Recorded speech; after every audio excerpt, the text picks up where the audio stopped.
How's it going? Anybody here? Oh, wow, we got somebody commenting. All right. Very cool. Looks like Benny's down there looking over at Clancy. Don't know.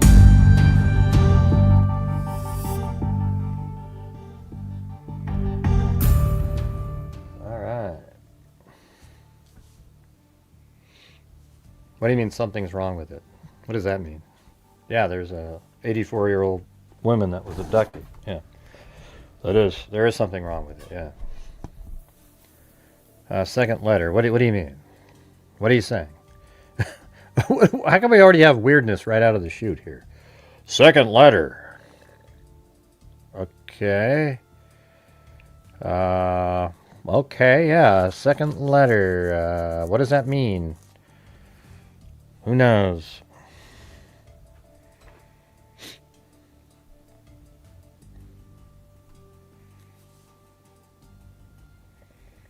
Yeah, the first letter said that, we have your directed right to Savannah Guthrie, so we have your, mother, and, then they're looking for a ransom. The second one was basically letting them know that, her mother, their mother is not alive anymore, and that she is, buried with nature out there. And they were letting them know that, the kidnappers were letting the family know that she died, and there was nothing they could have done anything about it, nor could the family have done anything. It was just like some sort of heart-related issue, they said. Yeah. There's Ben. See how Benny just gets so, he makes it hard to pick him up.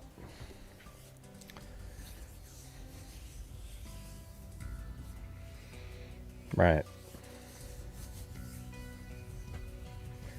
Yeah, so right now it's weird. There's all these competing sources, theories, and, there's actually John Kelly is in a Fox News article. He's the profiler. I haven't really agreed with him over the years on different stuff, but it'd be interesting to hear what he's saying about it. And, I didn't like when he was always complimenting just absolutely crazy people like, Anthony Greeno and wackos in the Delphi case, when Anthony Greeno he's just absolutely not somebody you should be citing of doing anything. Okay? He's an embarrassment. So it's just kind of weird. There's all these different things. So we'll go over that. And, maybe we could open up the lines and people can call in. See if we can get some new callers. I don't know if you guys are interested in that. Oh, there's Wild Bill Wassman. I gotta tell you this. All right, listen to this. Just listen to this. So I was fishing. I went to Lake Oswego today fishing. I got up at 4:45. And Wild Bill Wassman's a professional bass fisherman. I got up at 4:45. Got out there, and it wasn't a great day. I don't know if we were using the right things, but fish were active. You could see them. They would follow something in. But I used that same jig. That jig that I was telling you about? I tried other things too, and the jig is the only thing I got some bites on. So I got a bite on, I caught a couple really small ones, like one jumped and I lost it, and then the other one was about 10 inches, not really anything to write home about, but a fish, And then on the way back, check this out. On the way back, on my fish finder, I saw like these two fish sort of roaming next to this little island, little outlet thing. And where I used to, when I was a kid, I'd catch fish there. But now there's mansions and shit, but it's the same general. So I cast it out the jig, and I let it sink. And then I felt it kind of get stop, and then I set the hook, and it went like this. I went, and I thought, oh, I got a snag. And all of a sudden it went, like that, like just these quick little. And I was using an ultralight 8-pound test, wasn't expecting anything, and then I sort of pulled it up like this, and I saw the fish come up. It was like 20 plus inches. It was huge. It was a huge largemouth bass. I think it was 5, 6, 7 pounds. I don't even know. It was just absolutely gigantic. And it came up, and then right after it saw me, it went like this. It went straight down. I tried to set the drag, and it pulled my rod all the way into the water and just snapped right off. I mean, it was freaking huge. That was probably the biggest bass that I would have ever caught in my life. I mean, it was just so frustrating, though. It just literally almost pulled the rod out of my hand and went, just snapped, broke the line, and it never relented. This fish just went, and then like just kept going hard. And I really had no time to control it. My problem was I didn't have the drag set properly to begin with. I think I might have even turned it the wrong way in my panic. I'm not sure if you're even listening to what I'm saying. But man, it was brutal. That thing was huge. That was easily the biggest largemouth I've ever had on.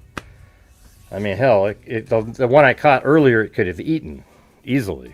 I mean, that thing was crazy. But I guess he's swimming around with a jig in his mouth. That kind of sucks, too. All right. Anyways, I think Wild Bill Wassman must be muted. Doesn't have his audio on or something. Let's see. We got, hey, thanks, Randizzle Randy. Thank you. Well, he doesn't know. He must have taken off. I don't know. He didn't hear what I said. But thanks, Randizzle Randy.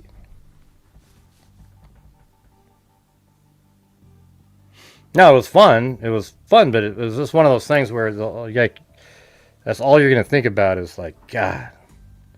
And I saw it when it was like 2 feet underwater, like a submarine. And I was hoping I could tell people it was a carp, and then I wouldn't care, but it wasn't.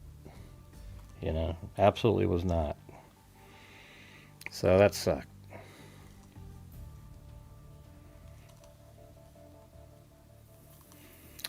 Yeah.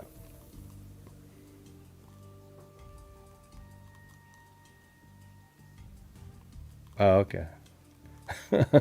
Yeah. Well, it's a sad story. That was easy. I think it was minimum 5 pounds, but I think it was bigger than that. It was like a submarine. I had no chance. I think even with a braided line and a better rod, it would have like pulled until it, like, I don't know, man. It was weird. I've never had a fish do that before. Yeah, like I saw it though, at least. I wish though I hadn't seen it, because then I could just in my mind say it was a carp. Because they were spawning too, jumping around and shit, or whatever they were doing. And so I could have said that, but I didn't. It wasn't. Unfortunately I saw the thing, But yeah, it was amazing. It was crazy. Again, just on a little jig. They love that one color. It's crazy. All right. Anyways, let's get to the stuff.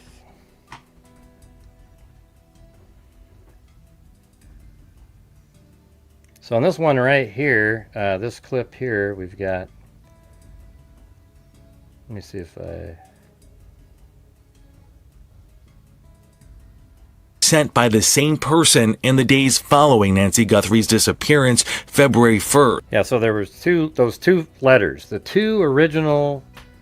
I mean, here's the thing: we're all basing everything on the two original ransom letters. I think the FBI believes they're real.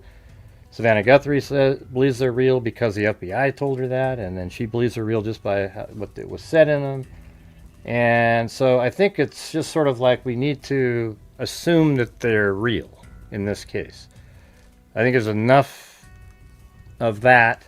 Savannah seems to, I mean, even now, like in this interview she was doing on her own network, she seems upset, about it and stuff, because she's certain herself that those are real letters, right? If she didn't think they were real, it'd be like, yeah, people say what was in the letters, who knows, but she wasn't.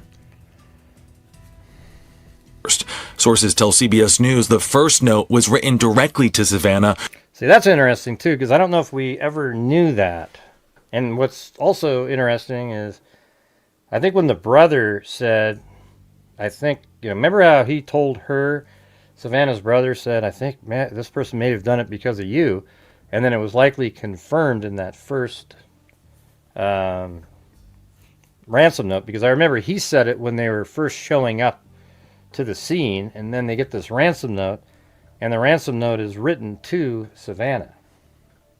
Reading in part, "Hello, Savannah. We have your mother, Nancy." The message included a ransom demand and described the exact location of Nancy's Apple Watch inside her bedroom. A detail investigator. Oh, Jason's feeling way better today. All right, you guys? Investigators never made public.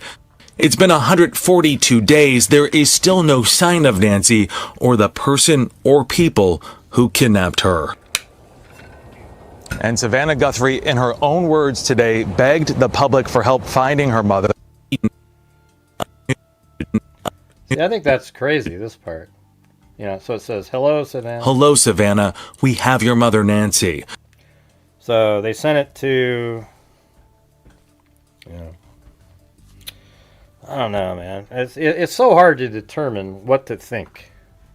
Because a savvy nut job might even use we, and like, this sort of sounds creepy to me. Like, hello, Savannah, we have your mother, Nancy. Maybe there is a second person because there is that possible walkie-talkie in the pocket. But I'm just not totally convinced that ransom was the actual motive here. I don't know. That's the part that's difficult. Except what else would it be, right? Other than you're nuts. But that would usually be a one person. Maybe it was two kind of creepy people that were interested in, sort of stalking Nancy or something. Or, Savannah, I mean. But who knows? Anyways, let's move on to the next one. Disappearance February 1st. Sources tell CBS News the first note was written directly to Savannah, reading in part, "Hello, Savannah. We have your mother, Nancy." The message included a ransom demand and described the exact location of Nancy's Apple Watch inside her bedroom. Okay, so that's different too. The exact location. Not just that there was an Apple Watch, but the exact location where it was. See, that's interesting, right? So that would... Yes, the fact that an Apple Watch was mentioned in news reports and a phone, nobody once said in the media where exactly it was, other than saying, okay, maybe it was on a table or something, but not the exact location because nobody knew. You see? Yeah, I don't know why they're not releasing the damn letter. Just do it. What are you going to do? Have a story each week talking about each element of the letter? And then you could have just given the whole damn letter and it's all right there. A detail investigators never made public. It's been 142 days. Yeah, well, they did talk about that in the first press conference. Not the first one. The last press conference. The exact opposite of what I just said. The FBI agent said, I think Brian Enton actually asked the question about whether or not, well, couldn't the person know, just people in the public, because it's been talked about where that there was an Apple Watch, etc. And they were like, yeah, we're looking into that. But the thing is, if it's like an exact location, let's say the Apple Watch wasn't right there sitting on the end table there,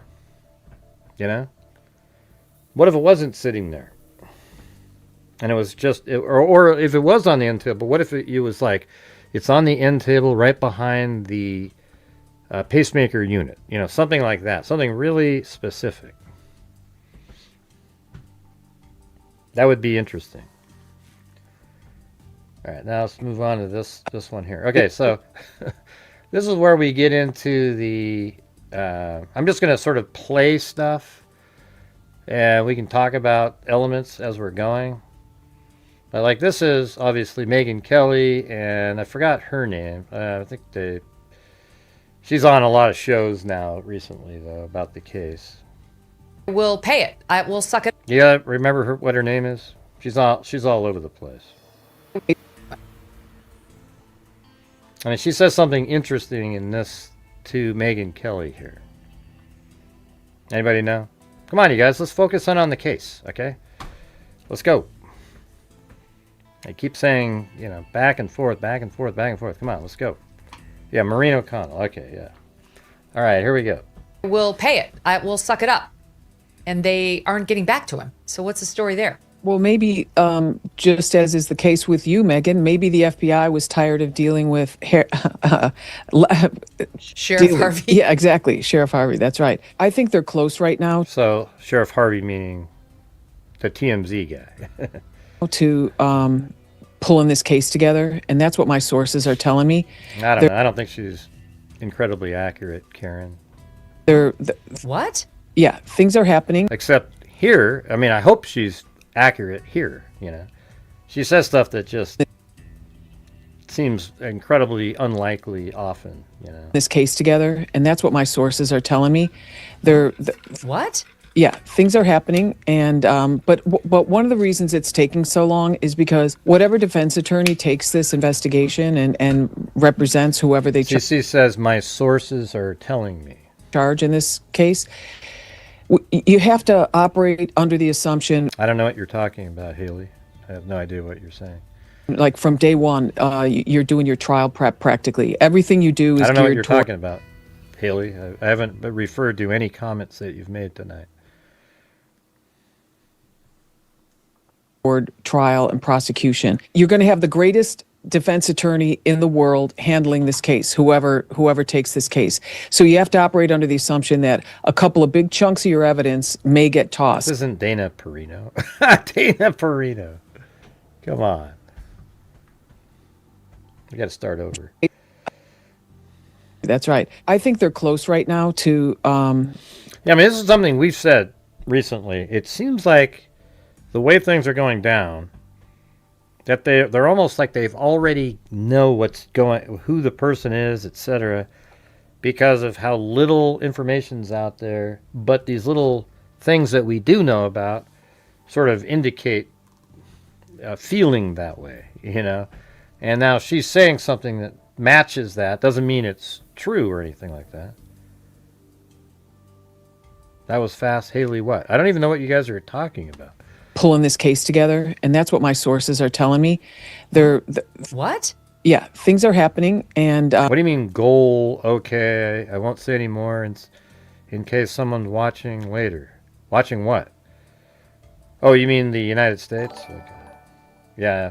But one of the reasons it's taking so long is because whatever defense attorney takes this investigation and represents whoever they charge in this case, you have to operate under the assumption, like from day one, you're doing your trial prep practically. Everything you do is geared toward trial and prosecution. You're going to have the greatest defense attorney in the world handling this case, whoever takes this case. So you have to operate under the assumption that a couple of big chunks of your evidence may get tossed. I think we're getting closer. I actually really do think they're getting closer. And one thing, when James talks about being a negotiator, and he talked about every time a kidnapper puts out a ransom note, just the words have all kinds of implications. And so the same holds true for FBI agents when we speak to people on the outside. If we talk to them and there's optimism in our voice and we sound upbeat and we don't want to answer questions, the person we're talking to could say, wow, they're probably closer than we think they are. Could you just expand on why you think... Yeah, I mean, exactly. I mean, I think Megyn Kelly sort of is representing how when you hear somebody say that, like, okay, well, why do you think this? That's crazy.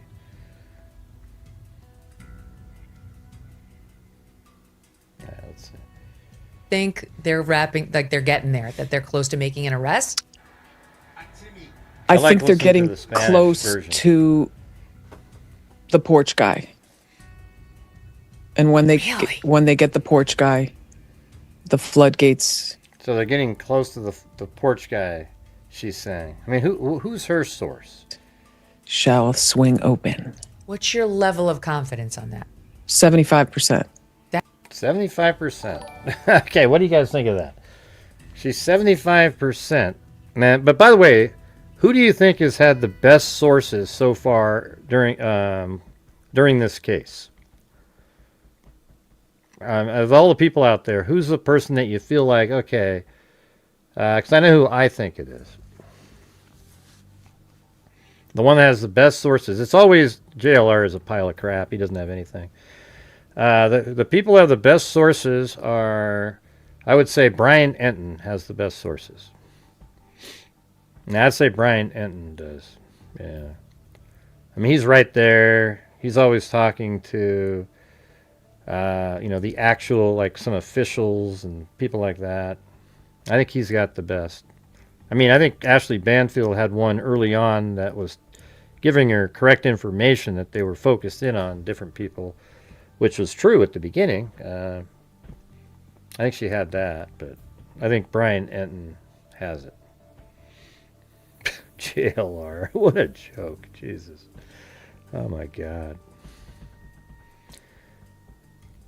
Yeah, so I think he's sort of more dialed in, than most, to be honest. I think he's really, and it's not them, like, here's the thing, everybody.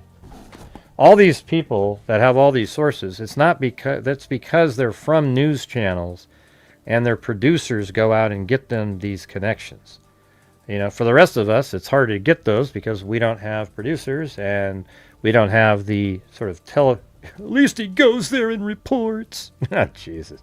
Sits there in the middle of Tucson staring, taking the most ridiculous phone calls in the world. If you don't like that, Inspection Express, you go ahead and watch. I'm talking to somebody on X. Man, morons everywhere. All right, let's see. Let's continue this one. That's big news. I know. It raises something else Howard Bloom said in his reporting. There's somebody on X he saying wrote that they are thinking it was a group effort, like at least two at this point, because he reports they think the person writing about the Bitcoin was sophisticated. The letters, the words, the English, the diction, whatever, was sophisticated. And that the guy on the porch to them seemed too bumbling. Yeah, see, I disagree with all that. See, that's the problem with all these people, is they keep saying that the porch guy is some bumbling fool. I don't look at that way at all. He looks to me like somebody that's supremely confident, and it's okay, Inspection Express, okay? But you're incorrect, okay? If you like that kind of garbage, you go ahead. It seems to sell, I can tell you that. Yeah, I don't think this guy's a bumbling idiot whatsoever. This guy is totally casual. Seems like he's completely comfortable doing what he's doing. He knew, hey, I'm going to remove this camera. Look, and then he's like, shit, I don't want to rip my gloves. I could just take that off. But you know what? Let me just get this little bush over here. I'll pull it off, and boom. And it worked. I mean, tell me the mistake he made. All right, for a bumbling fool, what mistake did he make? All right? Like, tell me the one like, oh, God, he really screwed up on that. Where is it? The car showed up right there, not on camera, because he removed it. The only blood that you see is hers, Nancy's. And they got in there, and they got her, and nobody knows where the hell she is. If he was a bumbling fool, this case would have been solved, right? But he wasn't. He knew what he was doing. He was very comfortable and careful. And by the way, thanks up there to Wild Bill Wassman, Karen, Alley Cake, Wild Bill Wassman. Right now we're on the 25th of the month, you guys. It'd be great to have some good... what's funny, Inspection Express? This is over on Twitter. We always got these trolls that show up all over the place. I do think there's more than one person, but not because of any deficit. Yeah, well, there could be more than one person. In fact, it's starting to look more like there is more than one person, because we hear the we in both ransom notes. He also has what appears to be a walkie-talkie in his pocket. And so then that would mean that that theory that we had where there was somebody waiting in a car and then they pulled it up right before he exits the home makes a hell of a lot of sense, doesn't it? No, nobody knows who. Okay, you're wrong. See, this five, they're so obsessed with one person that they think they know who it is. Okay? Just because their face matches an overlay. You know, she won't watch a show on anything other than, is it about that guy? Come on, give me a break. I just said that, Jason. Yeah. Right. No. Yeah, many people who are conspiracy theorists want to believe that. And you know what? Who knows, man? Maybe it is. But it's not. That's not because people know who he was. It's because you guys believe doing an overlay on top of somebody because the car was registered to a dealership where he worked or something.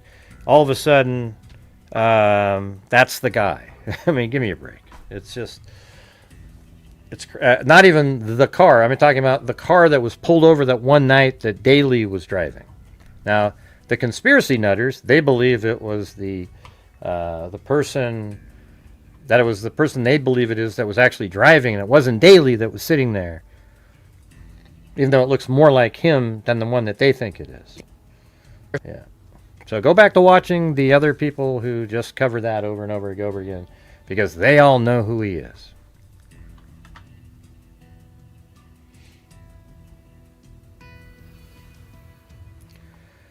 All right, let's see. What do we got here? Oh, sweet.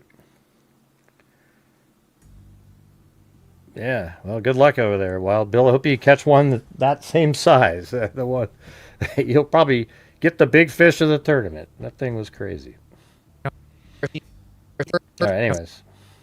Sophisticated, and that the guy on the porch to them seemed too bumbling to be the author. Oh yeah, too and bumbling. Again, that they may think that those two notes are authentic. They may think.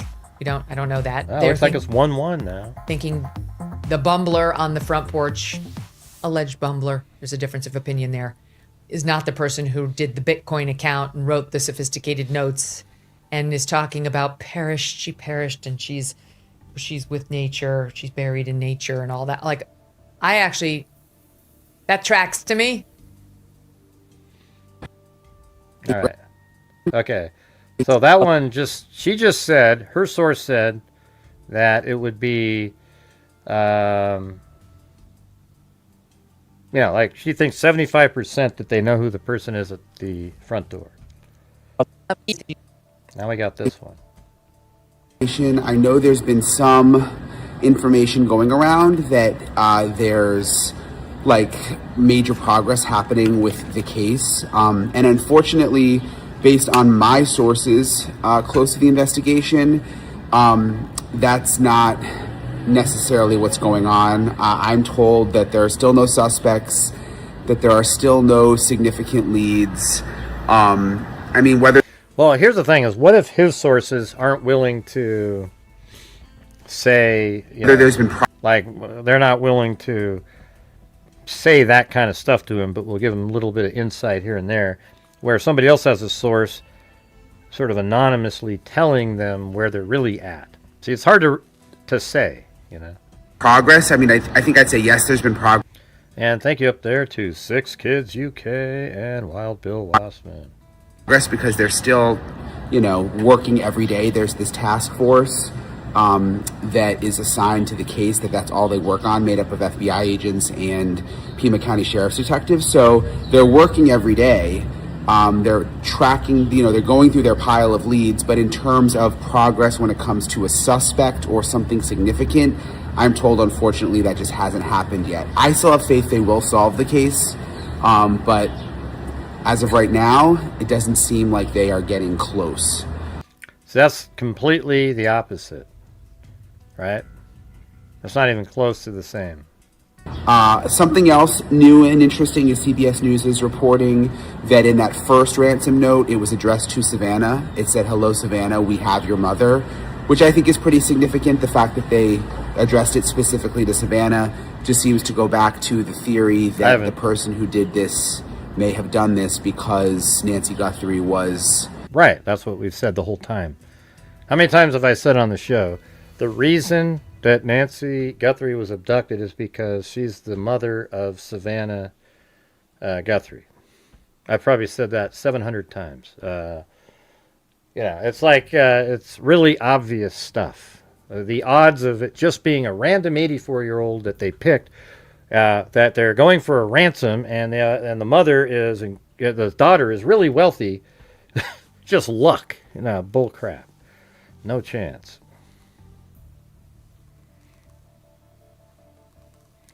I have to get a GHI logo on your jersey. That'd be cool. But anyways, you guys, if you guys could please help support the channel. My channel relies on you guys. We're getting close to the end of the month here. We're currently at not even a tenth of the goal. So if you guys have the ability, that would be awesome. Savannah's mother. So I'll keep you guys posted on any developments today. All right. And then we have Banfield talking about it. I'm just putting the part with Banfield on there, not the guest. Huge development in the Nancy Guthrie investigation. You have probably been hearing a lot in the last few days about the ransom notes and an apology, and how it's now clear that Nancy Guthrie was said to have died during the abduction or sometime thereafter.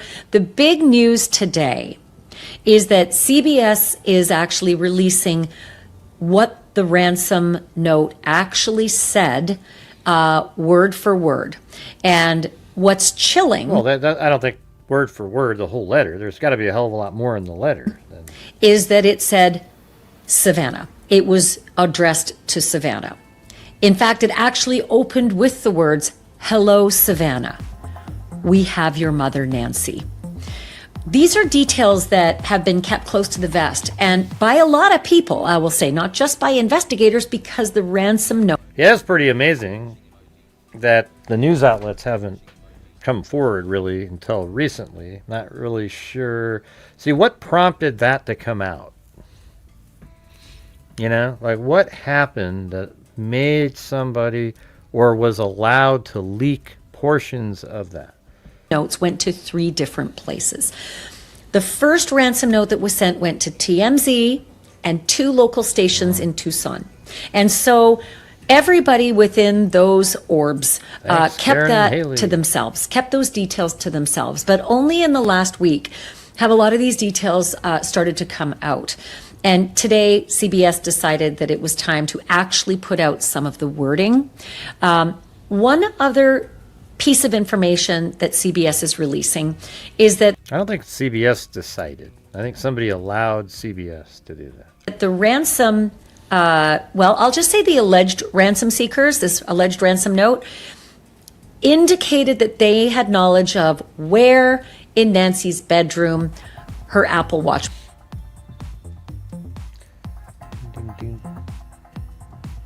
was located. And a lot of people have put a lot of stock in that. But I'm just going to say it's worth thinking about we like to how many people have their Apple Watch charging on their bedstand, on their bedside nightstand. And so was this a really big guess on the part of whoever wrote these ransom notes, or was this actual knowledge of a ransom seeker? We don't know. But CBS is now saying that the note actually contained detailed information where in the actual bedroom this Apple Watch was located. So what is so critical is the wording of the rest of the note. And those are some of the details that have started to come in. I've got news on that. I mean, everybody's doing the same thing. They're talking about what somebody else put in the CBS article. Okay? I'm just trying to hear what... I have my opinions. I'm just listening to what other people's opinions are. Okay, on this case, because they're working on the same thing. I don't like, like, I've already got my opinions on it, so they're not going to affect what I think. That from Chris McDonough on why that is so unusual and rare. Yeah, they're going to talk to he for talks real to her. I ransom don't really seekers. care what That's he has coming to in a say, moment. though, so. The second note came days later. And it's this second note that was so key and is making news right now. The second note did not ask for money. We are learning a lot more details about that note now from the person who actually got eyes on that note. Brianna Whitney is a reporter, a fantastic reporter. At the time that all of this was happening, she worked for a local TV station that was part of Arizona Family. That is an overarching sort of company that owns television stations.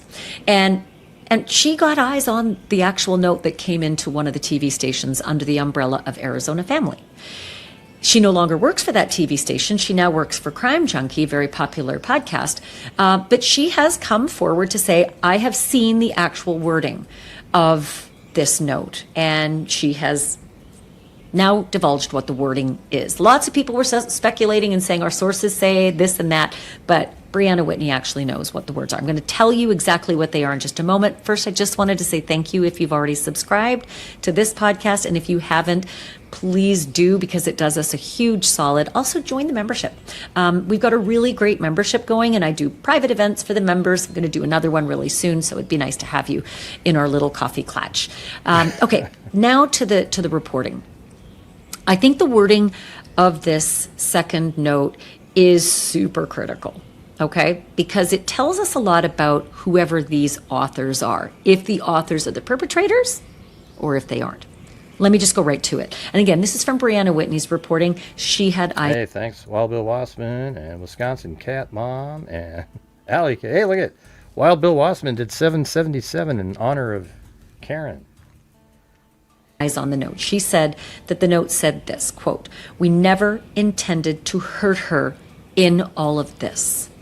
Meaning we never intended to hurt Nancy Guthrie in all of this business of getting her, asking for ransom, and now here comes note number 2.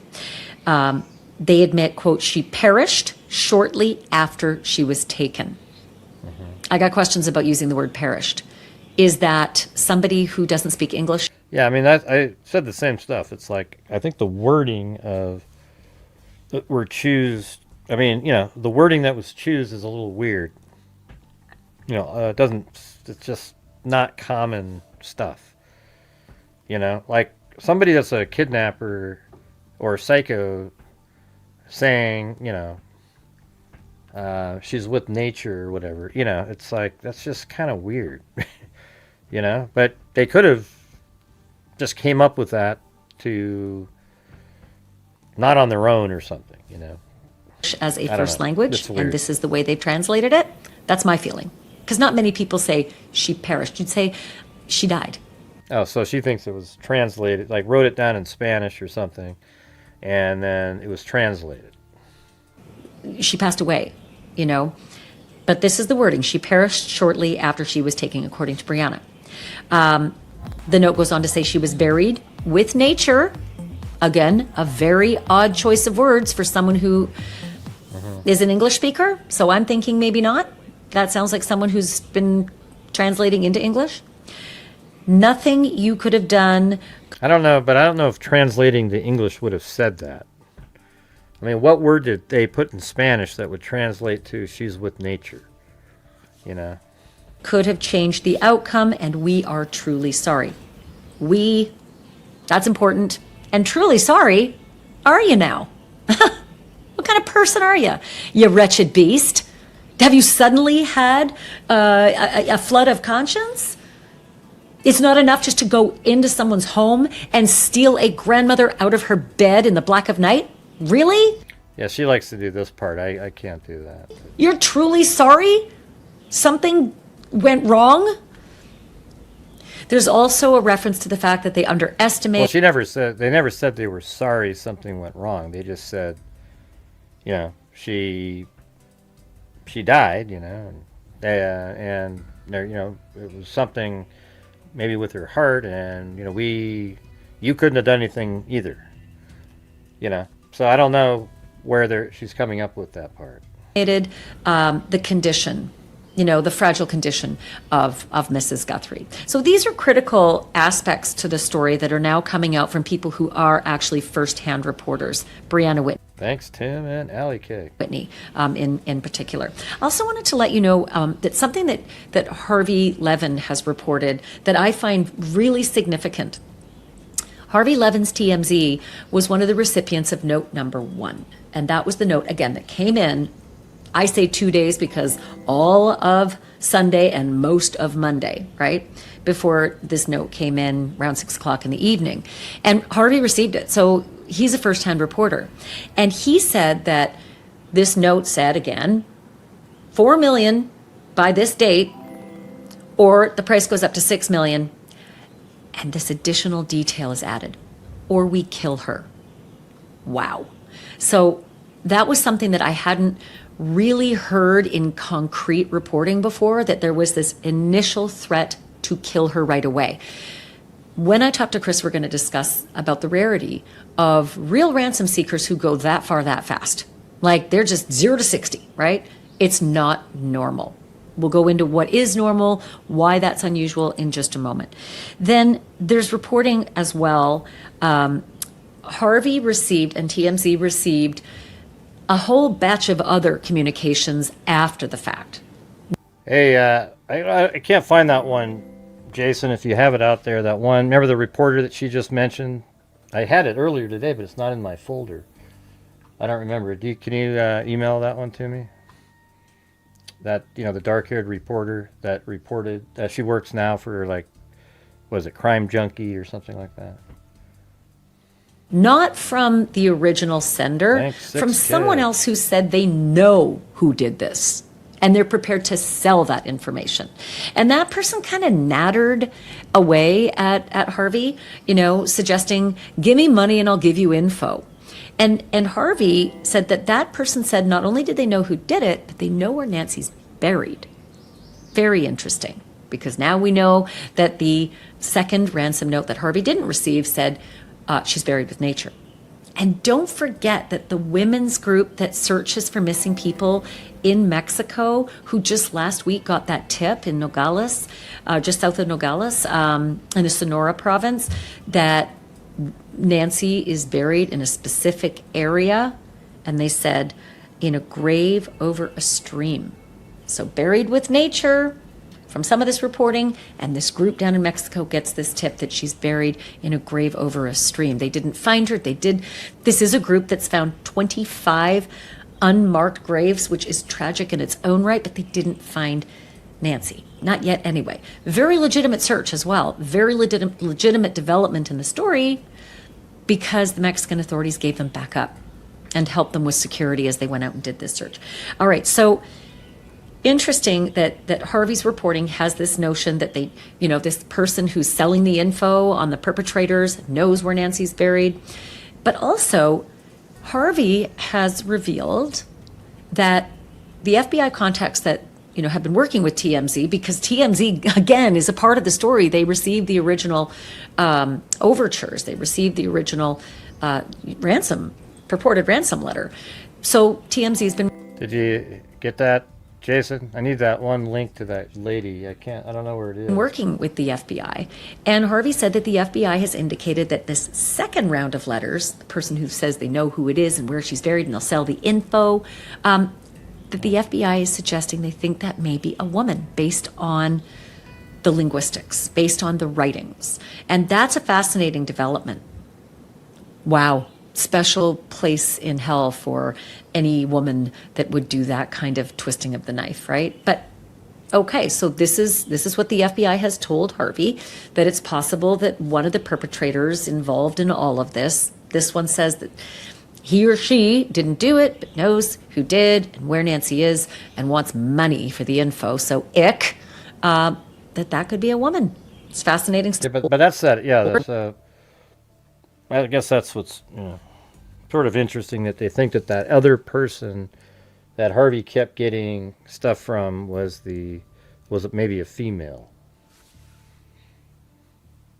Who was the reporter that she was talking about? Said this, quote, "We never intended to hurt her. She passed away. you know. But this is the wording. She perished. Okay, email. I don't know why I couldn't find that. Hi guys, you are probably seeing some. Hold on, let me put this in my folder over here. Now, looks like we're getting Turkey's beating us. What the hell's going on there? Jeez. Well, we're not playing our best players because it's it doesn't matter at this point. Don't want to get injuries. All right, let's see. Oh, I guess I did have it. Why does it look like that?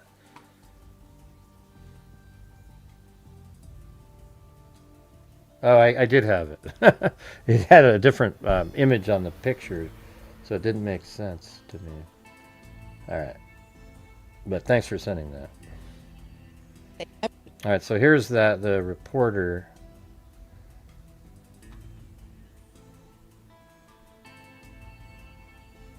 About the second Nancy Guthrie ransom note. Some media confirmed. Hold on. I'll make it louder for you guys. That it said Nancy died and that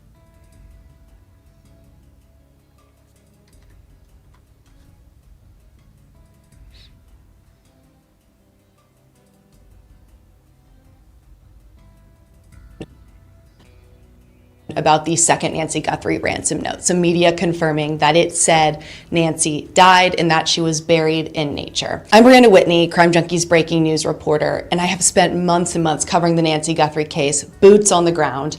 And in my former role, before I came to Crime Junkie, I was made aware of what these ransom notes said as I was reporting on the case. I've seen them with my own eyes, so I want to actually provide more context as to what that second note said. The way that this note was written, it's written as we, like we didn't know this, as if it was some sort of team or whoever was involved in this. It said, we did not fully grasp the seriousness of her physical condition. It went on to say that they never intended to hurt her during all of this. They continued and said she perished shortly after she was taken. They believe that it was heart related. And then what the reports were confirming earlier today. I mean, it's funny if if that's true. Well, it's not funny if it's true, but I mean, interesting if it's true, because we said the same thing that like a ransom. My original theory was a ransom went wrong, and then she died from her heart related stuff shortly afterwards. But she walked out on her own, obviously, I mean, under her own 2 feet, not on her own. There was a guy next to her with a gun, but walked her down the path and put her into a car and drove away. And she was bleeding from something. I think it was probably pretty minor what she was bleeding from, even though it's, bleeding, quite a bit, not a ton, but, there's dripping and so forth. And I think it's probably like her blood thinners and whatnot, and in her nose it was bleeding, and she likely inhaled some and then coughed it up right there at the doorway, and then was led down into a vehicle. And but I guess if we start though throwing in another person, maybe they helped get her from the door to the car. It's hard to say exactly how that went down. There's no camera there, and that's exactly why they removed it. Day that she was buried with nature. And maybe the most important part of the second ransom note, it said, nothing you could have done could have changed the outcome. We are truly sorry. Yeah, what they're really saying is, even if you had paid the ransom, it wouldn't have changed the outcome. So don't feel bad that you didn't send the ransom. She died, it must have been that she must have died shortly after writing the first note. Because they wrote the note, or it could have been that she just died and just their adrenaline and stuff was still like, we got to get our money, we got to get the money. And then after sending it and then being asked to have proof of life, they said, we can't do that. Right? So that's what I know from my reporting. Yeah, let's listen to it again. Said Nancy died and that she was buried in nature. I'm Brianna Whitney, Crime Junkie's breaking news reporter, and I have spent months and months covering the Nancy Guthrie case, boots on the ground.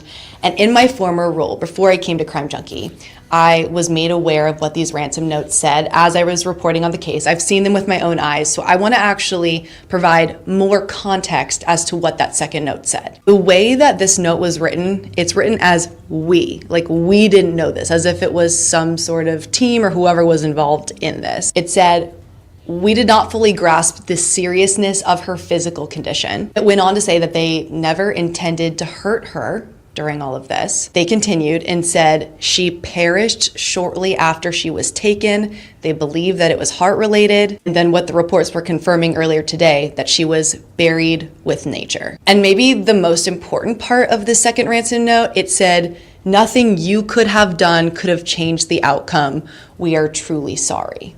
So that's what I know from my reporting on this case. And that second note came in the first week of the investigation. Now, the FBI... It came in, I think, on just like 4 or 5 days later. The first one came in on the 2nd. The second one, I think, came on the 5th.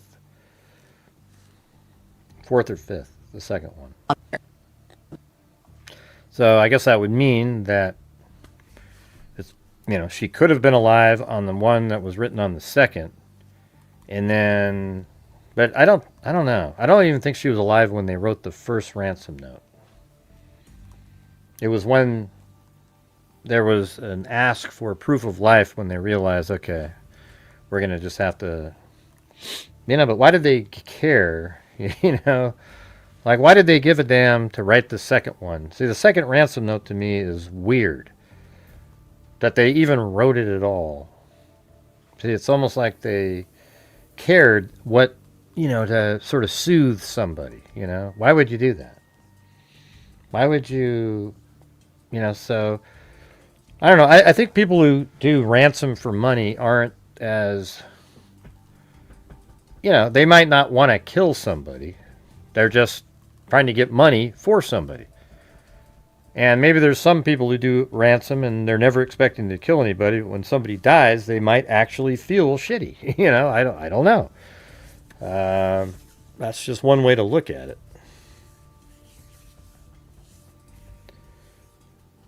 Pacemaker being removed. Nah, her pacemaker was not removed. God, you guys are freaking nuts, man. She coughed. She inhaled the blood and coughed out. If it was her pacemaker, it would be bleeding from her chest area. Where do these people come from? I mean, my God. Yes, you guys, they sat down and did a surgical procedure removing the pacemaker. Even though a pacemaker really can't be tracked out in the real world. Okay, we're going to go ahead and cut that sucker out, you guys. And yeah, you think somebody's going to cut a pacemaker out and then send a letter saying, hey, we didn't kill her. She died on her own. I mean, give me a break. Anybody that would cut out a pacemaker, they probably would have killed her immediately.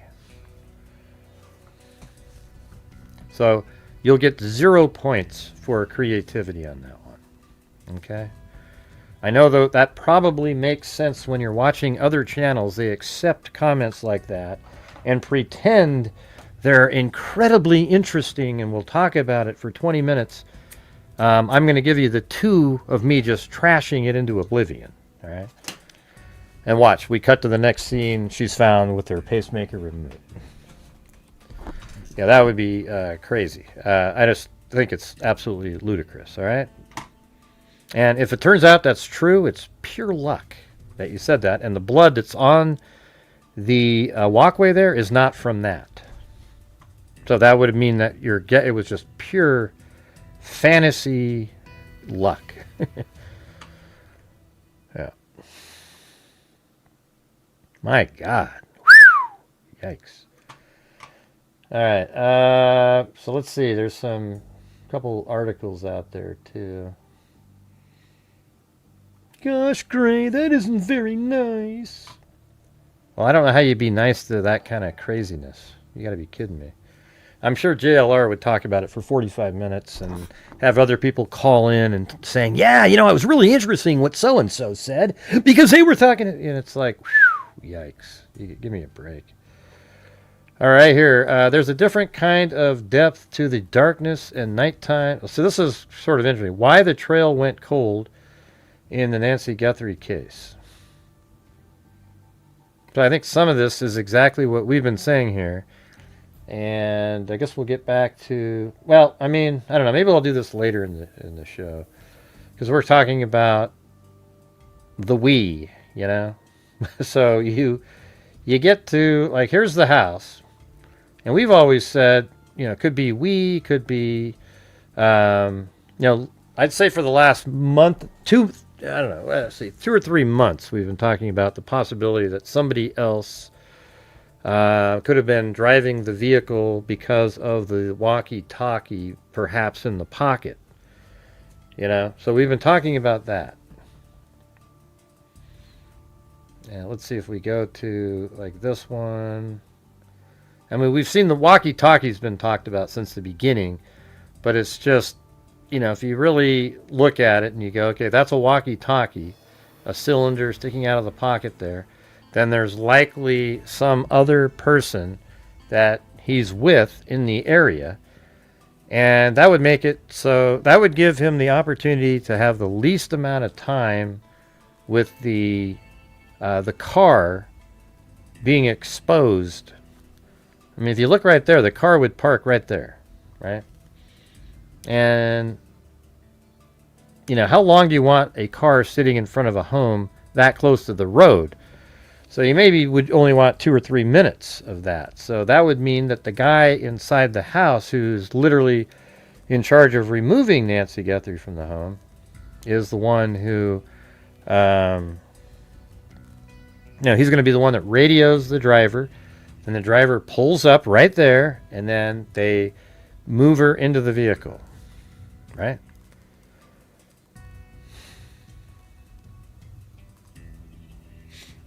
Right.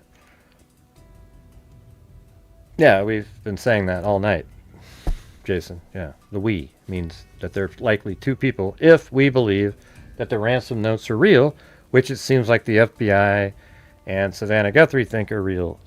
And so because of that, you have to give more weight to the ransom notes as being real, and the fact that they say we means that, you know, the person writing it is implying there's more than one person.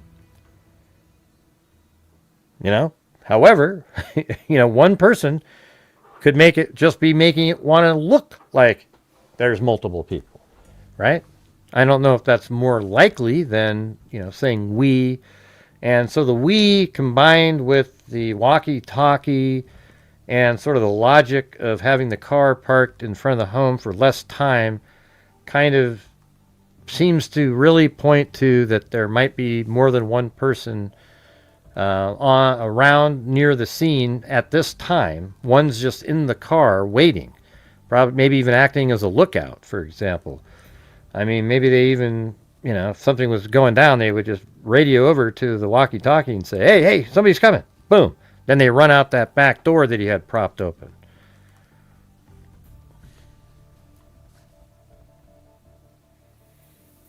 Yeah, well, for a long time I've been saying, you know, I still think it's possible that a person, you know, if that's a walkie-talkie, that a person drove the car up in front of the home. All right, so that's probably, I don't know, 2 or 3 months of that. I just, you know, one person, the psycho theory kind of makes sense too.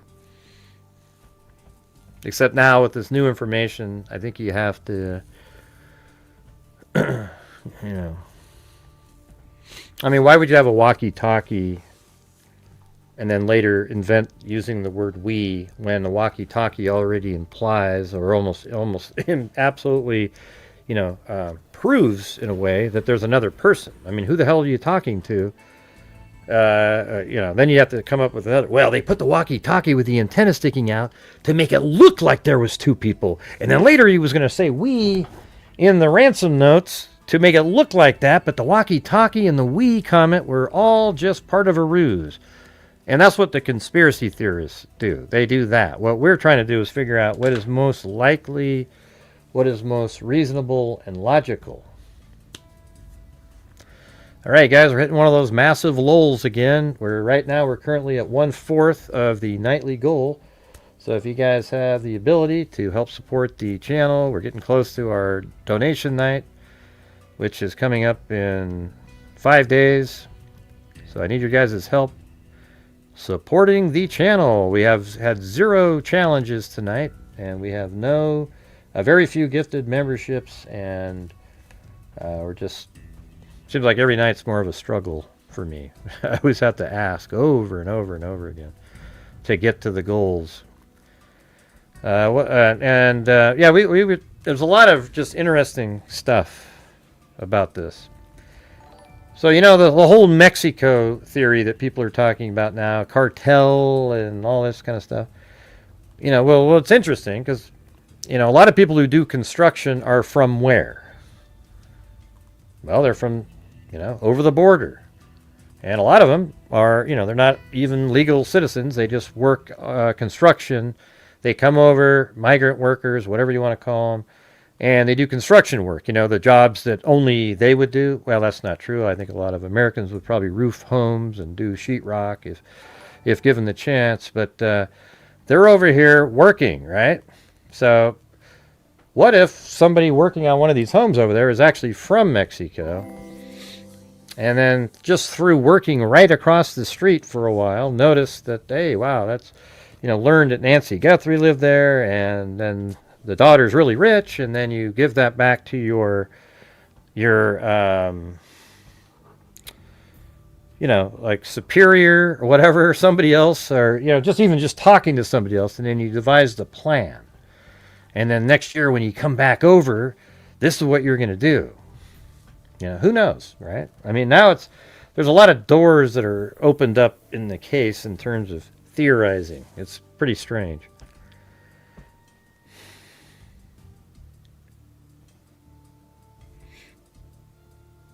Yeah, it's not that kind of. Oh yeah, I did do a ChatGPT conversation you guys might be interested in.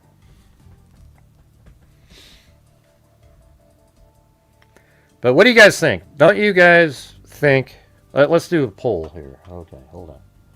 And thank you up there to Jim Lawn, South Texas guy, Wild Bill Wasmit. We're almost at 33%.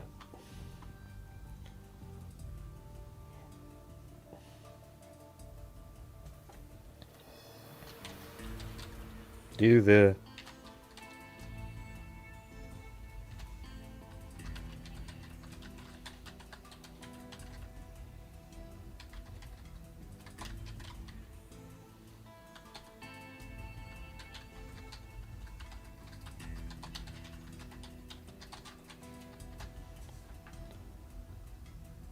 All right, here we go.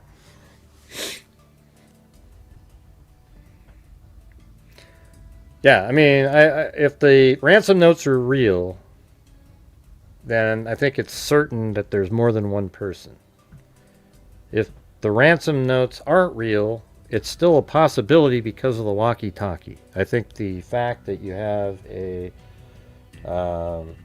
I think when you combine the two, it's almost irresponsible logically to say, oh, I just still think it's one. Okay? And I've thought it was one a lot of the time, you know, although I've always said that, yeah, not always, but for a long time I've said that there could have been somebody in a car waiting, and that's what the walkie-talkie was about. But now that we see the wheeze in the first and second ransom notes, I think it's, you know, it really heavily indicates that. Unless you think that they were trying to trick somebody with both the walkie-talkie in the displaying the antenna and then saying we. I mean, that's a little too much, don't you think? Like a little too much to suggest that that was an intentional trick. I'll say, so we have 78%. So for the people who say no, can you explain that to me? So the ones out there that said no, explain that. That'd be great. Just anybody.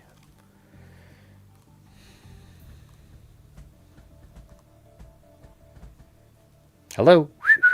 Comment, you guys. We need more commenting. That's how the YouTube algorithm, by your commenting, you're frozen up again. Let's go.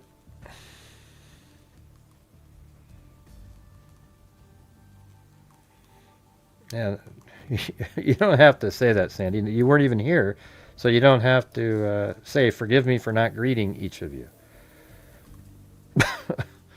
Let's see. What is that one? Hi. Let's see. Hi, Jessica. Okay. Right. So I think most people, it seems like up here, say that 78% think yes.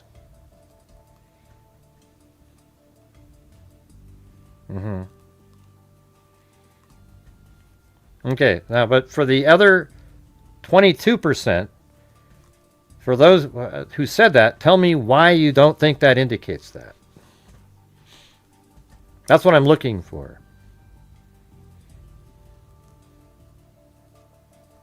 It's not a stretch at all, Cindy. We did tons of research on that.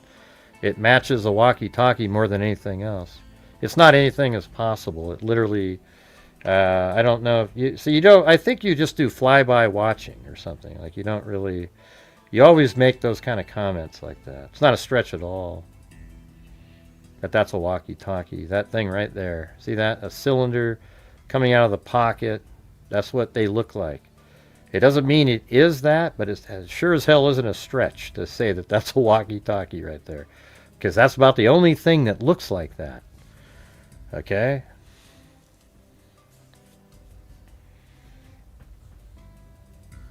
Yeah. Yeah, I mean, a lot of people thought there's more than one person. There's no evidence that there's more than one person. Other than, there's no physical evidence other than, I guess, if you say it's physical evidence that a note says we. And then this thing right here is something that would indicate it if that's a walkie-talkie, and it's very likely a walkie-talkie because scanners don't look like that, nor do a lot of other things. It's not a stretch, though, Cindy, to say that that's a walkie-talkie. It's very, very possible. It's not like, well, that's really weird. It's a stretch. I mean, you believe in stretches all day long. Your middle name should be Stretch. I've seen your theories on cases. So to sit there and say it's a stretch to believe that might be a walkie-talkie that's a stretch. I mean, that's ridiculous, actually. I'm not saying it 100% is, but there's a very good chance that it is. Okay. We did a whole show where we tried to figure it out, and we found many walkie-talkies that had that thicker thing right there. Okay, that's what it looks like. That's what they look like. That's definitely a cylinder there. 100%. You can see it sort of right there. Even it's weird because it sticks up higher there, and then it kind of comes down, and it's right there. Yeah. So anyways, all I'm saying is I'm not saying it is a walkie-talkie. I'm saying that it's very possible that that's a walkie-talkie. Not just, well, that's bullshit. Yeah, who knows what that is. I think it's very possible that's what that is because we looked it up.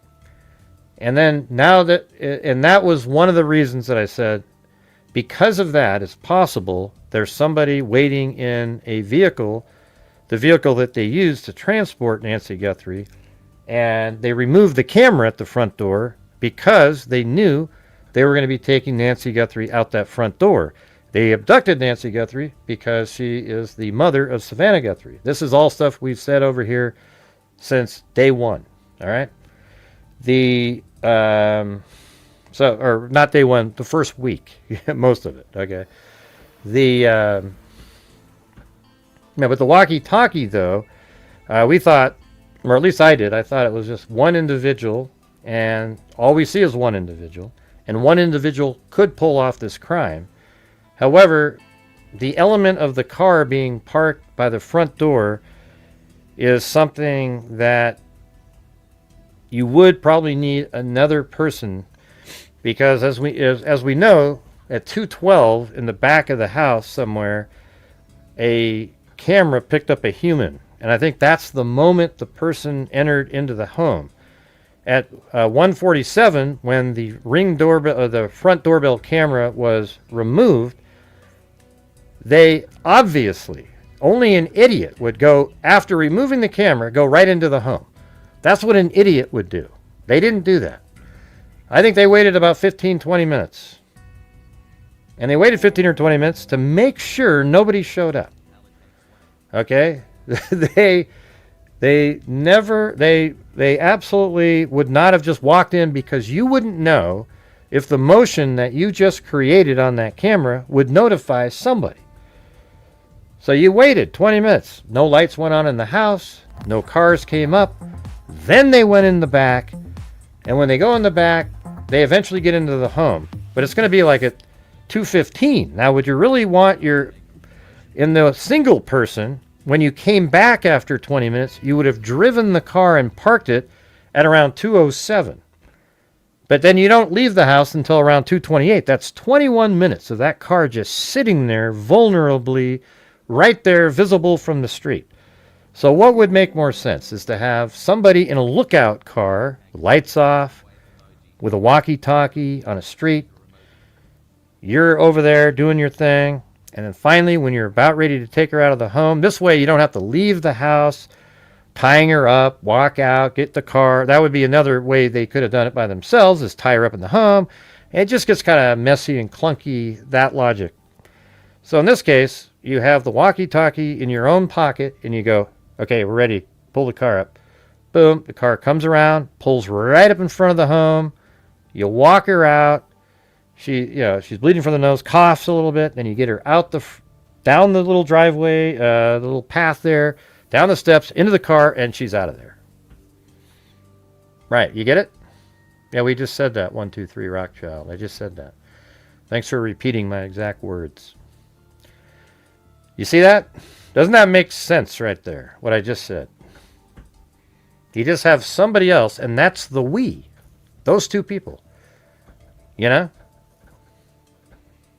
And one of them was just a lookout, making sure and communicating with the person inside the home.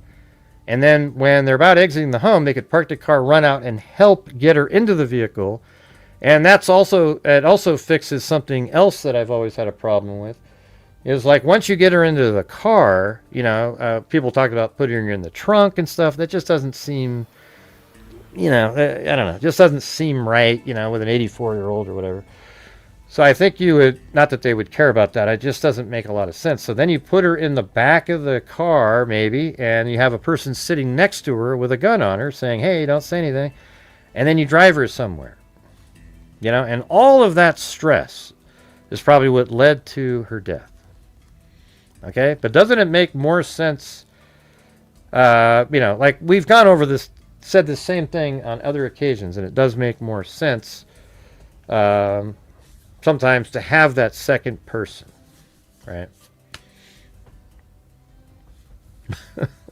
Come on, Cindy. Cindy's like the conspiracy theorist of all people. And then to say that that's a stretch, to say that right there is a walkie-talkie. What else would that be? Tell me what that would be. A pen? The end of a mallet? I don't know. Who the hell knows, right? I mean, maybe that's the handle of a pickaxe.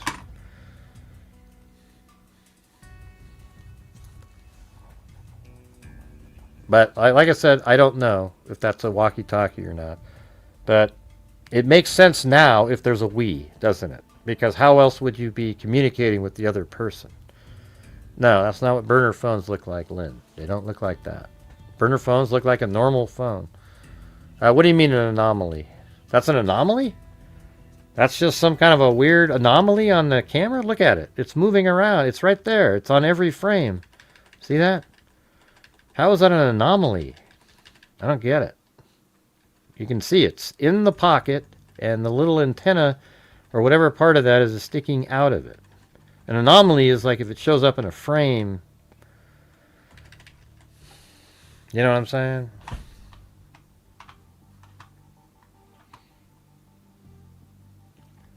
All right, so we had 77 votes, and 77% said yes, that the we combined with maybe a walkie-talkie make it more likely that there are more than one person out on the scene.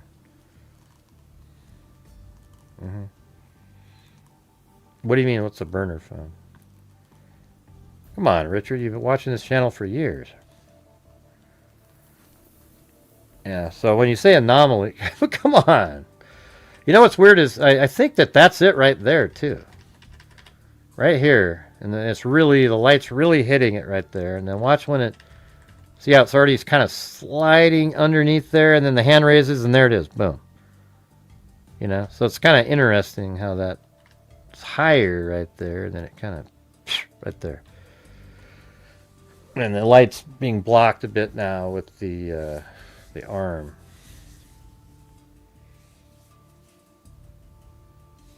All right, we just got over 34% now.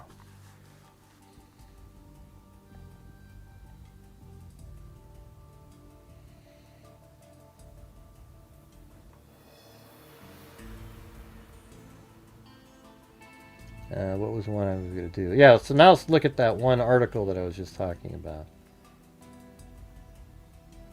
And I want to see if some of this stuff is what we've said too.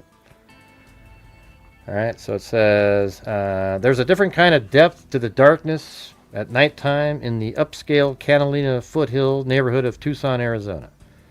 Lights are limited by both the county and the homeowners association.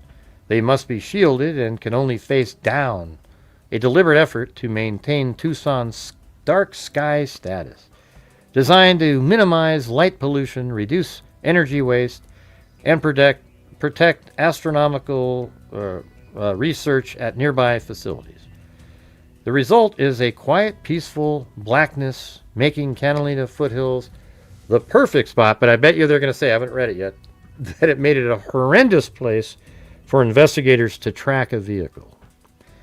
The perfect spot for stargazing or for furtive criminal activity like kidnapping an elderly woman.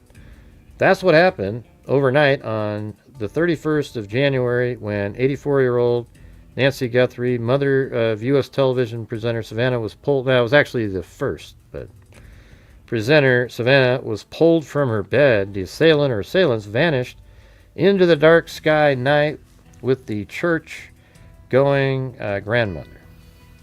And this is BBC here. And the case ever since has been nearly obscured as the Catalina foothills after nightfall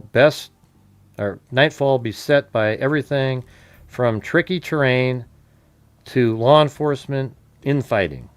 The list of challenges facing the investigation into Nancy Guthrie's disappearance goes on, and perhaps goes some way towards explaining why. Hey, it's Chris O'Connell. How are you doing, Chris O'Connell? And Cindy. Hey, Cindy, you're like like a sister, okay? You're at my Thanksgiving dinner table, man. Just poking and prodding, man. That's how it is.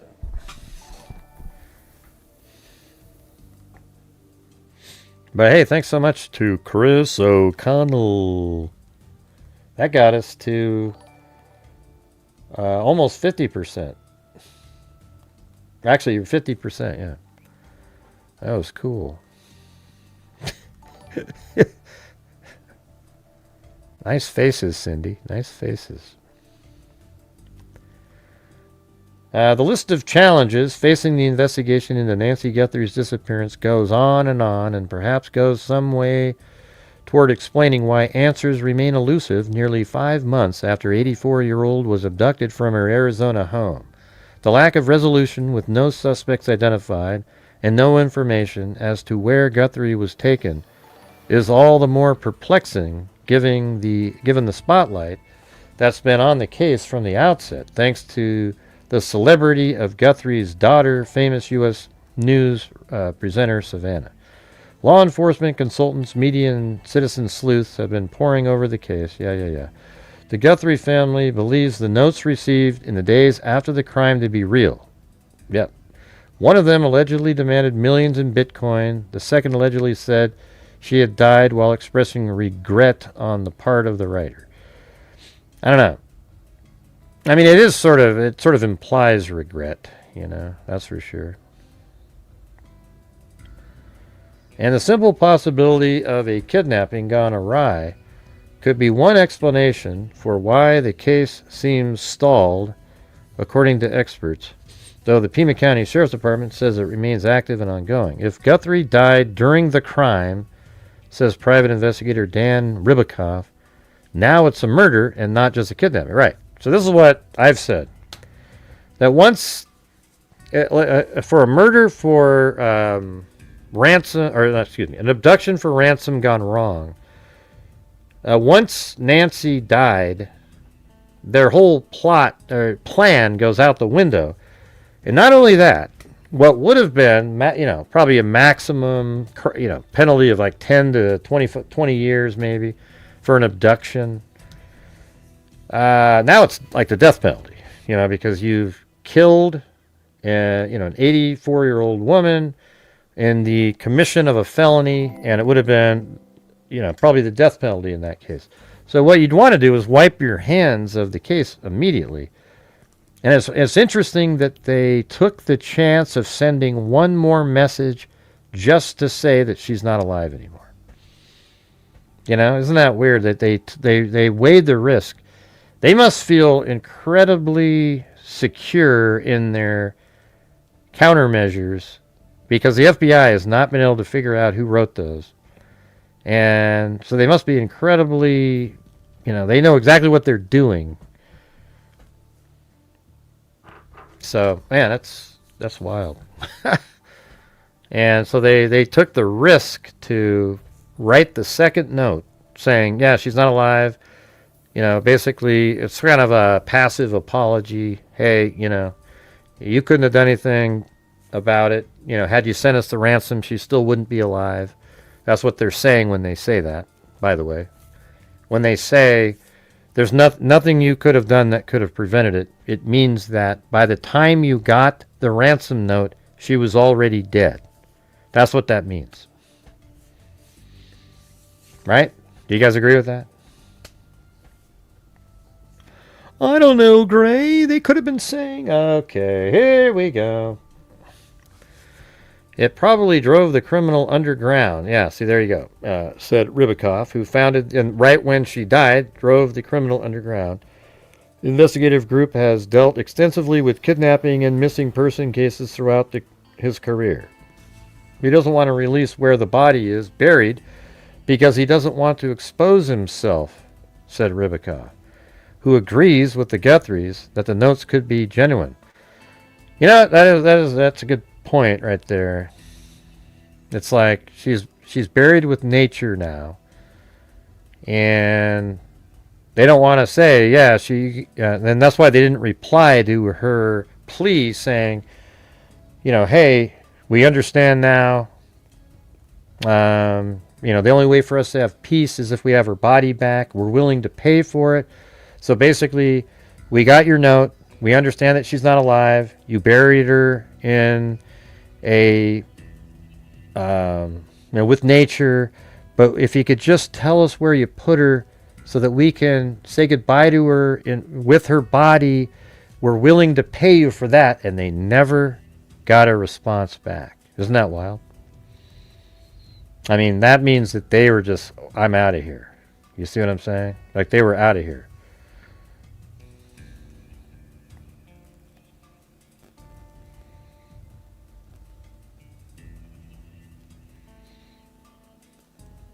Yeah, I don't know where that information came from about. I don't know where this information came from when they said that it was increased. I don't know. I remember hearing that though.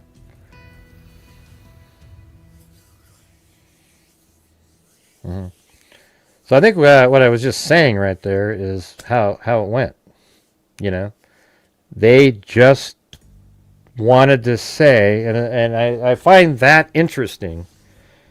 that they were willing to take one more risk, but it just sort of tells you that they're very confident in their countermeasures to not be detected.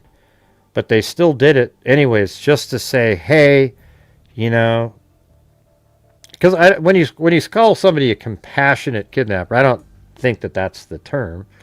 I think it's people, there's people out there that are kidnapping for money, but there's no intention that they ever have of killing somebody. And when she died, they probably felt like anybody might feel if somebody died, you know, like, Jesus, I didn't mean to have them die, so they write this note back just to say that. I mean, it could be that, or it could be something, you know, more sinister. But I don't know. It seems like there would have been a follow-up after that. It's interesting how they washed their hands. They just said, hey, she's buried somewhere. They're basically what they were saying too was, hey, you know, we're not going to tell you where she's at, but just know that she's buried in nature. Okay, she died. You guys couldn't do anything about it. She's buried in nature. We didn't just toss her into some alley somewhere. She's buried in nature, trying to give them some level of peace and comfort. But then, after Savannah and them heard that, they go, well, that won't give us peace and comfort, just knowing that she's buried in nature. We need to have her body back so that we can have peace, and we're willing to pay you for it. And they never got back to them.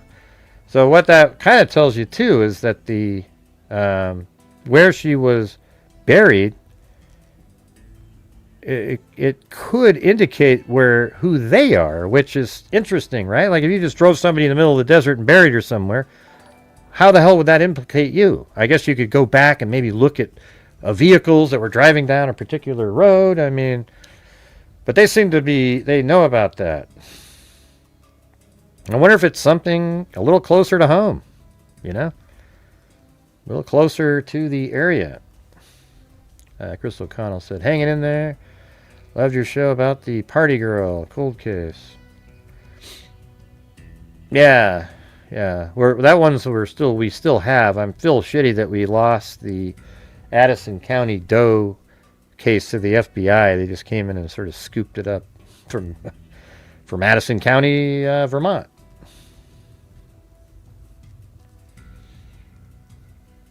Yeah. He doesn't want to release where the body is buried because he doesn't want to expose himself, said Ribikoff, who agrees with Guthrie's that the notes could be genuine. Well, yeah, I mean, don't say you agree that the notes could be genuine. Just say he agrees that the notes are genuine. Because if you say I agree that the notes could be genuine, I mean, what is that? That doesn't mean anything. Sure, everybody in here agrees. Doesn't everybody in here agree that the notes could be genuine? Right, 100% of people agree that the notes could be genuine.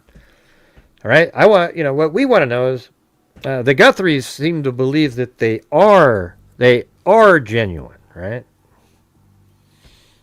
Hey, thanks, KMTX.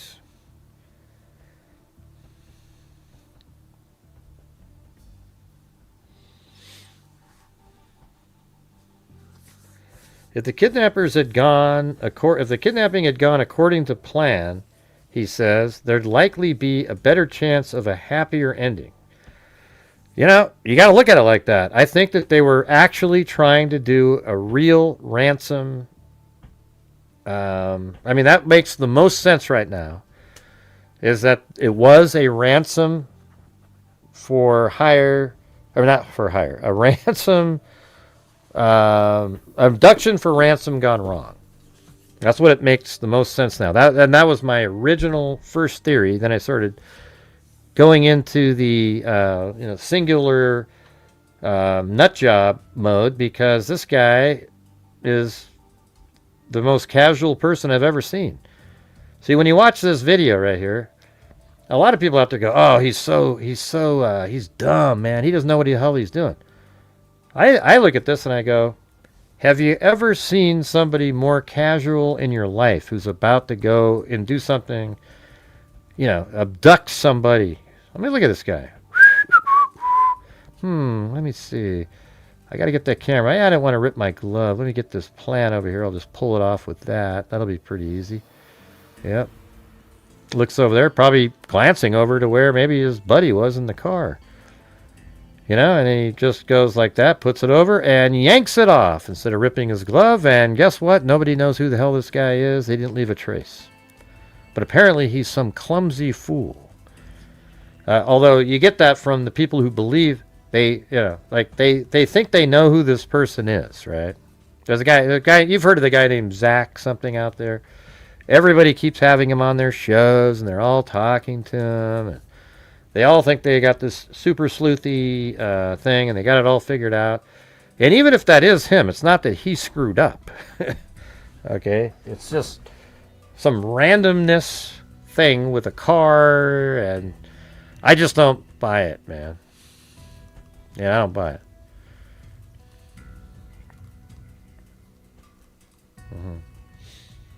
But hey, guys, we're still only about 50% of the nightly goal. We've had no challenges, etc. So if you guys have the ability to help support the channel, I would appreciate it. We're trying to finish the month strong. We are on the 25th. Yeah, it goes in there, and then, you know, it's just really simple stuff. And I have some images over here I've used recently. Is it this one? No. Yeah, these are pretty interesting to look at.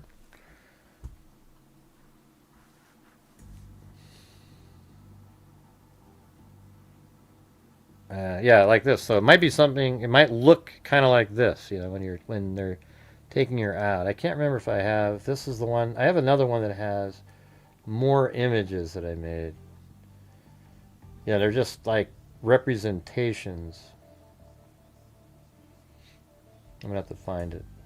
12.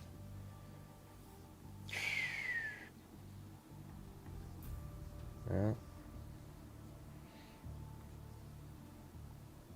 Oh, there it is. Yeah, so like this is where a car would be, right there. See that? Down there, right there. But it'll be a little closer. This is just ChatGPT trying to put a car where I wanted it to be, but it would be more like right there. And you know, you have this guy taking her out the front door. Maybe she coughs over there and brings her down. Just like that, or, you know, maybe, and then I have this secondary person, just in case there was a secondary person, you know, getting her into the vehicle and taking her away, because the blood stopped right there, and then I think they just got her into the car and took off.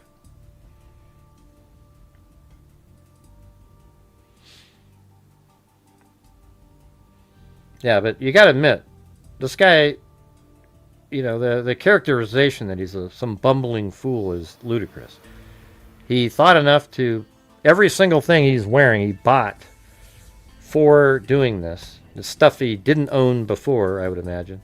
He's got a balaclava on. He's wearing gloves. Nothing he's wearing, somebody go, oh, I know a guy named Jim who's wearing that, okay? They don't. So he's in there completely unrecognizable. That's why he doesn't give a damn when he's over here being seen on camera. You know, he's walking around, he's right there. He doesn't care at all. You know, it could end up being where something like this shot here might lead to something just by the fact that, you know, you have part of his face there.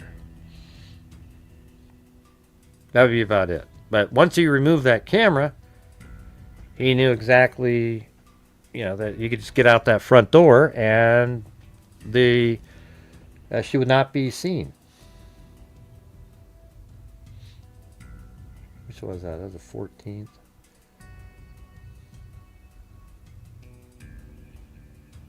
I could add some more. That one. Like I had ones where it was in the room. It was pretty interesting. Don't know exactly where that is. But...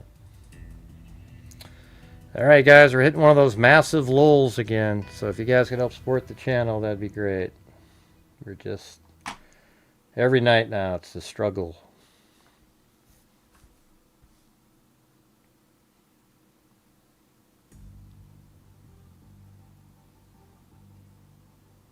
I mean, that's not just tonight. It's been like this for a while. Yeah, I don't know where I put those. Weirdly. Got that one.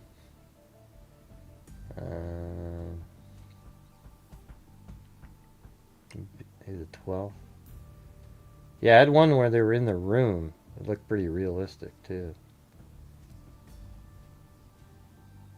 I don't know where that one is. It has been a struggle bus. You got that right. Every night. It's like, hey guys, can you help support the channel? Hey guys, can you help support? I hate asking, you know. But if we don't do it, we don't do it.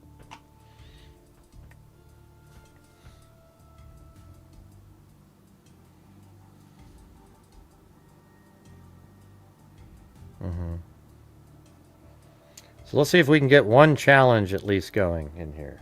That'll get us to 66%.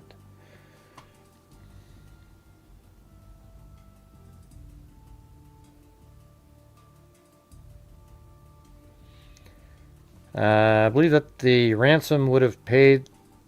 The ransom would have been paid. She probably would have been released, causing additional leads to be generated. Maybe through IP addresses or telephone records, things along those lines, but it went cold very, very quickly, evidence-wise, right after that kidnapping. And evidentiary issues have plagued the case from the start for a variety of reasons. Not only are the Catalina foothills area incredibly dark at night, but the region is also filled with terrain and makes it easy to hide. I think the biggest problem is that in this area, with the trees and the way the houses are situated, and the way people use surveillance cameras, the streets are not visible almost always on those cameras. And I think that's the biggest issue. You hardly ever hear anybody mention that. The Tucson Valley, if you look at it, is rimmed by 4 mountain ranges, and they're pretty rugged, and the Catalinas are the most rugged, and Guthrie's house is right at the base of the Catalinas. The terrain is such that it's difficult to see the actual roadway. Oh, there you go, he said. If you look at the aerial view of her property, you could actually pull in the driveway and not even be on her Ring camera. Yeah, I mean, sure. Yeah. I mean, if you pulled around, you'd be on the camera. The neighborhood is filled with dry water courses called arroyos that go right up to people's backyards, and very often the criminal element would use those to get around, and so would the innocent. On top of that, he said, the evidence is transitory because of the weather. Frankly, there's so much traffic, it's hard to pick out footprints, those types of things, he said. That's the geographic challenge. Hey, thanks so much there, Bonnie Deeves. Very cool. Yeah, I always tell people, when you look at from up above, that doesn't look like it'd be difficult, right, to get surveillance shots. You look at that and you go, oh, wow, that'd be simple, right? But the key is just going down to just even her street. And you look around and you can't see a damn thing. You know, you see roofs here and there, and, you know, you're just moving around and there's just nothing. You know, that one had a camera on it, so that one possibly picked up a light of a vehicle. But you see, it's very difficult. This is Nancy's home right here. And that's the driveway you pull into and come around over there. But yeah, I mean, nobody's camera films anything.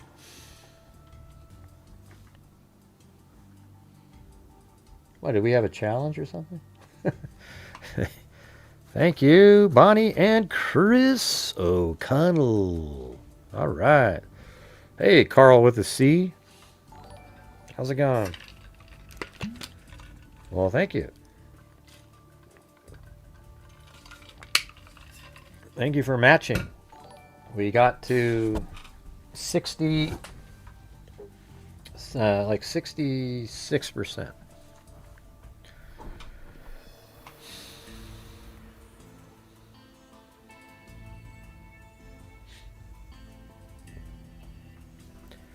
On top of that, local versus federal feuds have complicated the investigation. But FBI Director Kash Patel has criticized the county. Yeah, that doesn't mean anything.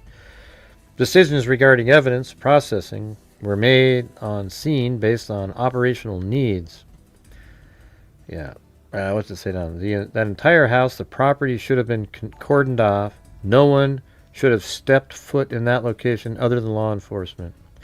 Even if arrests were made in the future, he said, possible crime scene management issues mean everything is going to be questioned by the defense. Mishandling a crime scene drastically reduces the odds of solving a case. I thought it was ludicrous that they gave the house back to the family. Hey, thanks, Carl with a C. I remember that time when Carl with a C and Chris O'Connell had this battle going on. That was pretty good. An investigator, let's see, the fame probably drove the kidnapper underground, realizing that there was a massive manhunt. Other theories differ. Smith, for his part, is dubious. Hey, wait, hold on. You know what's crazy? I didn't notice this, but just recently, or I don't know if it's recently, but Google Earth put up a new map on here. And it's, so let's see. See, that's November of 2024. That's the one that was up. But they have one from February of 2026. Like, literally, this image is from the 14th. That's 13 days after Guthrie was kidnapped. And look at this shit show here. I mean, look at this. I mean, it has all these idiots parked all along here, all over the place, just to get their little glory shot in there. Oh, look at this. Look at this. How ridiculous is that? I mean, these people, there's people that live here. But anyways, you see that? Look at that. All these cars parked around, and then coming up here, and then all these, and tents, for God's sakes. Look at this. 1, 2, 3. Wow. It's pretty crazy that, like, the satellite actually picks up the lunacy. But I think they just added this one in. I don't know if they just did it or what. I hadn't seen it before. It's just unreal. If I went there, I'd go, I would have walked around, got some shots, and then tried to go do other things. It's just like sitting around, camped out in front of a home, waiting for something is just weird to me. You see that all the time by these live streamers. When I go there, what do I do when I go to these places? I drive around and figure shit out, like when I went to Idaho, I didn't do I didn't just sit there and park in front of the home and look at stuff. I drove around and matched the probable cause up and tried to figure out exactly what they were doing. Hey, it looks like the U.S. scored again. I don't know when that was, or yeah, unbelievable though, huh? Yeah, thanks for matching everybody, you guys up there. That was cool. Let's see, where are we at now? We are, we're at, let's see, probably like 70% of the goal.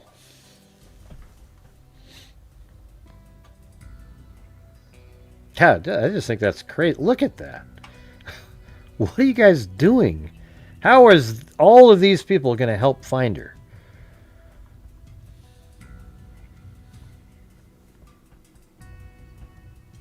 Mm-hmm. All right, let's go. I want to play. Well, I think there might be more in that one, but Nancy Guthrie investigation: why the trial went cold. Yeah, we did that one. Wow, thanks again, Chris O'Connell. Wow, all right. I think we're at about 80% now.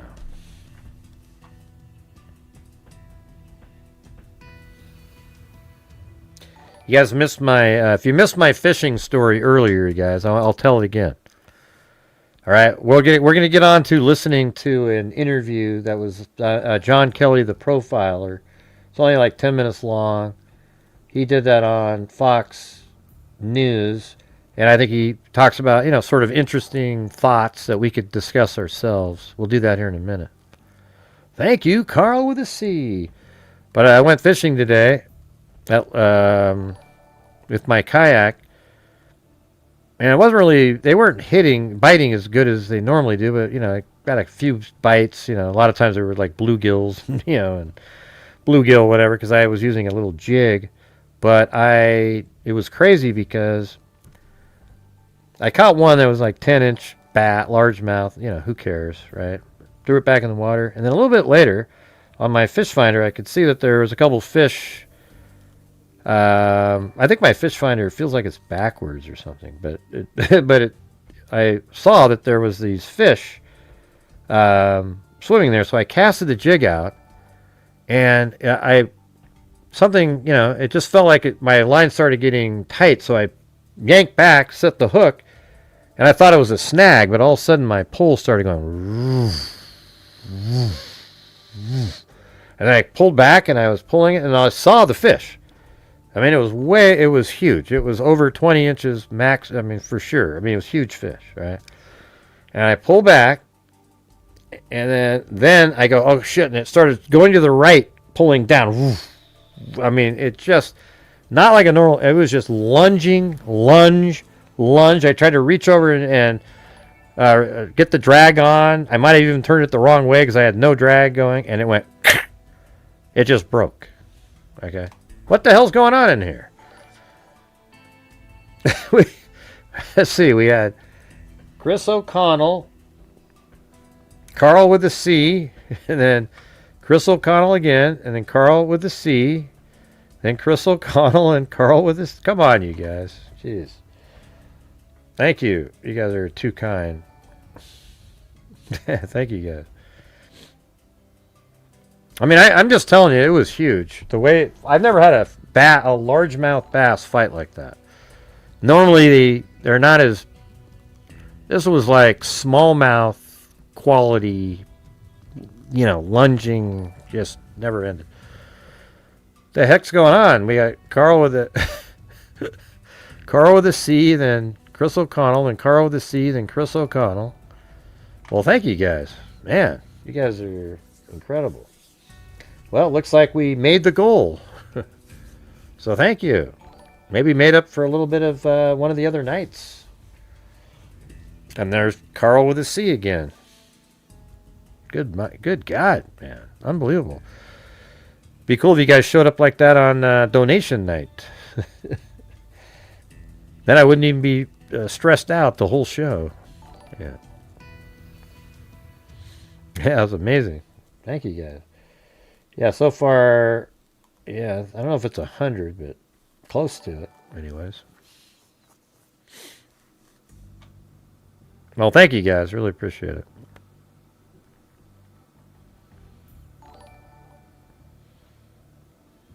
I wish I somehow could have filmed that Wild Bill. I mean, I just even the loss, because it was. I only had one other time that it felt like that, and I think I hooked into a carp on the Willamette, but it had the same like, not like da da da da, like a normal. It was just all mass, just like almost like its tail is making it lunge. It's just crazy.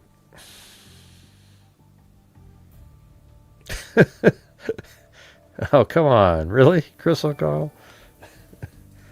Oh, what the heck? What's going on in here? What happened? Yeah. That's amazing. That's right. Good Lord. That makes up for I think we're made up for a couple days in here. For sure. Well, hey, Chris O'Connell, you did not, I really appreciate it, but man, that was crazy. I'm out. Thanks for playing, Carl. Oh, shit. Then there's Carl. Oh, my God, you got... I saw that, yeah. And then there was Carl. He did match that one. They did the same battle. That was so funny. I was just talking about that. I just remember the one time when they were here where they did a battle. Yeah. Well, hey, it made up for a couple, two, let's see, what are we at here? I would say at least two of the nights made up, maybe balanced it out a little bit. Because this month, believe it or not, you guys, this is our 25th day of the month. 17 days we didn't make the goal. So.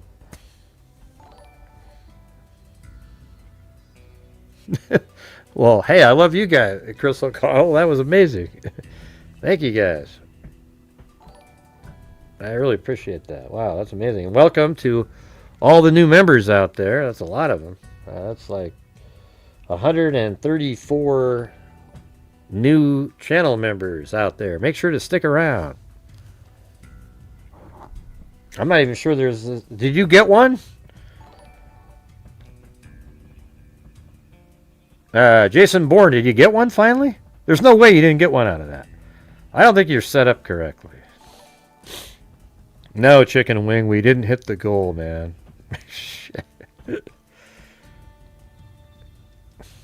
No, you shouldn't feel like that, Wild Bill.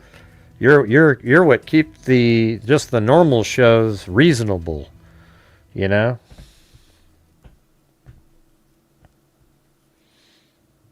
Yeah. Yeah, I should have had my 360-degree camera going. That would have been amazing. God, it was just so frustrating. Unreal.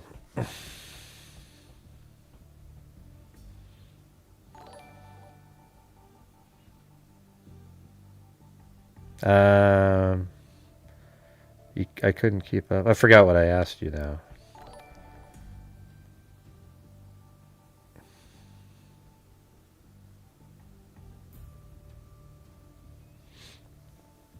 Anyway, thanks you very much there, Chris O'Connell and Carl with a C, and there was also, hold on, I gotta scroll up there. We had, I think it was, God, got this Bonnie up there too. That was cool. And of course, Wild Bill Wassman, who sent in a bunch of stuff prior to that, kept us.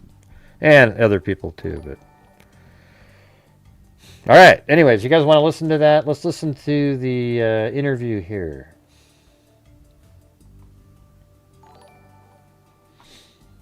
All right, you guys have seen this guy.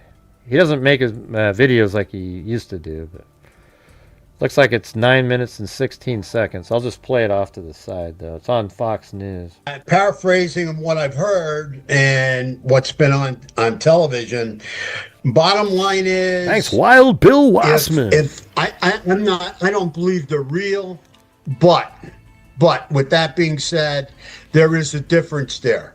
There is a difference in both notes. I mean, the first note is strictly about the dollars, about the bucks, pretty much. You know, you pay us so much money. Yeah, that's what I was saying. Wild Bill, you don't have to... you're always helping every single night. And you don't have to do that either. Like, obviously, everybody knows they don't have to do it, but I really appreciate you guys' support when you have the ability to. That's what allows us to keep going and, allows there to be money to be given out, too, at the end of the month. Hopefully, at the end of this month, we'll reach our $300,000 goal. Some dipshit on Twitter tries to pretend that that's not real or something. You know, just one of those idiots. You know how they go. You're going to get Nancy back. And you can pay it on $4 million on Thursday, or if we have to wait till Monday, it's $6 million.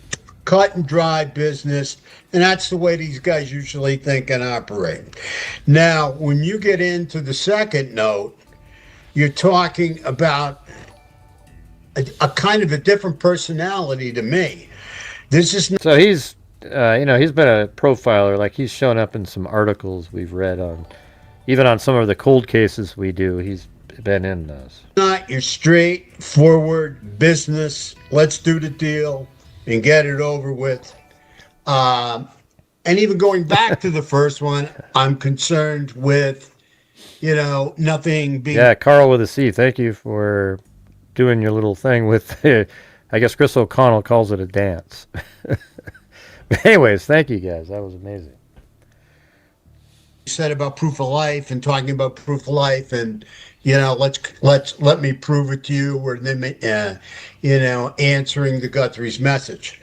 So now we get into the second note. But before I get into the second note, what I want to do is I want to talk about the way this thing went down. Now we got a guy, okay, to show you the difference in the personalities. We got a guy. Good night, Wild Bill. Thank you. That gets dressed up the way this guy's all dressed up. He breaks into this older woman's house. She's 84 years old. Goes into her bedroom, I believe. Scares the living hell out of her. She didn't die from a heart attack then. I don't know when she would die, because that's got to be horrifying. In the middle of the morning to do that to her, right? So now... Yeah, except she was still alive because of the X-rated blood outside. He's there for 40-some minutes. God knows what he was doing there. Okay. Next thing... Well, we know that he wasn't inside the house for 40 minutes because the activity outside the back of the house is at 2:12, and so you wouldn't have. You wouldn't have been in the house yet. I mean, anything's possible, but you see this 2:12, 1:47. The doorbell camera gets removed from the front, but about 20 minutes of this time is him wait. I'm just guessing, right? Like, how long would you wait if you set off a motion sensor at somebody's home? How long would you wait before you thought, okay, I can go in there now? Nothing was detected, or nobody was notified. How long would you wait? Yes, catch a big one out there tomorrow. Catch the one that I lost. Man, that was crazy. Yeah, you probably made 20 minutes or so, right? 10 seems a little low, right? Because somebody could drive there. Might take him 10 minutes. It takes 10 minutes to get from Annie's house to there. 20 minutes, it's sort of, that would, nobody, if it's not 20 minutes, nobody's coming, right? So I think that's about it. Like, you would wait about 20 minutes or so, and then you would go to the back, and then that would be 2:07-ish. It's not going to be exactly anything, right? So we're just going to say, it's between 2:05 and 2:10. They decide, okay, now I'm going to go in the house. Now, they probably just sat around in the woods behind the house somewhere. And, did you finally get one? Jason, did you get a membership? I don't know if he did or not. It doesn't look like it. He's a moderator. He doesn't have the little circular thing next to it. Right, so the 2:12, there's motion in the backyard, so that's likely the time that something was happening in terms of entering the house.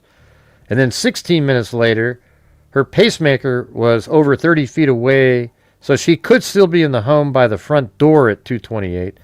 But I think it's pretty safe to say that around 2:28 is when she's being removed from the actual house. Like, we can't tell exactly anything like what that means, because if it's inside the home, if you're by the front door, that's well over 30 feet from her bedroom where the pacemaker receiver is. So we don't know, if they're in the house for a couple minutes and then she's removed. But I would say 2:28 represents around the time they left the house.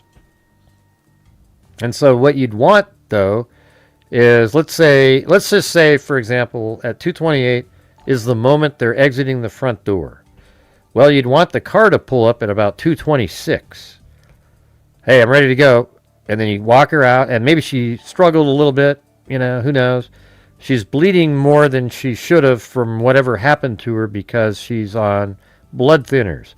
I don't think that if she wasn't on blood thinners, the amount of blood we see would be way more minimal than what we're seeing. But I think the blood thinners magnified that dramatically, and so it looks like it's much more, like a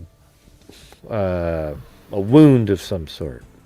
I just think, she has a bloody nose and it's in her throat, and she inhaled a little bit and then coughed it up right there, and then then walked down the driveway, and maybe the other person that was there that moved the car got out and helped get her down the driveway, right?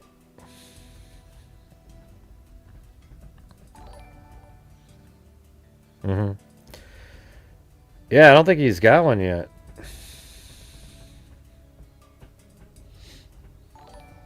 I think it's still giving out. Look at it, still giving out memberships to people. Maybe you'll get one of these. It looks like it's still trying to give some out. You guys see that? All right, let's see. Oh, maybe those were all given out earlier. Never mind. Yeah, they gave those out immediately. I haven't seen Lisa Valenzuela in here tonight. She doesn't seem to show up in the chat too much lately.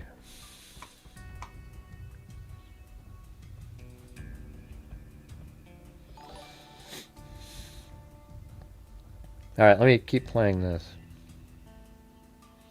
He's got to prepare her to leave. Okay? So now he takes her out of the house, all pretty much bleeding. So she's a bloody mess, and she's being taken from her home. I don't know if she's a bloody mess. I don't know about that. From her safe place. Okay? He hauls her outside, Oh, there's Lisa. How come you don't type anything, Lisa? Crap.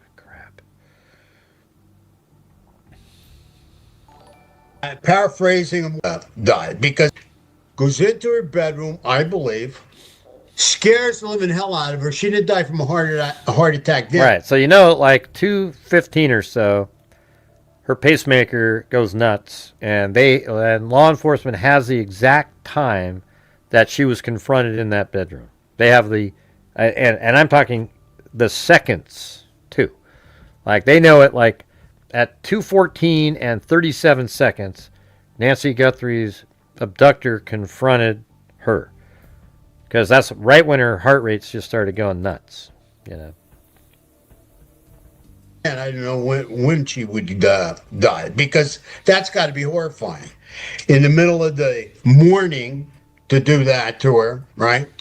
So now he's there for 40-some minutes. God knows what he was doing there. Next thing I haven't seen hardly anything. Prepare her to leave. Okay? So now he takes her out of the house, all pretty much bleeding. So she's a bloody mess, and she's being taken from her home, from her security, from her safe place. Okay? He hauls her outside, does whatever he does, puts her in any kind of vehicle. I don't know what kind of vehicle he would have used, right? I mean, no sensitivity at all being shown there whatsoever for this older disabled woman. So now you turn around and you go there whatsoever for this old disabled. This guy's Jason Bourne in about 20 years. I'm just kidding. This older disabled woman. So now you turn around and you get a second note, all being shown there. Hold on. Does whatever he does, puts her in any kind of vehicle. I don't know what kind of vehicle he would have used, right? I mean, no sensitivity at all being shown there whatsoever for this older disabled woman. So now you turn around, kind of vehicle he would have used, right? I mean, no sensitivity at all being shown there whatsoever. How do we know that? I don't know what he's saying. For this old, I keep trying to figure out what he's saying. I don't know what he's talking about. Woman. So now you turn around and you get a second note saying, Nancy's passed on or whatever. She's not with us anymore. was not intentional. Now, see, now you're seeing an emotional word, intentional, right? She's buried in nature. Again, more kind of emotional, trying to soothe you, some kind of condolence, if you will.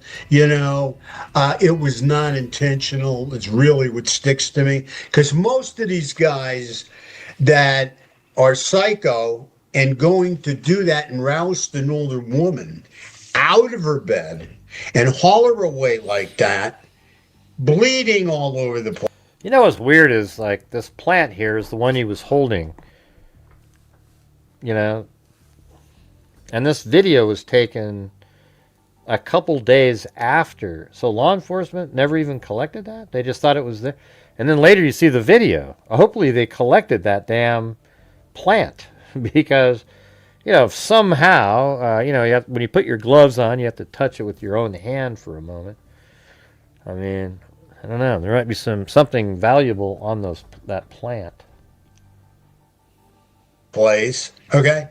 I mean, they're going to just want to get away from the problem as quick as possible. They're not going to be worried about leaving condolences. It's weird, Chris O'Connell's. We've been trying for like weeks to get him a membership, but for some reason I don't know if he did something wrong, or Cindy had the same problem a long time ago. You remember that?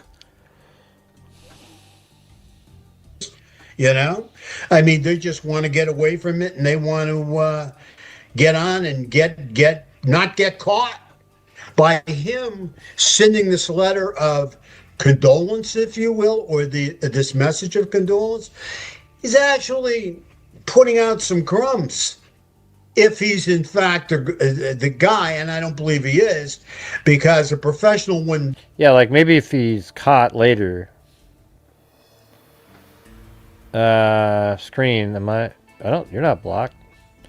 What do you mean? We can read you, Carl. You look normal to me when you're typing. See that? You're right here. Why do I have a big red X across my chat screen? I don't know. You just type something in, though. It's right there. YouTube always has weird shit, man. Why don't you try like signing out and signing back in again? But you were able to type. Are you not able to read other people's comments? Or you're definitely not blocked, because we can see your comment. Nor would anybody need to block you. We do have, Sandy sometimes accidentally blocks somebody with her cat jumping on her phone, but yeah, I remember it took Cindy like forever to get a channel membership.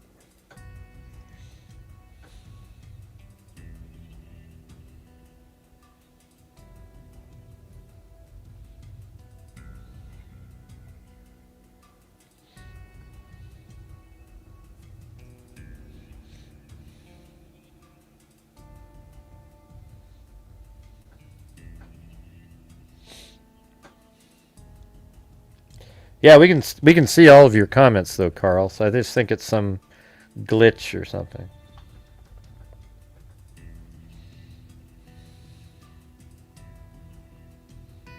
All right, back to this guy. Do that, because who knows where these crumbs could lead. For instance, he's actually putting out some crumbs, if he's of condolence, if you will, or this message of condolence.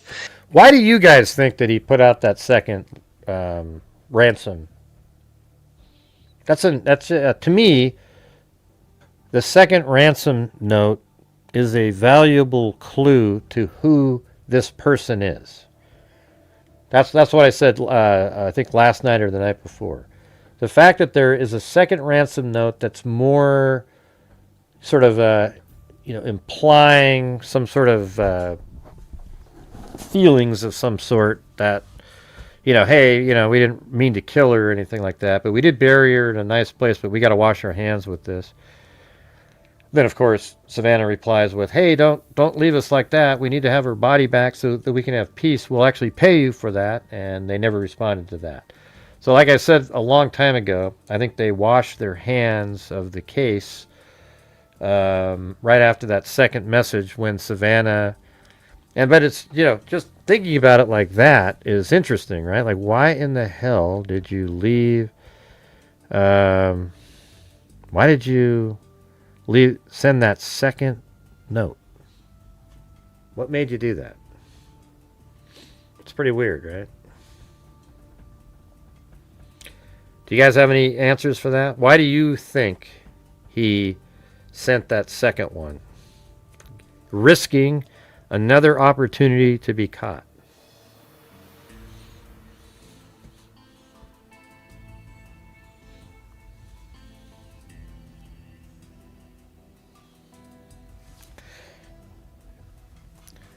Jim, you're sort of like the, I don't know.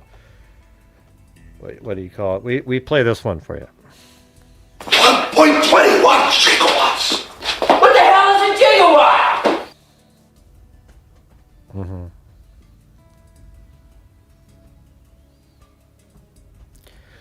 Sorry about that, Sandy.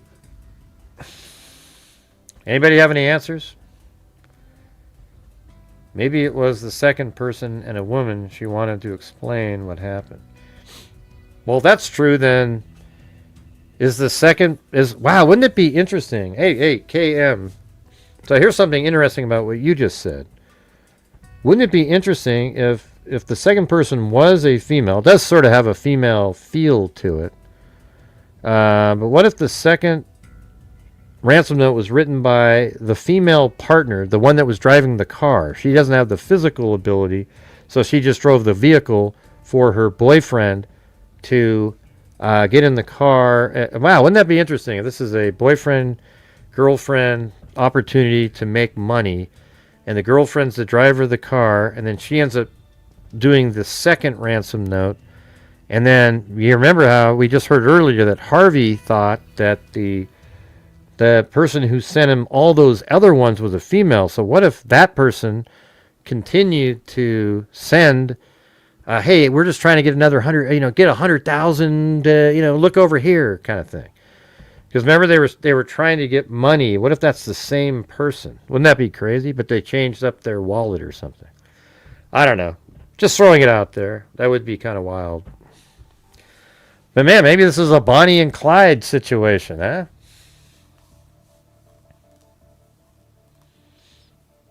Yeah, I was thinking that. I said that earlier. Like they could be just trying to make it seem like, hey, everybody, hey, we're letting you know early that we didn't do this intentionally, in case they get arrested. All right. That doesn't sound lame. I actually thought the same thing earlier. Sounds pretty, it's probably not very likely that that's why they did that. Because how does that help? The evidence would tell, they're not saying where her body is. I also think there's the two interesting elements is the fact that you even sent it, but then you would never tell the family where the body was.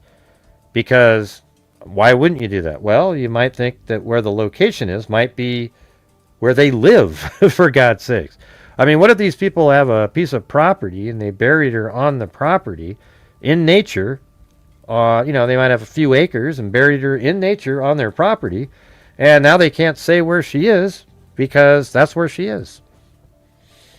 I mean, why? I don't understand. Because if you bury somebody in the middle of the desert, there's really no reason you can't say where she is, right? There's no reason.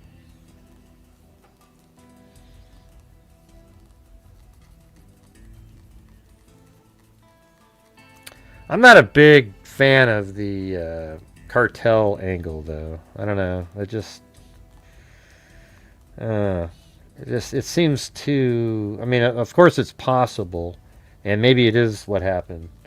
I'm just not really a big fan of that one.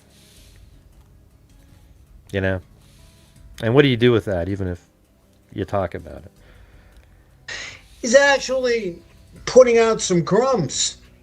If he's in fact the guy, and I don't believe he is, because a professional wouldn't do that, because who knows where these crumbs could lead. For instance, well, she's buried with nature. Well, you tell me that, and I'm up there. I'm going over to the nearest nature preserve and look for her. Yeah. I mean, that's Well, just you know what? After he said that, I went, well, let me go look.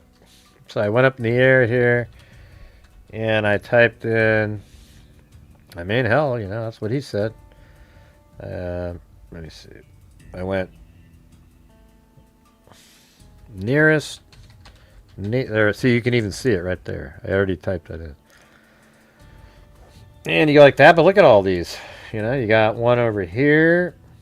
Probably not that one because they said that they didn't go in that direction.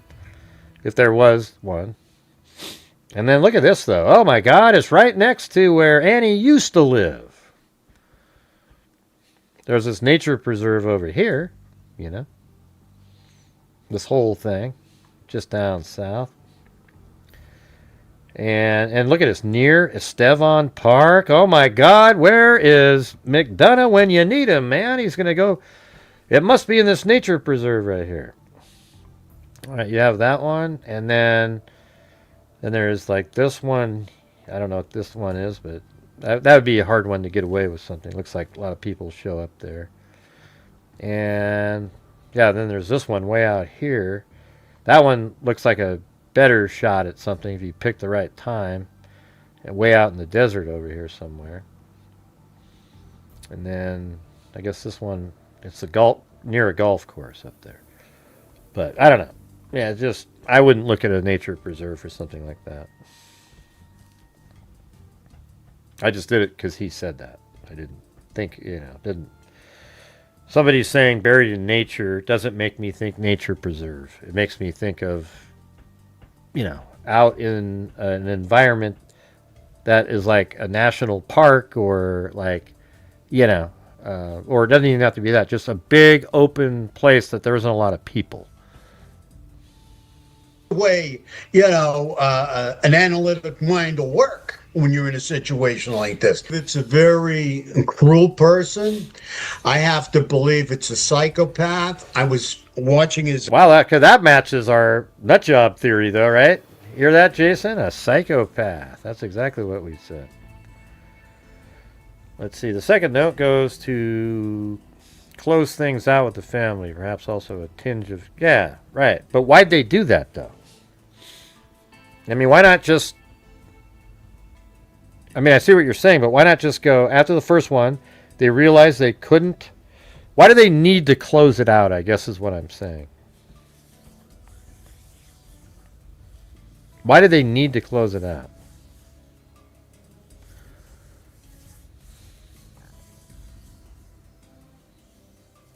Well, I think she just died later. She probably, her heart just, I think it just gave out on her later.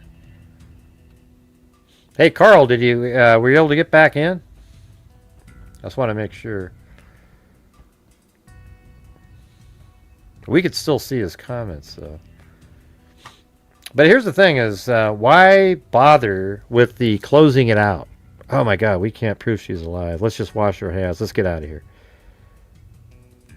It almost does feel like, in some ways, that there is a compassion level, I mean, it's hard to get away from that. Because it is like, okay, I just want to let you know she's not alive. And, we put her somewhere in in nature. We buried her, and we're just letting you know, so you don't expect anything else from us. Okay, see you later. I mean, that's sort of, I mean, if you want to call it compassionate, it does have something, but it just seems like, why not just take off, And that's where you say, well, then it might be a female who literally had feelings when she saw Savannah and her reaction. See, here's the thing. These guys might have been completely transactional, just sort of, let's just pretend for a minute it's a Bonnie and Clyde, two different people, a girl, a woman, and a man. Let's just throw it, pretend. And then the female, though, she's the driver. She pulls up. And the guy, he's one, and they're just trying to make money. And they didn't dislike Nancy or Savannah or anything like that. It was just an opportunity. Wow. There's this 84-year-old woman who's the mother of a rich person. I think, and the kid is probably, maybe he's like 26 years old, computer guy, knows all the shit. He's kind of like a hacker, crypto, those nerdy kind of guys like that. And he knows how to do it. Okay? He knows how to do it. So they send the ransom notes, and they think that they could have, they're trying to pull it off. But then she dies, and then the female sort of feels shitty about it. But I mean, you would think that the guy would overwrite it. Like, why would, But maybe she was like, oh, I got to send something, all right? It's like, and then she sent it, and that was it. Something of that nature.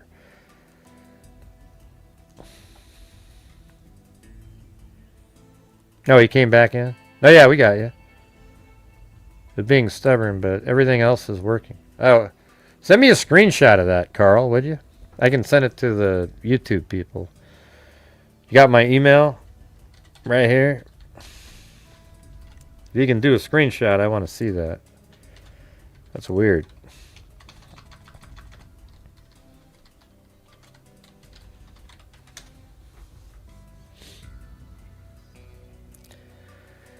One of the favorite things all about the chat only, but it's weird. Can you read but you can read other people's comments, right? And then you can actually comment. So I'd like to see what that looks like.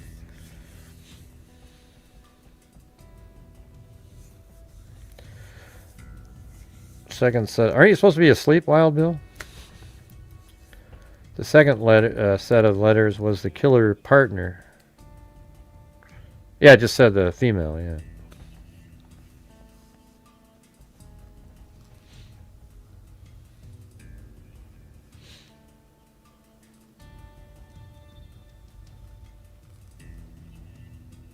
Oh. Would have to be into hiding, worried about the main abductor dealing with them. I don't know. I don't know what that means. I mean, I get what you're saying. Let's see. It's possible the second set of letters was the second letter.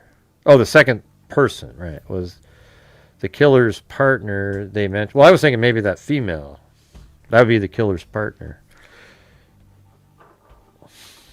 And they would have to get into hiding, worried about what the main abductor dealing with them. Yeah, because I remember the second person was saying stuff like they're scared that their name would be revealed. Like they're nervous that they might do something to them. So that would imply more people. They seem like they were just sort of a witness to something. I don't know. Yeah, the second, all those other letters, yeah.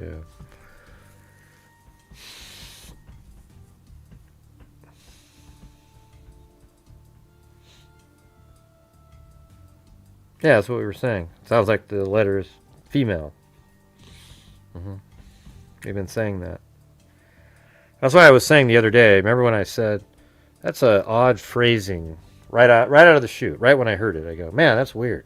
And people are like, I don't know, Gray. And now everybody thinks, oh, it is weird. It is weird how they, But I remember when I said it, people just thought, again, oh, it's not weird. But now every single person doesn't think it sounds normal.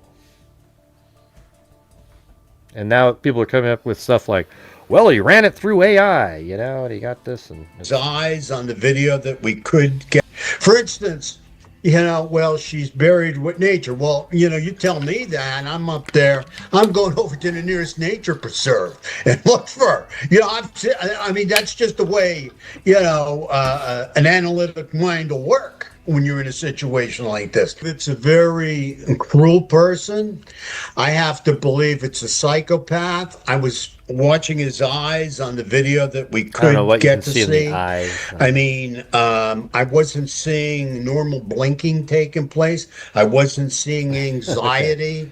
All right, well, hold on. Let's go look at that. I wasn't seeing blinking taking place. Okay. So let's just analyze what he's saying here. Okay, well, we can't see anybody blinking there, right? We wouldn't know if he's blinking. We wouldn't know if he's blinking there. Okay, right there. Okay, right there he blinks. See that? Right there. Boom. He's blinking. See that? He literally blinked. Go back one frame. And then boom, he blinks. Then he opens his eye again. So he does blink. And then his face is blocked. And he may have blinked right there. He might have blinked. We don't know. And then there he is again.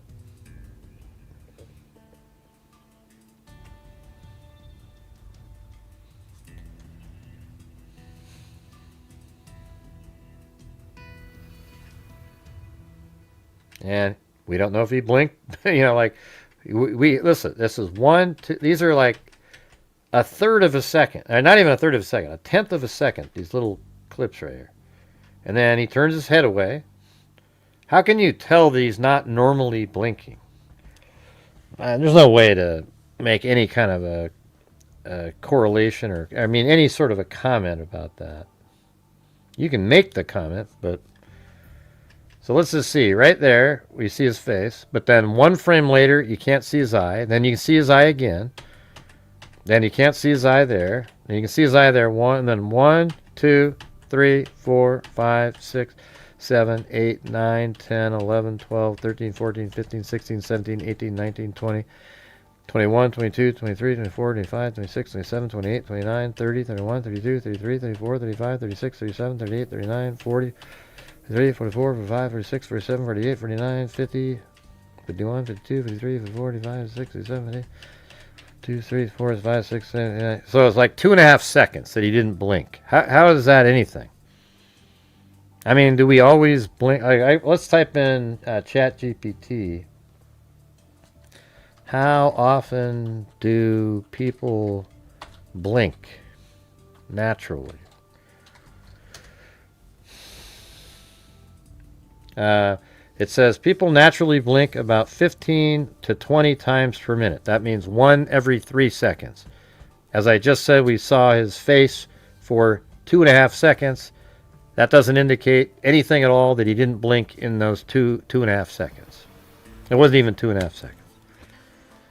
Isn't that amazing, you guys? When you just look stuff up.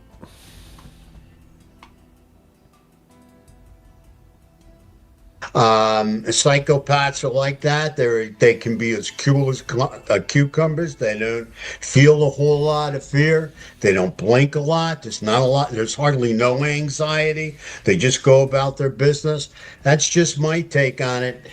Being a hard guy like that, right from the get-go, the way he seemed to me and looked, bottom line. Yeah, I mean, it easily could have worked that way, Chris O'Connell. If they meant to keep her alive, she likely died in their presence, and they were right next to her, trying to keep her alive because they need, they want to try to get their money. But they probably felt bad too, because I don't know. Let's just say you were a person, and one day you go, God, I need you. I mean, nobody does it, but you might have thought, wow, I'm going to abduct that person, and you got really worked up, and you went out and did it. Damn it! But you didn't want to kill the person. Right? So then you'd feel bad, or at least one of them maybe felt bad. So I think that's a possibility. It's not really an apology note. It's just a second note. It's just saying, hey, she's not alive. We buried her in nature.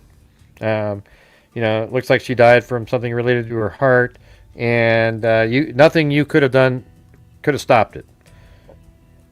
And I want to know, does everybody agree that when they said that sentence, the one about there's nothing you could have done to prevent it, what they're saying is, even if you had sent the ransom that we asked for in the first note, she wouldn't be alive.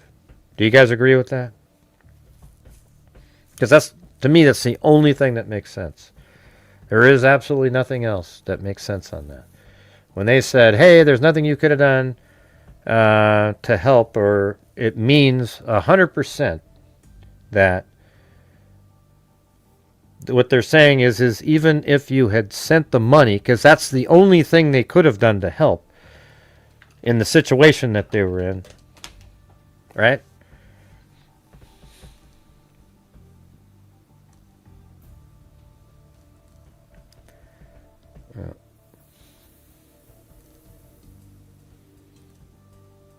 Right, yeah, that's what I was saying earlier, Jay.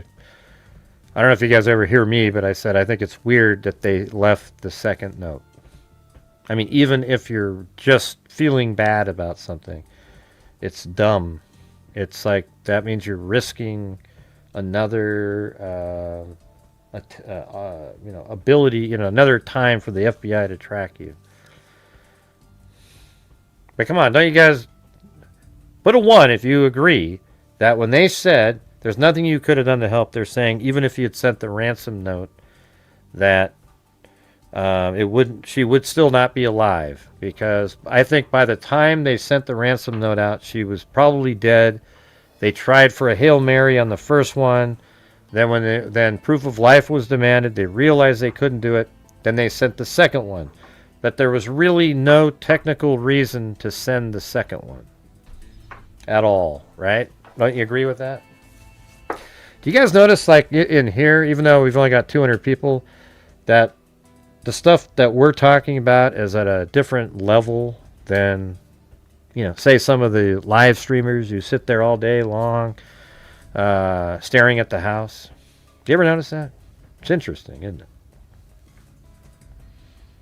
What did he do? He did cruel things. He went into the house, all right, rousted her from her bed, hauled her out of the house bleeding, didn't take any of her medication, didn't take anything to care for her. But he might not have known. They might not have known, and they also might have thought that, hey, we'll be giving her back in a day or so it should be fine. To soothe her. So off he goes, hauls her away. Now, what's the reason? Okay, what is the reason? Sure, in the beginning, you got to jump on that ransom as quick as possible. Thanks, you Wild have to take Bill the ransom Wassman notes into consideration, but we don't. And by the way, Wild Bill's supposed to be sleeping because he's got a bass fishing tournament tomorrow, which is today where he lives. Know for sure. We don't know for sure. I mean, is this guy, some kind of thief and a robbery went wrong? Is he some kind of sex offender? As you know, I've researched a lot of different serial killers. Research is my middle name, and there are a lot or a good number of serial killers. Let me put it to you that way. Hey, I'll do a challenge for the rest of you guys. If you guys do 3 channel memberships, I'll donate 5. Okay? This is for the other people, non-Chris O'Connell, Carl with a C, or Wild Bill Wassman. Okay, so we need 3 channel memberships gifted, then I'll donate 5 myself. Definitely, are into older women. I mean, you take a look at we talked about that early on. Ramirez, okay. We talked about that early on, about it being somebody that was like a sex offender. Could get to the why, we'd probably have a good idea who the person is. But what I'm focused on is the how. How did he get her out of there? How did he get her out of there? Was it done in a professional manner? I mean, I'm seeing blood on the steps, but then I'm not seeing blood afterwards, right? I'm not seeing... Well, whatever it was, it worked. About blood in the house, but the bottom line is, there was nobody else in that house but this poor woman sleeping in her bed, and this guy hauled her. Come on, you guys, I can't get 3 of the rest of you guys to do 1 channel membership, and I'll donate 5. We'll try to get Jason Bourne his membership. All right. Away. The only thing that was stolen from the house was her. Okay, so what? How he's prepared coming into the house. I've never seen anything like it. Somebody with a gigantic backpack, or a backpack gigantically filled with stuff. He looks like he's loaded up with. A large Faraday bag sold her pacemaker signal. What are you talking about, man? They put her entire body into a Faraday bag? Christmas presents or something coming in. That usually doesn't happen. They come in with very little in their bag, just enough maybe tools to get them to work around.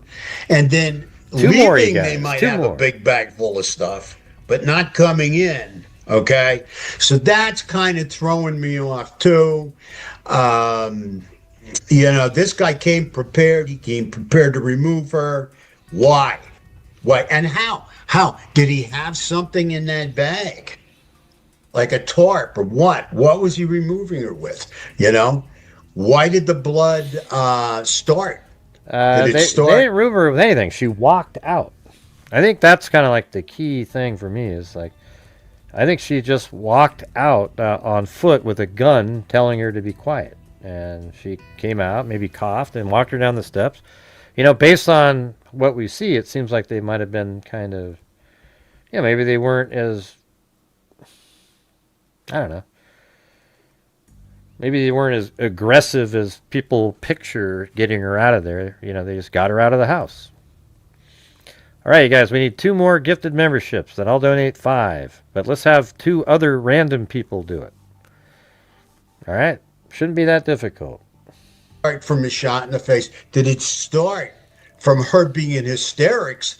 I mean, you got 84 years old. You're being taken out of your safest refuge, your home, and off you're going with some guy, and I mean, this is horrific. And this is a person to me that wouldn't know a feeling if they tripped over one. Well, thanks again. The objective. Thank you, Jim Lawn and Haley. And here's for Jim. 1.21 gigawatts. What the hell is a gigawatt?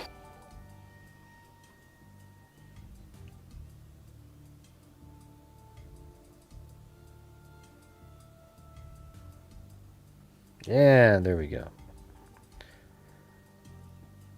What the hell is a gigawatt? Thank you, Jim and Haley. Or all she was an object at that point in time. And that's very different than what I'm seeing in the few words that I was able to see and you were able to see so far, in the ransom note saying that,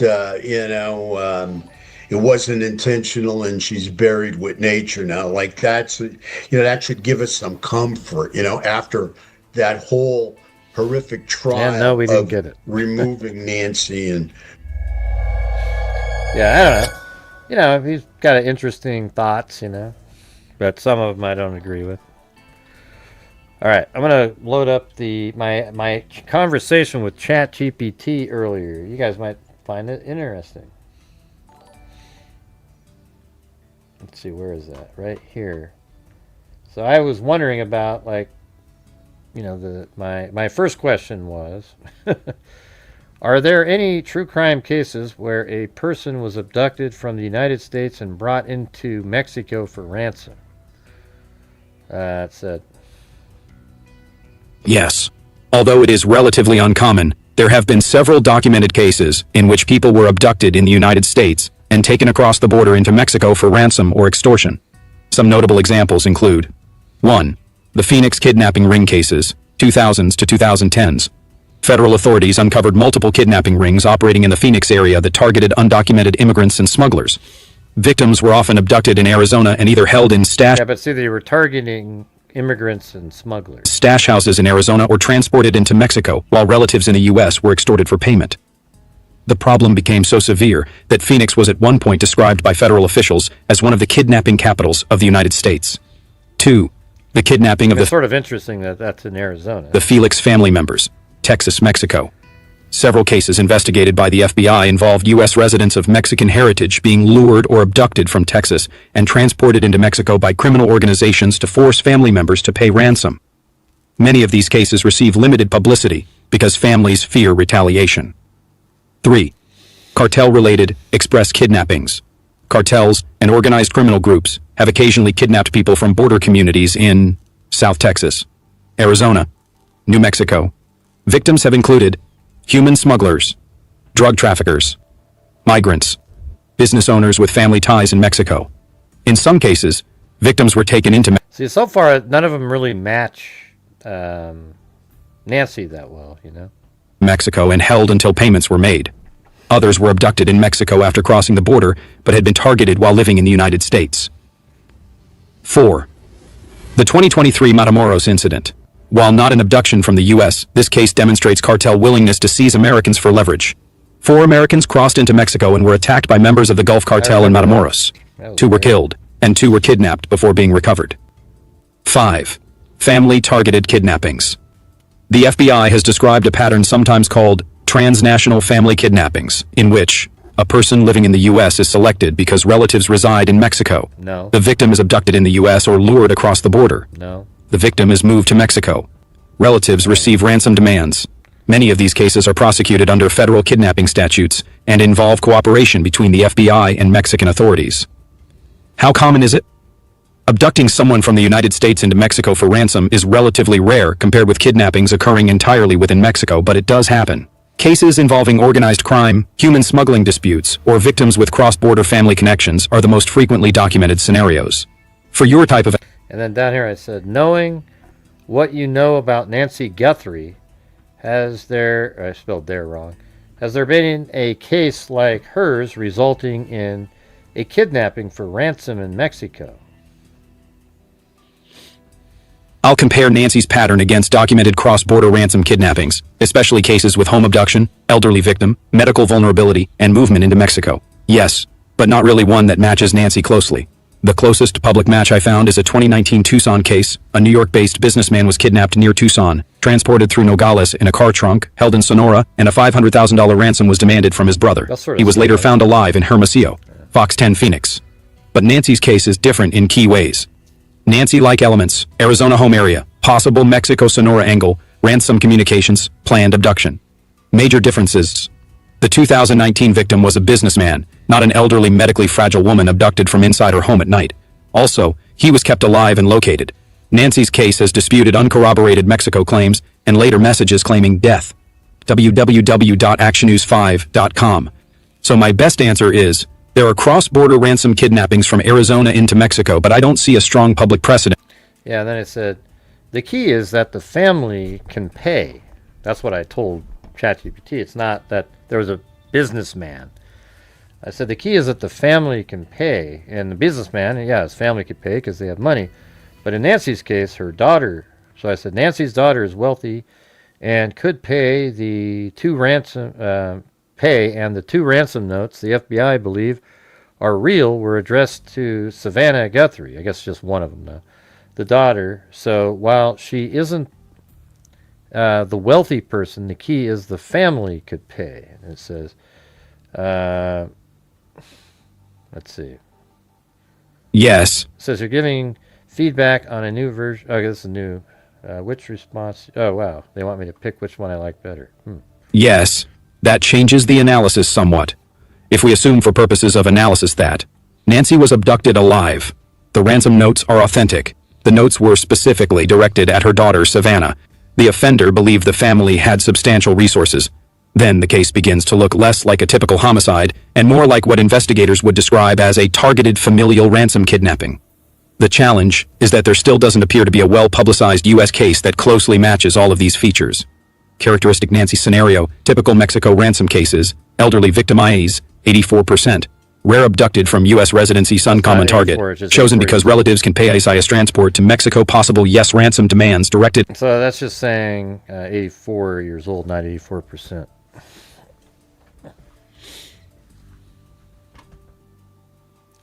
Let's see. That's the strongest family. Let's see. That's the stronger framing. The victim herself does not need to be wealthy if the abductor believe the reachable family member can pay.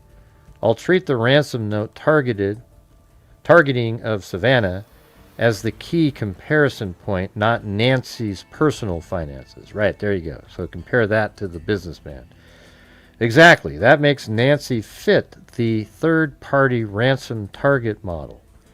Victim equals leverage. Family member equals payer. That is why the closest comparison is the 2019 Tucson to Mexico kidnapping, where that's weird, it's the same city and everything, where the abductor took the victim across Nogales into Sonora and demanded $500,000 from his brother. The ransom target was not just the person kidnapped, it was the family member who could pay. So the Nancy theory becomes more plausible in this narrow sense. That's pretty interesting, don't you think? They may not have selected Nancy because Nancy was rich. They may have selected Nancy because Savannah Guthrie was reachable, famous, emotionally attached, and perceived as able to pay. That's exactly right. I think this is better than the other one.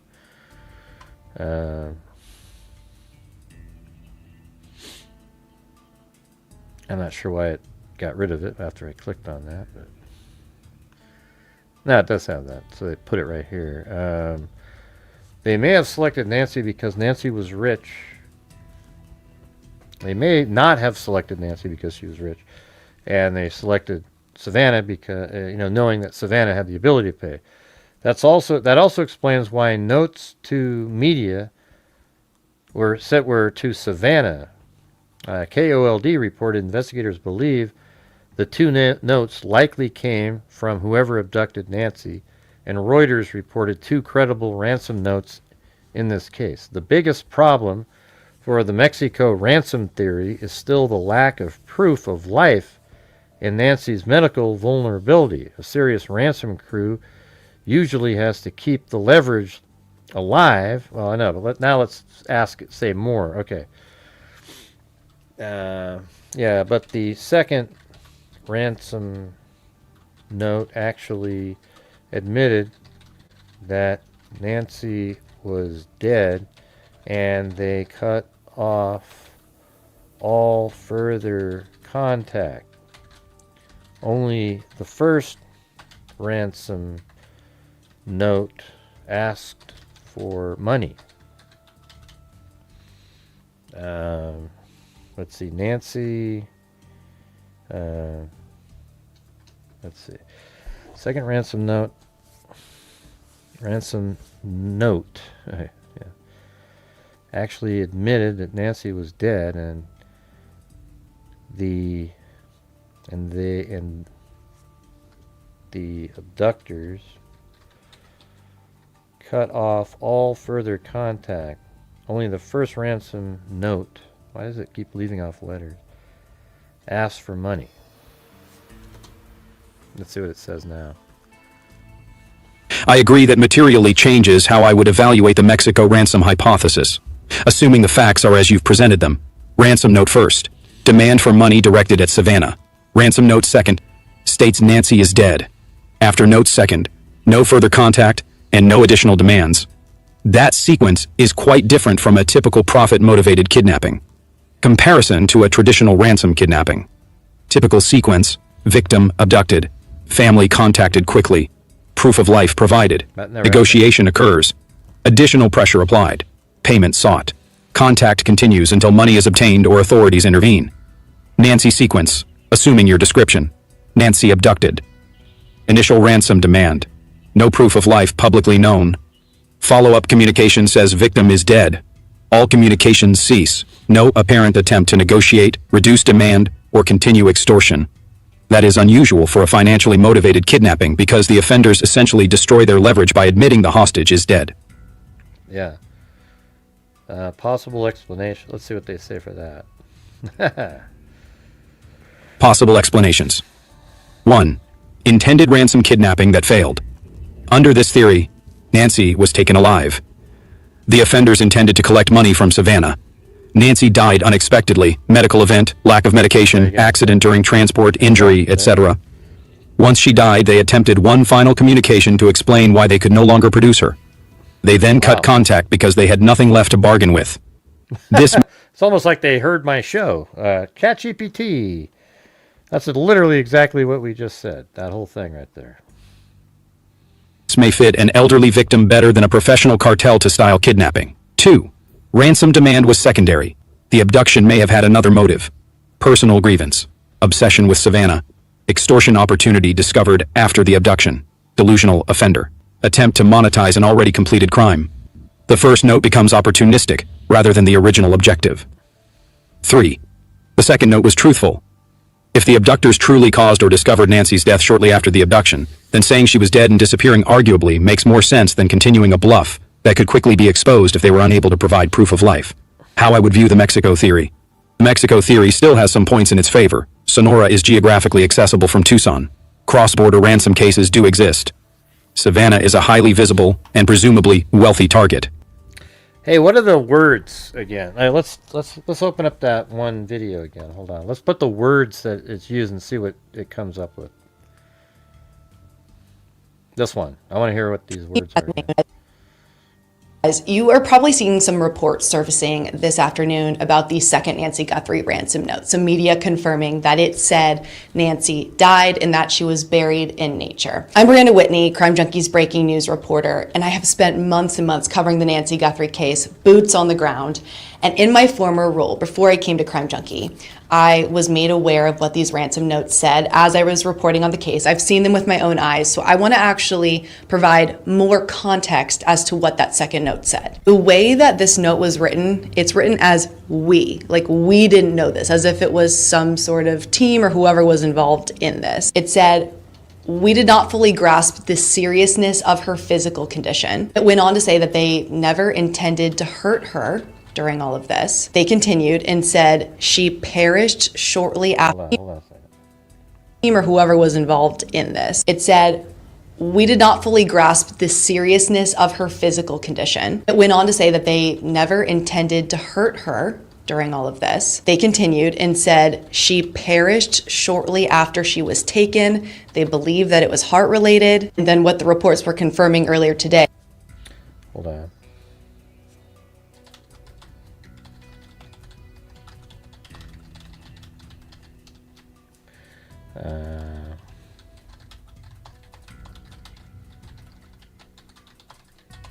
I'm just putting all this into ChatGPT. That she was buried with nature. And maybe the most important part of the second ransom note, it said, "Nothing you could have done could have changed the outcome. We are truly sorry." So that's what I know from my reporting on this case. And that second note came in I guess that is an apology, isn't it? At the end. I didn't know, I forgot that part. Nothing you could have done. Hold on. They believe that it was heart related. And then what the reports were confirming earlier today, that she was buried with nature. So and maybe the whoever said that, it is an actual apologetic. most important part of the second ransom note, it said, "Nothing you could have done could have changed the outcome. We are truly sorry." So that's what I know from my reporting on this case. And that second note came in the first week of the investigation. Now, the FBI never came out and confirmed whether. Okay, all right. So let's see. In the second note, what do you think this means? Let's just see what a logical computer thinks of this. Assuming those statements accurately reflect what was written in the second note, and assuming, for purposes of analysis, that the note was authored by the abductors, I think the note communicates several things. First, I would separate what the note says happened from what may actually have happened, if the note is substantially truthful. The most straightforward interpretation is, Nancy was abducted alive. The offenders intended to use her as leverage against Savannah. They underestimated how medically fragile she was. Nancy suffered a medical event shortly after being taken. The offenders panicked. They concealed her body. They abandoned the ransom plan. The second note was written to explain why the first ransom demand was never pursued. Several phrases support that interpretation. Makes sense. We did not fully grasp the seriousness of her physical condition. That sounds like an admission that they knew she was elderly, but did not appreciate how vulnerable she was. That could mean they didn't know about blood thinners. They didn't know about a heart condition. They didn't know about the pacemaker. They didn't appreciate that stress alone could be fatal. She perished shortly after she was taken. To me, that suggests the writer is trying to establish a timeline. Essentially, she didn't survive very long. And so I think what it probably means is that When they wrote the first ransom note, she wasn't alive, but hoped they would respond without needing proof of life. Writer may be attempting to distance themselves from allegations of prolonged captivity, torture, or intentional murder. We never intended to hurt her. That sounds less like a denial of involvement and more like a denial of intent. In other words, we kidnapped her, but we didn't mean for her to die. That wording resembles what you often hear from offenders trying to morally downgrade their conduct from murder to negligence or an accident. See, they believe it was heart-related. That phrase stands out. It suggests one of three things. Possibility. 1. The offenders observed symptoms. Chest pain, collapse, breathing difficulty, she may have even said and something. Inferred heart failure. Possibility. 2. The offenders are speculating. Possibility. 3. They are fabricating a medically plausible explanation. Nothing you could have done could have changed the outcome. That phrase is psychologically interesting. It appears designed to relieve guilt, almost as if the author anticipates Savannah asking, I mean, there's another reason why you wouldn't want to, like, hey, here's where you can find her, because she didn't die the way they're saying she died. And then that would mean something else. What if I had paid? What if I responded sooner? What if I called police? The writer seems to answer those questions preemptively. That sounds almost therapeutic. It resembles language used by someone trying to reduce the emotional burden on the recipient. We are truly sorry. That can mean several things: genuine remorse, self-serving remorse, an attempt to humanize themselves, an attempt to discourage further pursuit.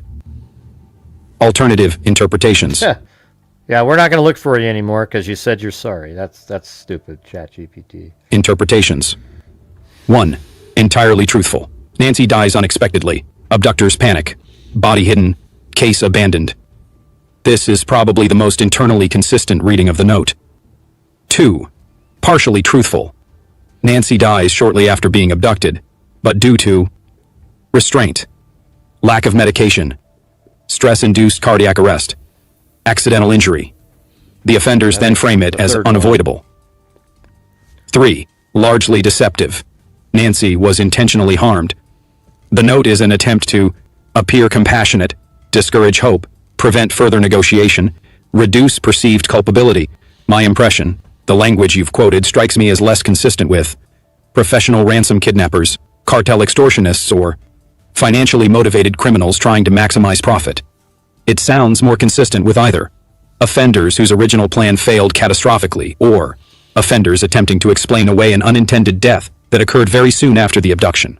The most significant phrase to me is, "She perished shortly after she was taken."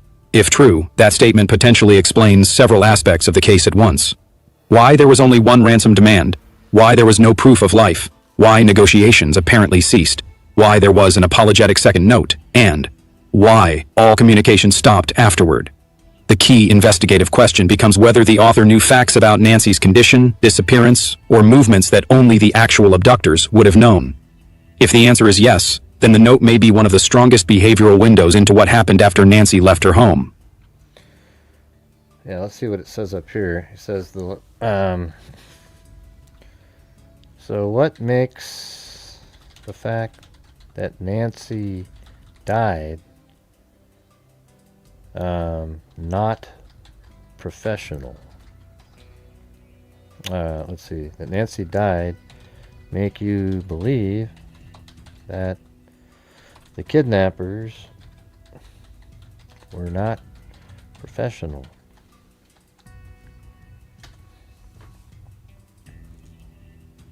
Actually, I don't think Nancy dying necessarily means the kidnappers were not professional. I think I overstated that conclusion. A better way to put it is that certain aspects of the reported communications may be less consistent with how many professional ransom groups typically behave, but Nancy's death itself does not tell us whether the abductors were professional or amateur. Here's how I look at it. Reasons someone might infer not professional. If the second note is truthful. She perished shortly after she was taken. Some people would say, a professional ransom crew's asset is the hostage. An 84-year-old woman with known frailty presents obvious risks. Professionals seeking money might be expected to choose a healthier victim or have contingency plans if a victim becomes ill. That is one way to think about it. Reasons that conclusion may be wrong. There are several reasons I think that inference is weak. 1. Professional criminals make mistakes. Professional offenders misjudge victims. Have plans fail. Panic. Lose hostages. History is full of experienced offenders whose crimes unraveled because they underestimated a victim's condition. 2. Nancy may have been selected because of Savannah, not Nancy. If the goal was, Right. take Nancy because Savannah can pay, That's what it was. then Nancy herself may have simply been the most accessible leverage point. That's exactly In what that it was. scenario, That's the offenders may have accepted the medical risk because they believed. They only needed Nancy alive briefly. Right. They could obtain money quickly. Yep. They could manage an elderly person. They may simply have been wrong. 3. So I agree with every single bit of that last part there. Second note reads differently than many organized extortion communications. For me, the bigger issue isn't Nancy dying. It's the wording. Statements like, nothing you could have done. We are truly sorry. We never intended to hurt her. Those sound somewhat apologetic. Many organized extortionists tend to communicate in ways that maintain leverage in... But you know, the thing is, we keep saying, what if it was a guy and a girl felt, well, why can't a guy feel remorse for something like that? I don't think it's self-serving. There's no let me just say this. The reason I don't think it's self-serving is there's no reason to have sent the second one at all. I think it's possible that they genuinely felt like, God, this isn't what we wanted here. Because there's no reason to send that second one, because they're never going to tell anybody where her body is. So they could have just disappeared into that good night, It could be, sure, that they think, well, maybe someday we'll get caught. We want to show that we had remorse and we won't get the death penalty, maybe, something like that. It's just, I don't know. I just think it's not always what we want to say, because we follow true crime, so everything's always negative and everybody's always this and this and this, and we're all psychos and this. Who the hell knows, man? Yeah, it's just sometimes it isn't what you want to think it is. Whenever you do true crime, everybody wants to believe that every criminal has the worst attributes of mankind at every second of every case, and if you don't agree with that, then then people get angry at you. I don't know what this is, but I tell you, the second ransom note was absolutely not needed at all. Okay, it wasn't needed. They didn't need to write it. Yeah, nobody's going to accept it. I mean, nobody cares that they're apologizing. It was just done, I think, because they didn't mean to do that, and they wanted to give some sort of comfort by saying she's buried in nature somewhere, and then they just washed their hands of it. And it sort of it kind of did what they were saying, except the family then retorted and said, listen, we understand, but we're not going to feel peace unless you give us her body back, okay? So, we'll actually send you money. And now these people are like, well, we're not going to do shit because now it's the death penalty.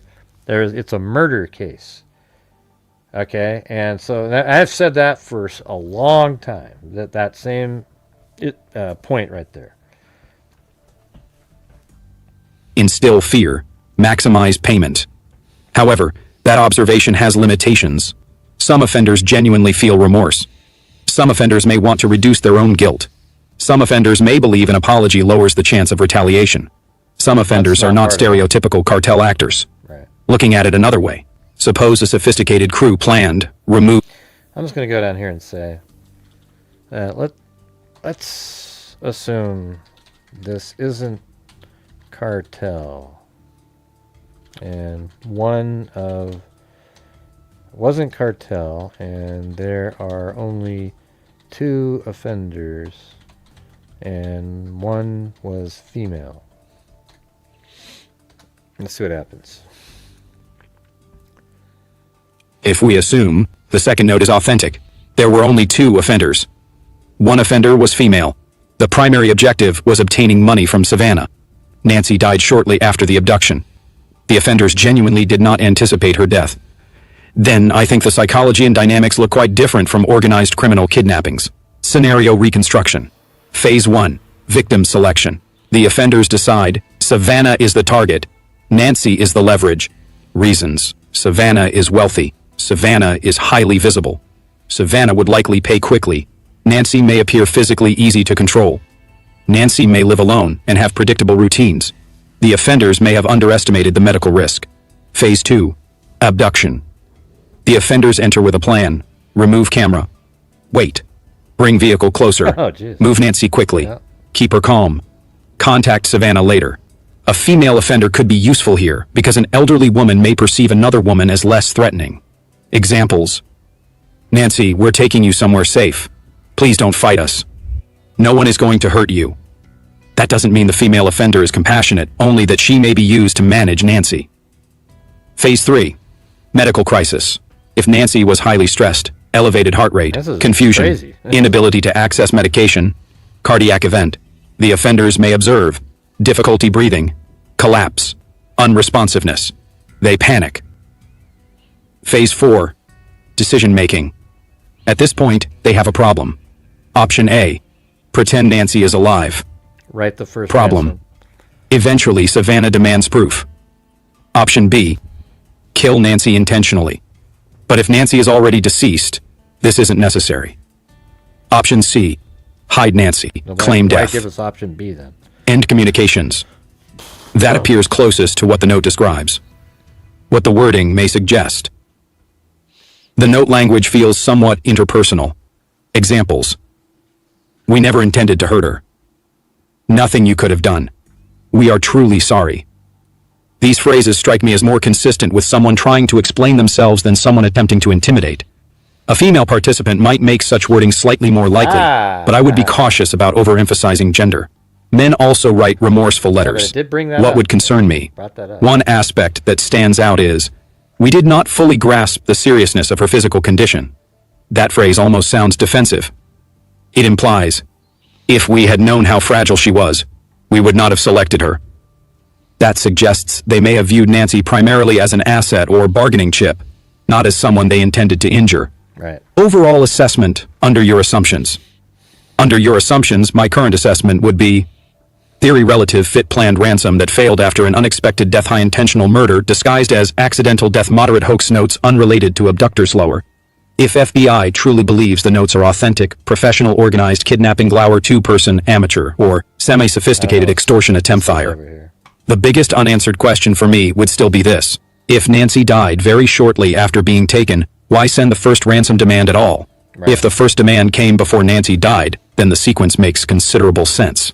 If the first demand came after Nancy was already dead, then the offenders It either... might be like they sent, as I said earlier, that they sent the first ransom note,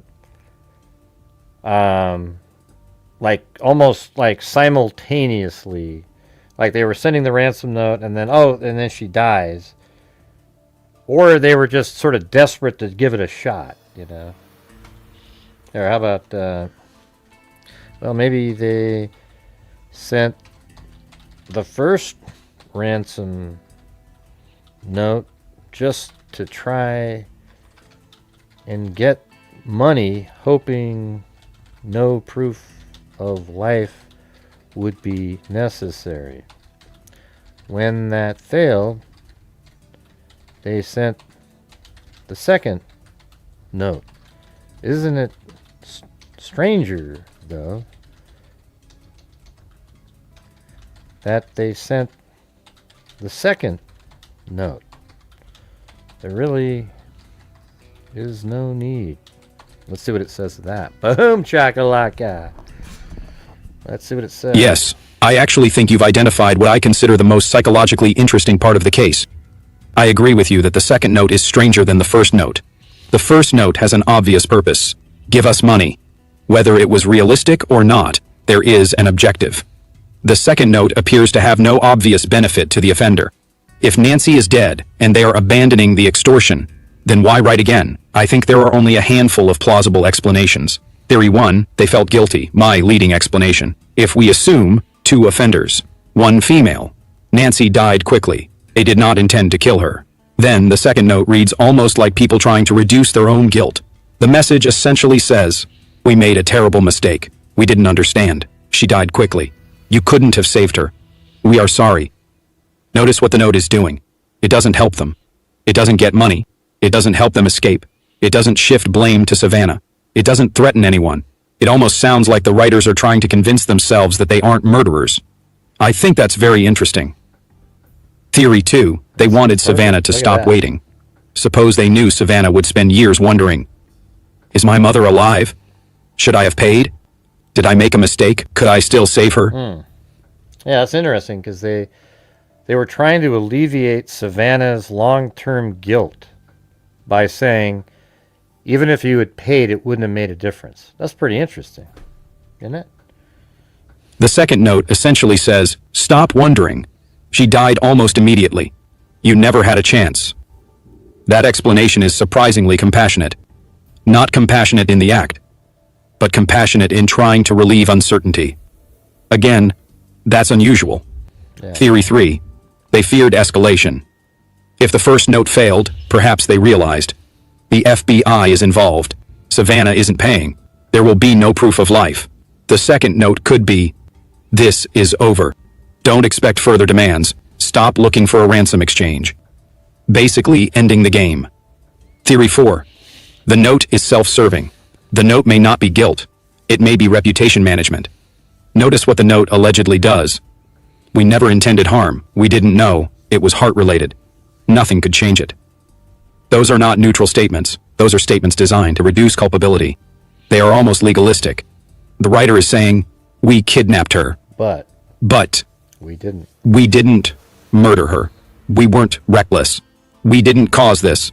It was unavoidable. We weren't reckless? To me, that... Yeah, we weren't reckless. We just took a 84-year-old woman out of her own bed at night. Had we known that she had heart problems, though, we wouldn't have done it. And, it's not our fault she had heart problems, for God's sake. What do you mean they're not reckless? I'm going to have to challenge that in a minute. That's fascinating. The thing I find most compelling. You said, there really is no need. I agree.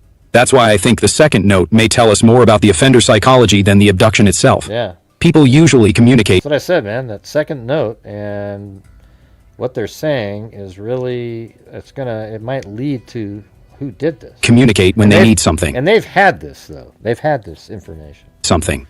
The second note appears to seek nothing tangible. It's interesting now that you think about it. What if it is they do think it's a male and a female?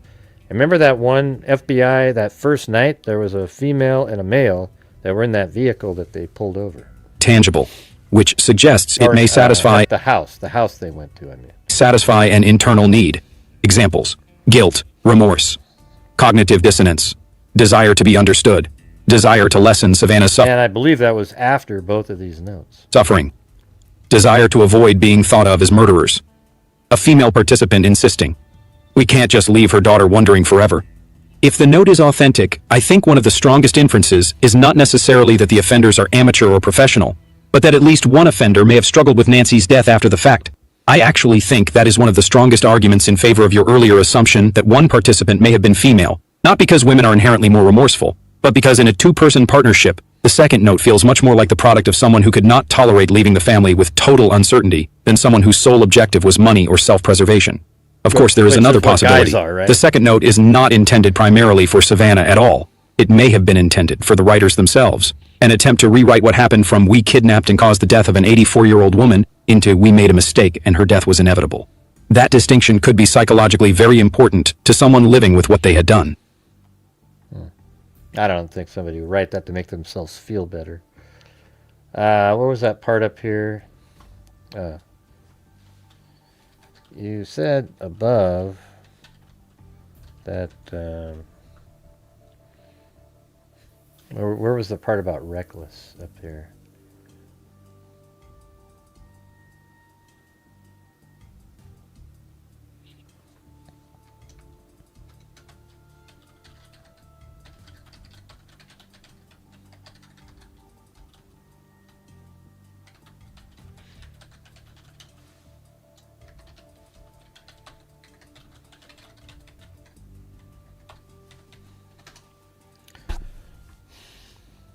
Good catch. I wasn't expressing my conclusion there. I was trying to describe the story the note writer appears to be telling. I should have made that distinction clearer. My view is, yes, abducting an 84-year-old... Okay, hold on a second.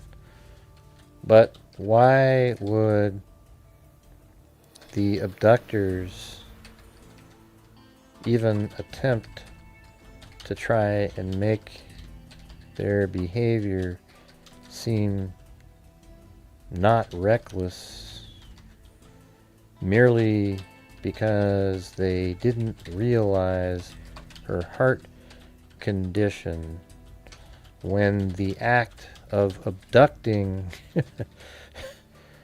an 84-year-old is inherently reckless. I don't know if I spelled that right, but there you go. Let's see. I think this is an excellent point, and frankly, I think you're exposing a weakness in my earlier reasoning. Right. I actually agree with you. If we assume the abductors are reasonably intelligent adults, then they already know abducting an 84-year-old woman is inherently dangerous. They don't need a cardiologist to tell them that. Right. So the question becomes, why mention not understanding her physical condition at all? I think there are several possibilities. 1. The note isn't trying to convince you. It's trying to convince them. This is my leading explanation. People involved in catastrophic outcomes often don't defend themselves against the strongest accusation. They defend themselves against the accusation they can psychologically live with. For example, they may internally distinguish between, "We kidnapped an old woman," and "We murdered an old woman." The note seems to say, "We are guilty of kidnapping, but we are not guilty of causing her death." The statement about her condition may be an attempt to move the death into the category of bad luck, medical inevitability, unforeseeable fragility. Even if an outside observer says, "No, you were reckless from the start," the offenders may need to believe, "We made a terrible mistake," instead of, "We killed an old woman." Those are psychologically very different narratives. 2. They knew she was old, but not that old. This is weaker. Perhaps they thought, "She's in her 70s. She seems mobile. She walks independently. She's cognitively intact." Then they learn pacemaker, blood thinners, heart issues, and conclude, "Oh crap. I don't find this particularly persuasive because even abducting a healthy 70-year-old is risky." 3. The note writer is attempting to excuse only the death, not the kidnapping. This is subtle. The note does not necessarily say, "We weren't reckless." It may say, "We were reckless enough to kidnap her, but we weren't reckless enough to expect death." That distinction sounds ridiculous Sounds to like us, ChatGPT but is criminals trying to- often draw strange moral lines. Example. ChatGPT is trying to backtrack and get its own, get back their argument in there. Nah, not working there. Examples. Burglars say, "I only steal." Drug dealers say, "I don't sell to kids." Kidnappers may think, "I only intended to hold her for a day," not, "I intended for her to die." 4. The note is deceptive. This is where I think your argument has the most force. You could reasonably say, the note writer had to know. Nancy was elderly. The event would terrify her. She was removed from medications. She was removed from her home. She was transported. Therefore, we didn't understand her condition. Isn't believable. It may simply be an attempt to reduce blame. My current opinion. I think you've persuaded me that the statement, "We did not fully grasp the seriousness of her physical condition," is less exculpatory than I initially gave it credit for. To me now, it sounds less like, "We truly couldn't have known," and more like, "We are trying to explain why we don't think of ourselves as murderers." I think the more interesting question may be, why did the writer feel the need to explain anything at all? Right. Because, as you pointed out earlier, they didn't need to send a second note. That I like how when ChatGPT talks to me, it remembers that I said something. Unlike when I do my show in the chat, you have people repeating stuff that I say, and they go, and there's no, "Hey, yeah, as you said earlier, Gray, That, in my opinion, remains one of the most significant behavioral clues in the entire case.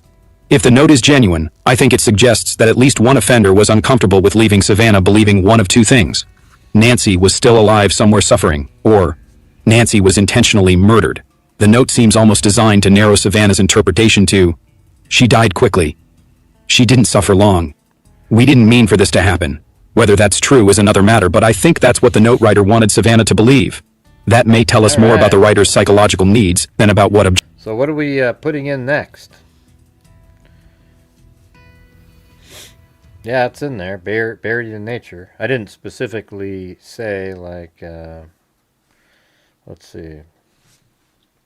What do you make of the buried with nature comment in Ransom Note 2?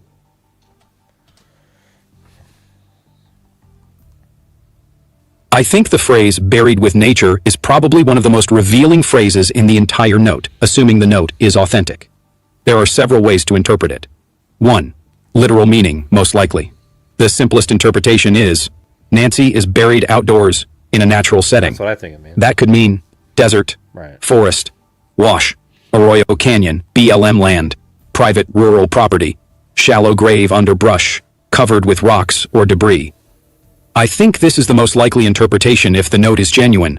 The writer is essentially saying, we concealed her remains somewhere natural, but they deliberately avoid saying, we buried her in the desert, or we buried her in Mexico. That's a pretty good point, right? Because now they don't want you to have a clue to where they put her, just that she's in nature somewhere.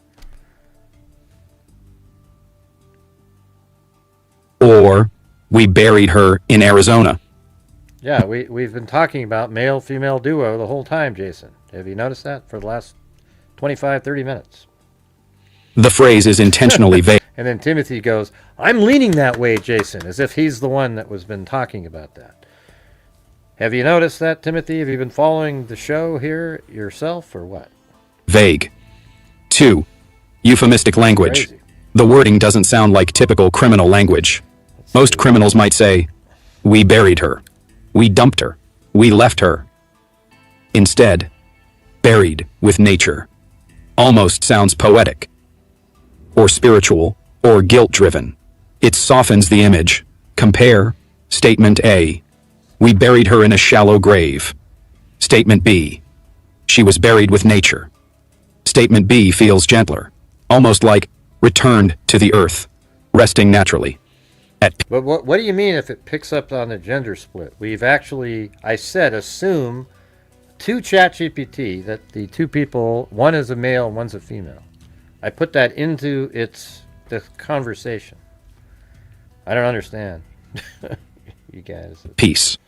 I think that's important. It sounds like the writer may be trying to emotionally frame Nancy's disposition in a less disturbing way. 3. A female writer? You've proposed one offender being female. I don't think we can reliably determine gender from one phrase. However, I will say this. The expression, buried with nature, is not a phrase I commonly encounter in ransom communications. It sounds more like language from someone attempting to convey dignity, comfort, remorse, peacefulness. It doesn't sound threatening. It doesn't sound transactional. I don't know how it doesn't sound cartel-like. It almost sounds like someone saying, we didn't throw her away. We laid her to rest. I think that's psychologically interesting. 4. It could be deceptive. There's another possibility. The writer wants Savannah to think, Nancy is dead. Nancy cannot be recovered. Stop searching. That's what we're talking about. Are you behind? How far are you behind, Chris O'Connell? Because that's what it's talking about right now. The phrase, buried with nature, is so broad that it could encompass almost anything. It may simply be a way to communicate. You'll never find her. Without saying, you'll never find her. What I think is most interesting, I don't think the phrase is particularly useful geographically. I think it's much more useful psychologically. The phrase does not feel like it was written to maximize fear. It does not feel like it was written to maximize profit. It feels like it was written by someone trying to tell a story. Nancy died. It was unintended. She did not suffer long. She was respectfully placed somewhere. She is at peace. You should stop hoping. You should stop blaming yourself. Whether that story is true is a completely separate question. My opinion. If I had to rank what buried with nature likely means. 1. 60%. A euphemistic description of an outdoor burial or concealment. 2. 25%. an attempt by a remorseful writer to portray themselves as someone who treated Nancy respectfully after death. 3. 10%, a deliberate psychological device to discourage further searching and hope. 4. 5%, a symbolic or spiritual expression reflecting the personal beliefs of the writer. One thing I would note, though, is that the phrase seems somewhat inconsistent with a writer who is purely focused on self-preservation. If the goal was simply to disappear, saying nothing at all would have been safer. Right. The choice to describe Nancy as being buried with nature suggests the writer felt a need not only to explain what happened, but also to shape how Savannah imagines Nancy's final resting place. To me, that may be one of the most revealing aspects of the note. Right. And see, that's what I've been saying. That the way that note is and how they're writing that is it sort of is a clue to who these people are. You know, and they've known that, by the way, the whole time. Like, they've had this information. So they have that already. And they've been reading these notes since February 2nd, all the way up until, to now. They've had these. So they're aware of every word that's in these. And I don't know why at this point they can't just release it all to all of us.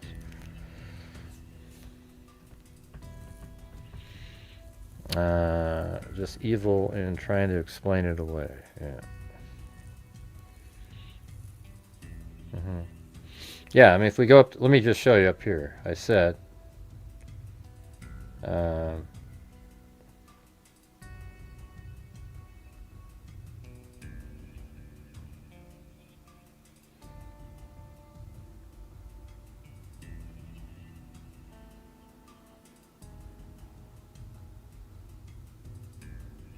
think it was way at the top. I said, let's assume that this isn't cartel and there are only 2 offenders and 1 was female. Okay, this is like, I don't know, an hour ago at least. And then we just read all these things right here. And that's what ChatGPT has been assuming the whole time. It doesn't mean, and I don't know. I think that makes sense that it's just, they're trying to be vague about where the body was. Like not exactly, we buried her in the desert in an open space. It's just they're buried out there somewhere. I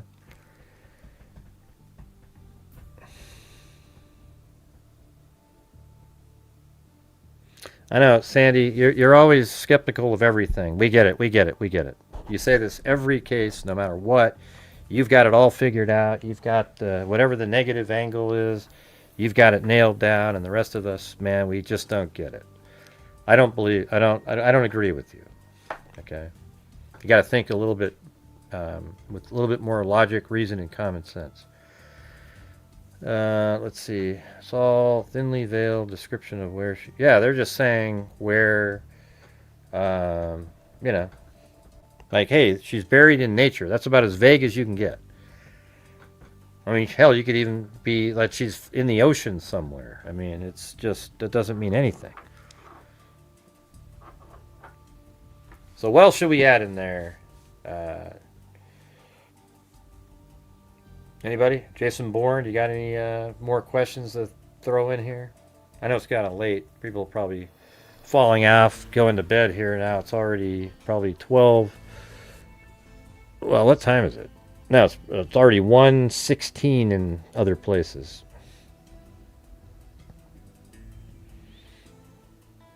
Yeah, she just always does the same thing. Everybody else she's always on a different path. Knowing the whole second note, how carefully crafted Susanna's second outreach to the perps was. Well, her second one, I've said this since the beginning, Carpet Diem Bro, whatever the hell your name is, that the second note was in response. I mean, Savannah's Instagram was a response to the note, and she knew that she wasn't alive at that point.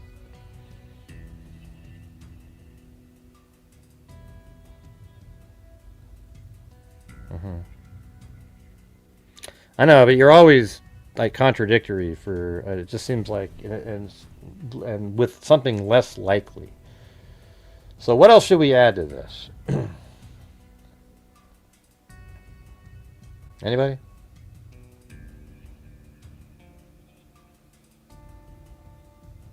No, I didn't read her comments wrong. No.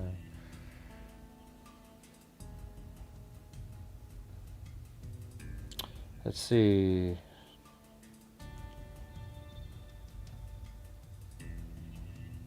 No, I think that they are saying it to. I think it's for two reasons. One, they're trying to make themselves feel like, like I think they feel I think one of them feels at least compassionate about, like, hey, we didn't mean to have her die, and we can't tell you where she is, but and then the other one is probably a little bit of I don't know. It's a tough one.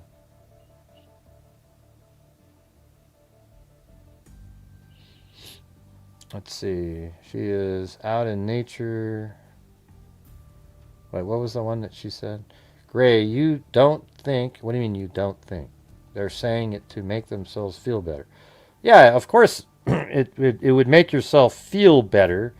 That's why anybody in the world writes an apology note, is because it makes them feel better, right? And then you also might be doing it to perhaps make the other person feel better too, that that's what they're attempting to do. See, my thing is why does everybody always have to have it where, yes, it's what they did was horrendous thing, and they're shitty people, but at the same time, there could have been a compassionate moment in there, because all they really meant to do was to get money and then give Nancy back, but she died. Doesn't that, so in that scenario, can't you see somebody having a little bit of remorse or feeling bad? If you knew somebody, and they really just abducted her to get money, and they thought it was going to work, and then she died because of her heart condition. I thought it was interesting when they said, what was the part about the heart condition again? The phrasing? Let me go back up to the top there. No, I think I added it in later, right? It was... What's the phrasing? Oh, yeah. We never intended to hurt her. She perished shortly after she was taken. Let's see. Wait, what? We didn't fully grasp the seriousness of her... What does that mean? See, that's sort of interesting, right? We didn't fully grasp the seriousness of her physical condition. So is that meaning that prior to going in, they knew she had physical condition, but didn't realize the full grasp of it? Or is it that after abducting her, they saw that she may have mentioned, hey, I've got a heart condition, etc., and they didn't grasp the seriousness of it? What do you think of that? That's sort of interesting, isn't it? We did not fully grasp the seriousness of her physical condition. What does that mean? Let me throw that one in there. That's one of the more interesting quotes in there.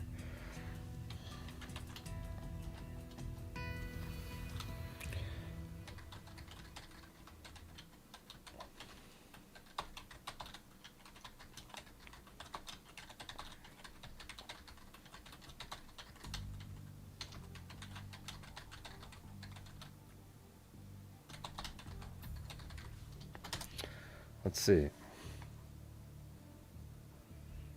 I think that's a really good question, and I actually think the wording leans more toward after the abduction than before. Okay. The exact phrase is, we did not fully grasp the seriousness of her physical condition. Notice what it doesn't say. It doesn't say, we did not know she had a heart condition. It doesn't say, we were unaware she was on medication. It doesn't say, we didn't realize she had a pacemaker. It says, we did not fully grasp. That phrase implies, to me, we knew something, but we underestimated it. Interpretation 1, Nancy told them after the abduction, most likely, in my opinion. Suppose the sequence was, Nancy, please let me take my medicine. I have a pacemaker. I have heart problems. I need my medication. I can't do this, the offenders may have thought. She's 84. Yeah, see, I think that's how it came. I think that's what it was. I think it is probably after. So while it was explained, they didn't fully grasp it as it was being explained to them. Doesn't that make sense?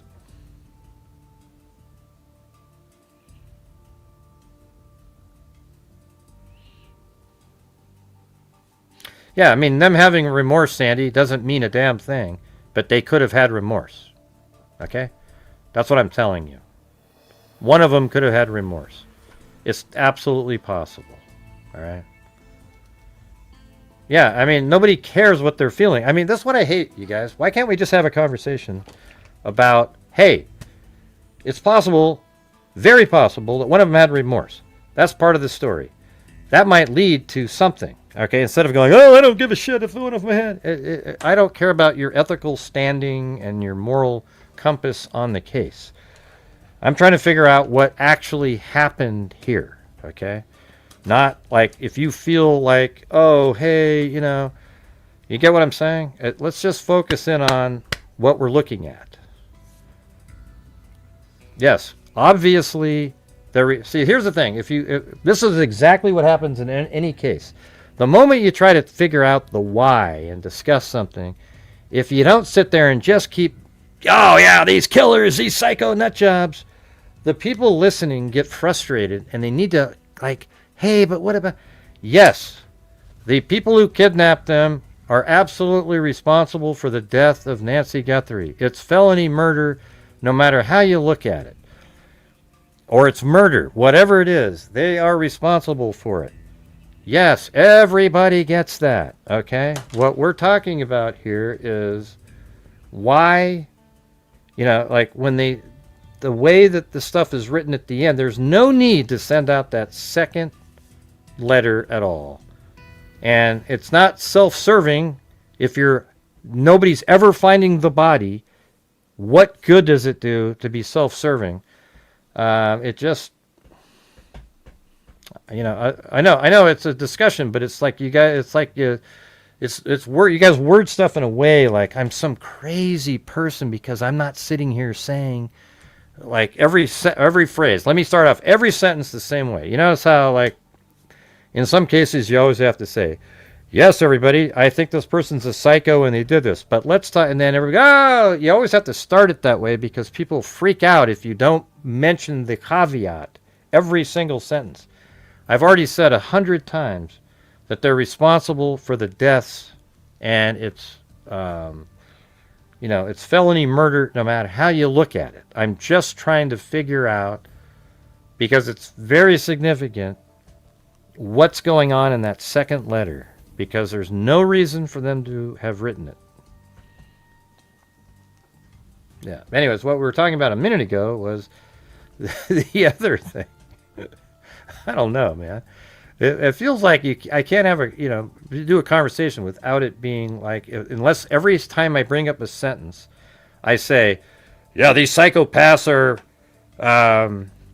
they're responsible for the murder of Nancy no matter how you look at it. Now let's talk about the, yes, you guys, she's a psychopath no matter how you look at it. Cause they're a psychopath because they killed her. And then, it's weird. Weird stuff. Would Nancy have said to them she needed her medication? Yeah, see, that's the thing is like, they may have said, as ChatGPT was saying, hey, maybe they needed the medication, like, hey, I need my medicine and stuff. And they just said, yeah, well, you'll be getting back to your family soon enough. Okay. But they didn't realize the precarious situation that Nancy was in. And it turns out that because of their actions and how they made her heart react, etc., it probably caused her to die. And they didn't comprehend the seriousness. Does that make sense? A little bit? It's all self-serving, Gray. They're psychos who went in and killed her, and then they just were making up stuff. I don't know. I don't buy that. I don't think they're making stuff up in the second ransom note, because there's I mean, I'm sure they're softening stuff, how it went down. Maybe there was more physical activity or something, but I don't know.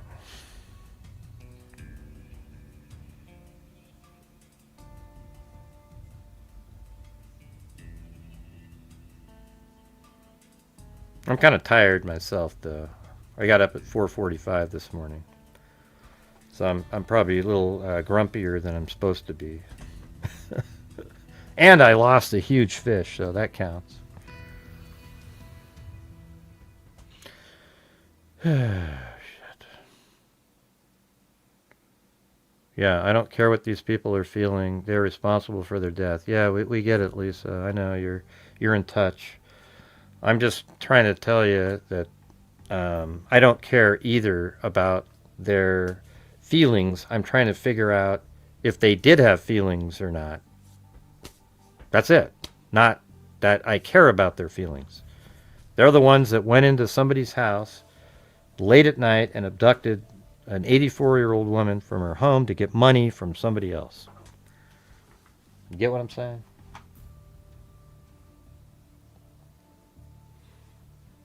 I'm not sure, like I'm missing something over here.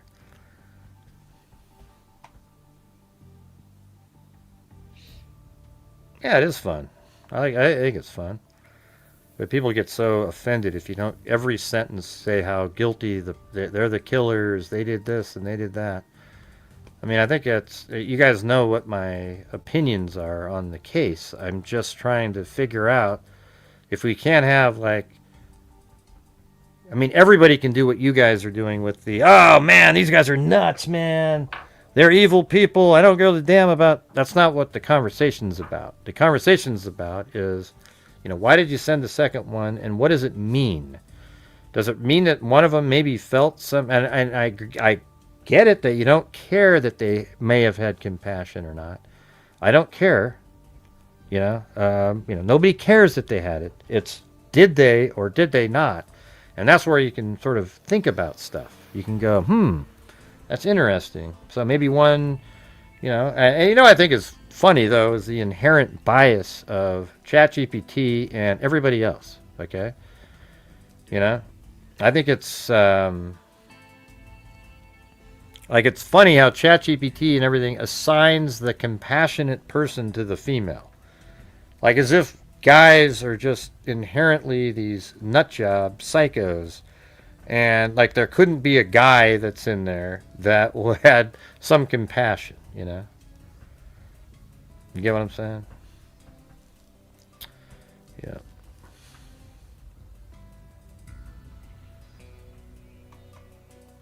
It seems so sexist. I'm going to say, you seem kind of sexist. Let's see what it says in here. You seem...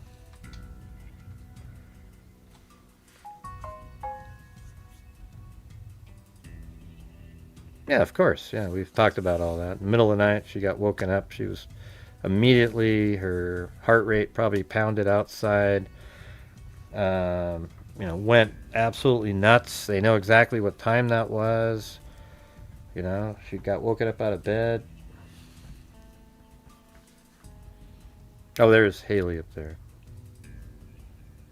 Wait. What's up, Gray and Freaks? How's it going? But come on, Haley, you know what I was saying in there. Yeah, it gets frustrating when we can't have... See, this is the thing that I'm talking about. Remember how we've done cases where we want to talk about the why? So like in the Brian Laundrie case, right? I actually forgot her name. What was her name? I think she was partially responsible, and this is how the stuff went down. They had this toxic relationship. It went like this and this and this and this. And everybody goes, oh, that's bullshit, Gray. He's the one. And it's like, listen, that's where you can't talk about the why, because people get too emotionally invested in something, in their opinion, without being able to sort of rationally think anymore. It gets kind of crazy.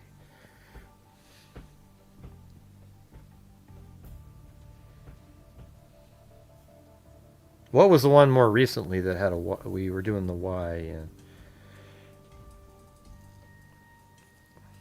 I can't remember. Are you guys even still awake? It's just dead as a doornail in here.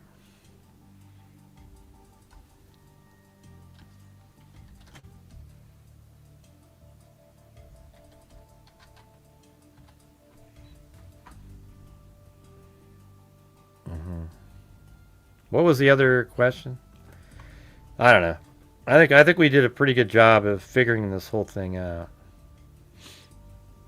No, I mean, yeah, I mean, no, I don't think it was Hooker. Oh, the Hooker case. Yeah, that's right. That was right. That is what it was. I thought you were actually talking about sex workers, but yeah, the Hooker case, right? That's pretty funny, I gotta admit. Yeah, they never should have been together. But whenever you do the Brian Laundrie case, and Gabby Petito, if you say Gabby Petito was also toxic towards him, but he's the one that violently reacted, people get angry at you because you can't put any value of partial responsibility for how the relationship was on Gabby because she's the victim, and everybody gets angry at you. And it's just such a stupid way to be, man. It's just, the cases that aren't like that are like Koberger. Koberger is a psycho. He went and killed 4 people because he wanted to kill 4 people. There's no responsibility whatsoever on any of the victims in that case. Okay, there's no way that you can go, well, because he was like this and he was like this. Right, so we try to make it a place here, and tonight was one of those nights it didn't work out because people started jumping in with, hey, Gray, you must think that... I think that whoever kidnapped Nancy Guthrie is absolutely responsible for her death and should get the same punishment as if they had stabbed her. I don't give a shit that they didn't know that it doesn't matter. It was in the... This is exactly what felony murder was meant to be for. That in the commission of a felony, somebody dies. And it was because of the felony they committed that actually is the reason she died. So in some felony murder cases, it could be that you're abducting somebody, and then a car crashes into your car and kills the person you're abducting, and that's still felony murder because you were in the middle of abducting somebody, which is a felony, and the person died. That's still felony murder, but technically, you weren't, and the car that ran into you is what did it, so it's less there. But in this case, it's not, there's no less of anything. It's, they abducted her, they scared the shit out of somebody that's 84 years old in the middle of the night, and she ends up dying because of it. And so that's absolutely, they're 100% responsible, okay? However, then we're talking about now is, great, we got all that settled. So we don't have to keep talking about that element. So now we're going to say is in that, when they sent the second ransom note, is there a little bit of remorse in the second ransom note? And were they actually trying to make Savannah feel a little bit better, like it's not your responsibility? Even if you'd sent the ransom note, she would have died anyways, and we've buried her in nature, and that's all we're going to tell you, and they never responded again. Okay, that's all I'm saying. I think there is an element there. It's hard for me to logically come up with something with everything that they said in the second one, and just the fact that they sent it at all, that is somehow... something other than having a little bit of remorse or something in there, which I don't care about. I'm just saying it's in there, It doesn't matter in terms of the factual elements of the case in terms of her dying. They still are responsible. But I think it's a valuable thing to try to know in terms of solving the case, because that's important. It's interesting. It's...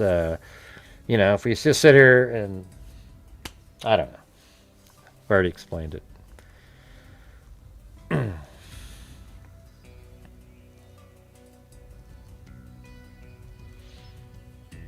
Anyways, are you guys all done tonight? I guess we didn't do call-ins. It's too late anyways. Maybe we could do a call-in. Maybe we'll sort of reset it or something tomorrow. And tomorrow's Friday, right? And we just do call-in on it. The whole show.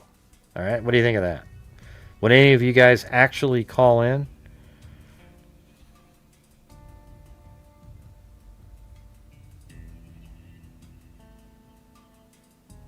How about you, Haley? Would you call in? See, why do you always say call in with Jason? I want other people to call in too. You know, Jason isn't the only person that calls in. He's interesting. I like talking to him, but I don't want it to be, oh, it's the Gray and Jason call-in show. It's like anybody can call in. Okay? So whoever the hell wants to call in, you can call in. He can call in every single time that we're doing call-in shows, but I want other people to call in too.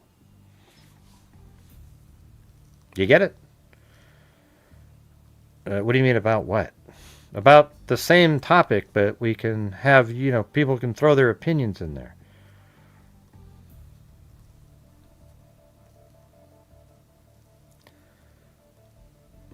Yeah, you haven't called in a while. It would if we could read what it actually says.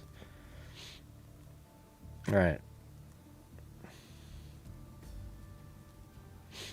Yeah, I mean, me and Jason, we always have good conversations about this case. He doesn't call in on other cases.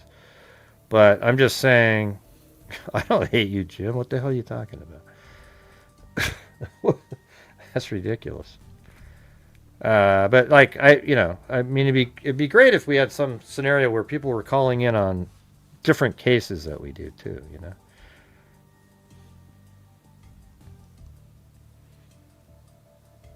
No, Sandy says she's the one. Okay. I don't know if Jim I think Jason probably already went to bed. No, we're not doing call-ins right now. I'm saying maybe tomorrow. I don't know. I don't know if you guys are interested in doing that or not. It's always a struggle in here. Lemon here. Yeah, we're not doing... I'm talking about tomorrow. Well, let's do the case. All of you call in. Jason calls in. Timothy calls in. Jim Lon calls in. And maybe that'll start getting other people to call in. Because I want it to be more like, anybody can call in on the show and discuss something, Because a lot of you guys have good ideas.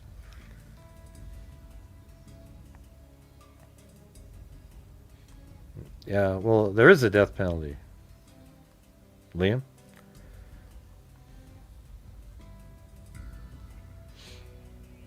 Yeah, I like, Timothy calls in. Everybody calls in.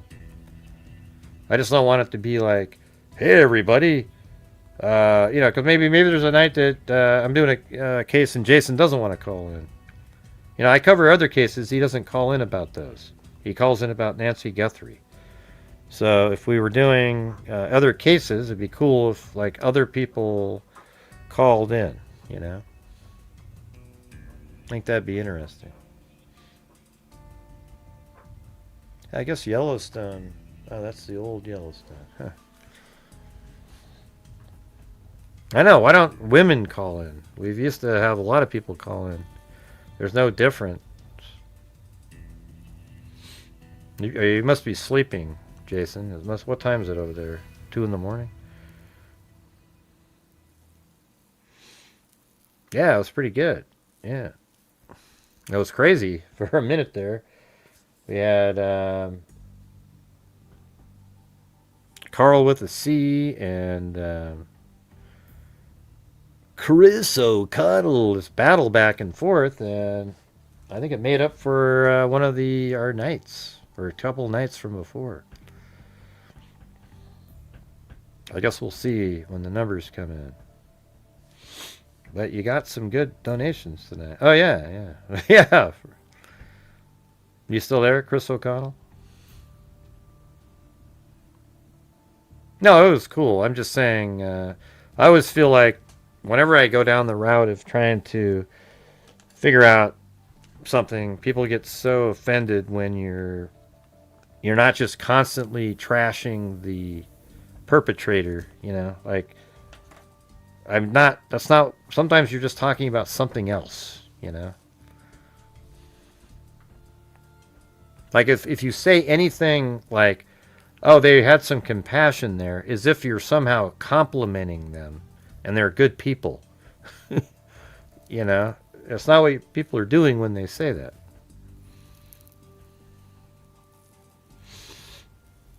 That's right, Battle Royale. And by the way, hey, Chris O'Connell, I really appreciate it. I don't know how to thank you for that, but you and you know, Carl with a C, and you guys really made a big difference tonight. And Wild Bill Wassman always makes a difference.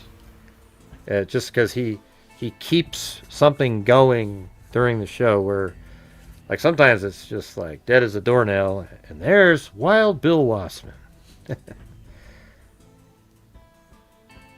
Yeah. I miss that lady from Philly that used to call. Remember that one lady that you called in a long time ago that had that really sexy voice or whatever? Remember that was like it seems like it was 5 years ago now. She used to be like, hey, Gray, I just want to, it's like, what the hell? But she would, but it seems like she was, I think it was right at the beginning of Koberger or something like that. I don't know. Now, not Lillian. I like when Lillian would call in too, but there was one person that sounded like that. You remember her? It was wild. It was almost like you couldn't even do the Ginger. That's right, Sandy. Nailed it. That's exactly who it was. Good call. I think it was Ginger anyways. It seems right. There was another, I don't know if it, I think it was Ginger. It sounds right. There was a Ginger too. Maybe that was her. Yeah.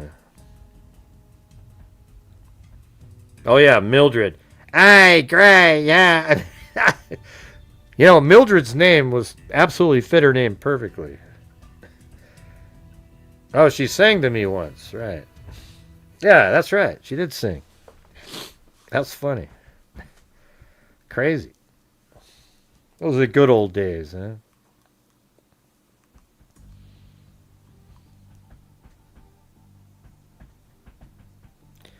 I think we're going to have Kaylee call in next time. Yeah, I used to talk. I think I have her. She called me. We used to talk. Isn't she from Texas or something like that? I don't know. Let me see. It's been a while.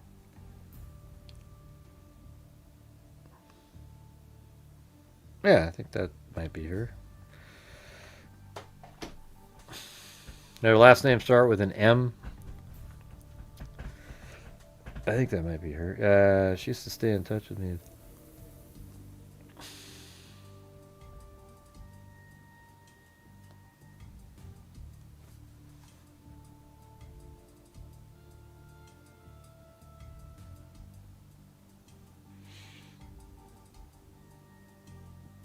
Yeah, Haley up there. What are you talking about? Haley 679 or something. That's a bot. I didn't just type that thing in.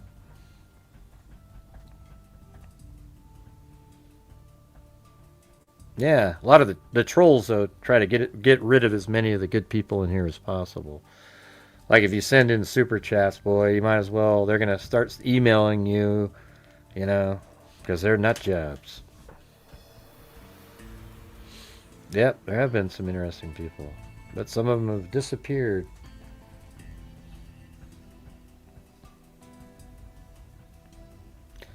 They've gone off to the dark side. Jay Case, what a nut job that guy turned out to be. I don't even know if he was actually anything that he claimed he was. He always sent me these weird emails about, donations and shit. I mean, it's just like, hey, I sent this much, I did this amount and everything. I was like, I know, Jay, Jay, you don't have to though, It's wild. You know, I don't even know what the hell. And then he turns out to be one of the nut job trolls. Just as well as what the freak is her name? Crystal, aka Beaver Gaming. What a man, ridiculous. I mean, I was actually talking about her all the time. I bring up her name as the longest name in YouTube history.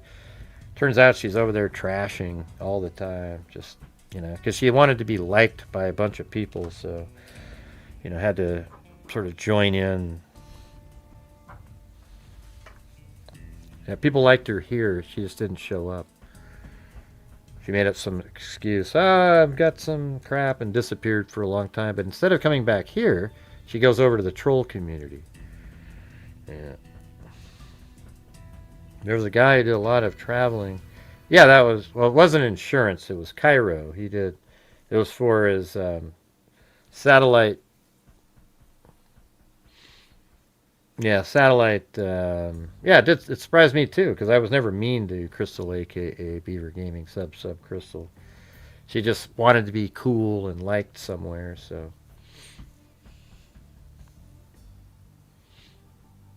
Yeah, she's like vigorously bad, you know. I've never been mean to her. She just thought it'd be cool and liked and bought into all the bullshit that she was being sold. Yeah. But I appreciate her. I mean, she was part of the reason why over all the years we were able to, you know, we're getting close to 300,000, just like the rest of you guys. Everybody that's ever helped support the channel is part of the reason why we're getting close to $300,000 given to true crime related charities. Yeah, it was always nice to her. Yeah. Then she got kind of weird and on like Facebook one time. She started saying stuff, and I was like, "What are you talking about?" You know. And then I hadn't seen her for a long time, and then there she is. Yeah, it was Cairo. I said that. He was a cell phone. Yeah, he was. He's cool too. He shows up like he doesn't have the same job anymore, so he probably has a hard time showing up here. But I don't know. He pops in once in a while.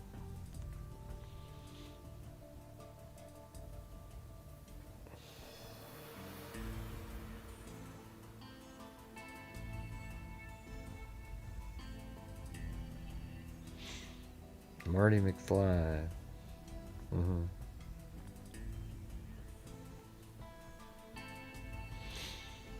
Yep. So, anyways, let me thank everybody in here before it gets too late.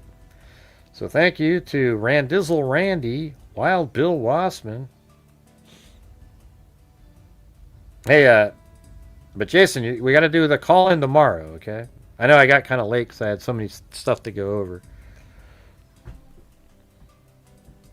But you're gonna I don't know, how do you do it? Would Jason go first, or does other people call in and then Jason? Because me and him can keep going for a long time about different things, you know.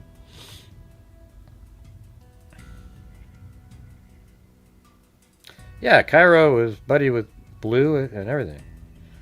Like they used to. So we got Randizzle Randy, Wild Bill Wassman, Alley Cake, Karen, and then Wild Bill Wassman, and everybody was doing like a. And then Wild Bill Wassman again, then Six Kids UK, Haley, gifted one, then Karen, and Wild Bill Wassman matched her 777.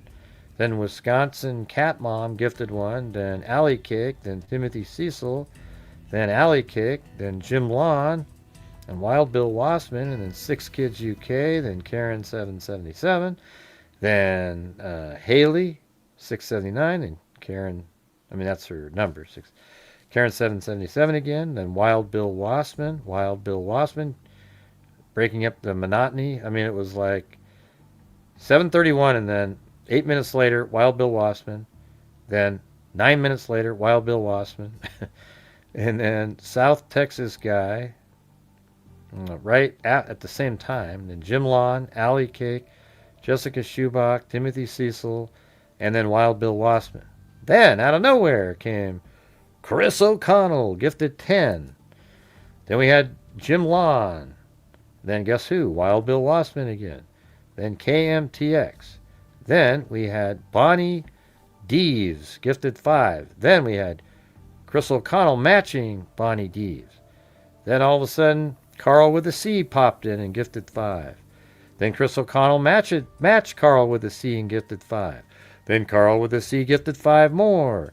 Then Chris O'Connell matched Carl. I should do it like a play-by-play. And then Carl C gifted 5. Then Chris O'Connell matched with another 5. Then Carl with a C gifted 5 more. Then Chris O'Connell gifted 10. And then Carl with a C gifted 10 to match that one. And then Chris O'Connell gifted 10 more. Then Carl with a C gifted 10. Then Chris O'Connell gifted 20. And then Carl with a C gifted 20 to match that one. Then a few minutes later, we had Wild Bill Wassman as we hit another lull. Then Wild Bill Wassman again, 40 minutes after that one, killing the lull again. Then we had Haley, Jim Lawn, Haley, I think that was my challenge of 3. Then I gifted 5. Then Timothy Cecil said, Jason Gray, that's his last name, Gray? And ChatGPT, the Holy Trinity of Nancy Guthrie discussion. Yeah. All right, so we go back over here.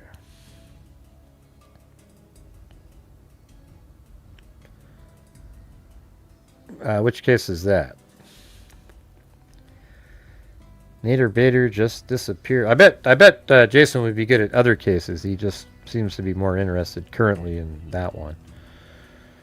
You know, because he has the same, we think, kind of have a logical, logic, reason, and common sense rule the day.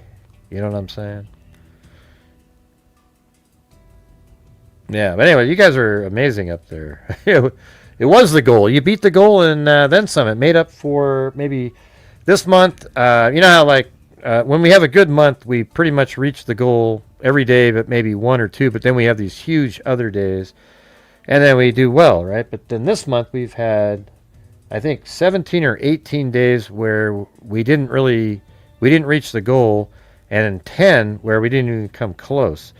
So we're way, lower than other months. But tonight, I think, might, make up for 2 of those nights-ish, if you add, let's say if we brought it, let's say 500 after YouTube or something, then if somehow 300 would be what you try to do.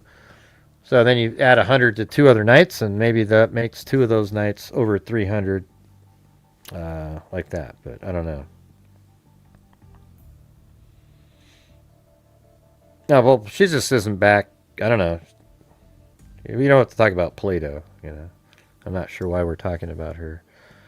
She doesn't respond. I tried to ask her a while ago, hey, what happened? She never responds, so I just don't worry about it. I'm not sure why you're talking about it. Let's see. Yeah, I even tried to call her up to tell her about Addison County Doe, and she doesn't respond.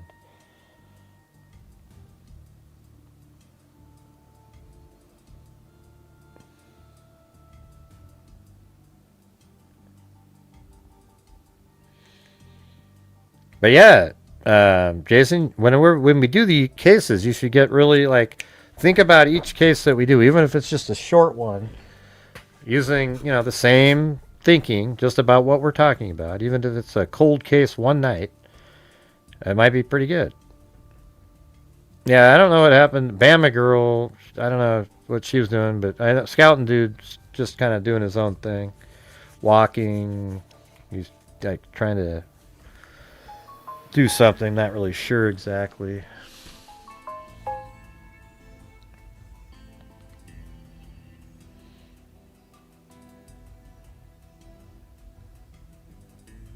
Yeah, well, I don't know if they lost their home. They had a flood. There was a flood, and I don't think they lost their house. Yeah, I'm not sure where you got that from, but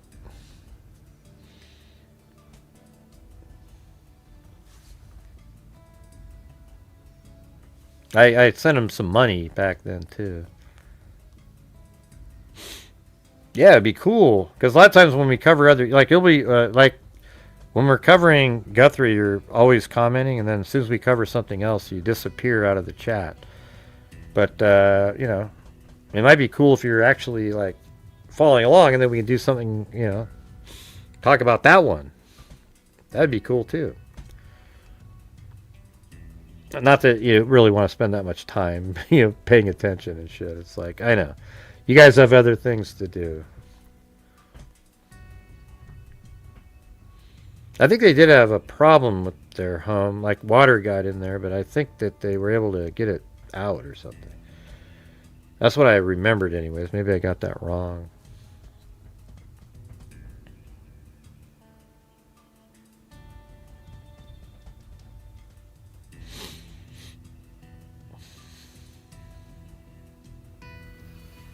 Hmm.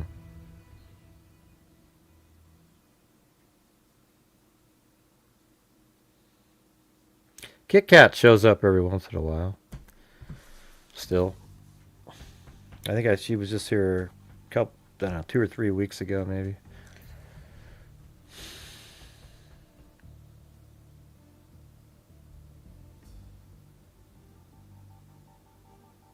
Yeah, I remember that. He didn't lose the house though. Yeah, he was actually going around helping other people and stuff. Oh, I checked in with him, I don't know, a month ago or so, and haven't seen him in here or anything.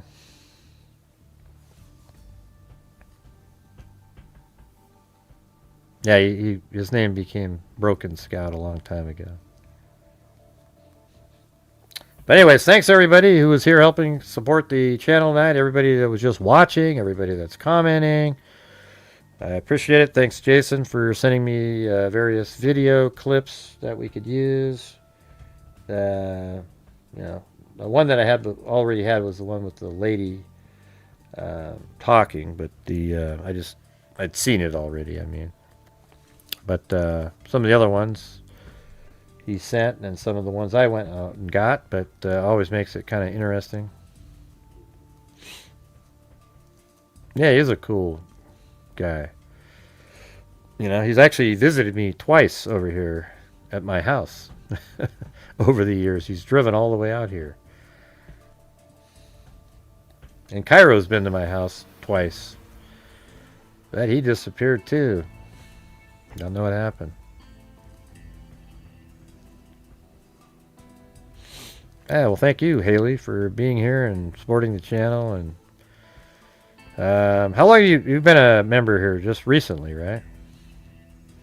It's cool having some new people around. Really appreciate it. I mean, okay, but Haley, just remember this. There'll probably be some nights where, God, that Gray guy, what a bastard. But it's just like, we always think of it like Thanksgiving dinner in here. Nobody cares the next day. We're all back to normal again. Nobody cares. And we're just trying to cover true crime the best way that we can. All right? Trying to do it logically, reasonably, with common sense. Weaving the facts that are known out there, or things that we may consider to be facts, and weave them together in a way that makes sense. And you've seen Jason Bourne say that a million times. That's what he likes about the channel, how we work through the cases with rational minds. You know what I'm saying?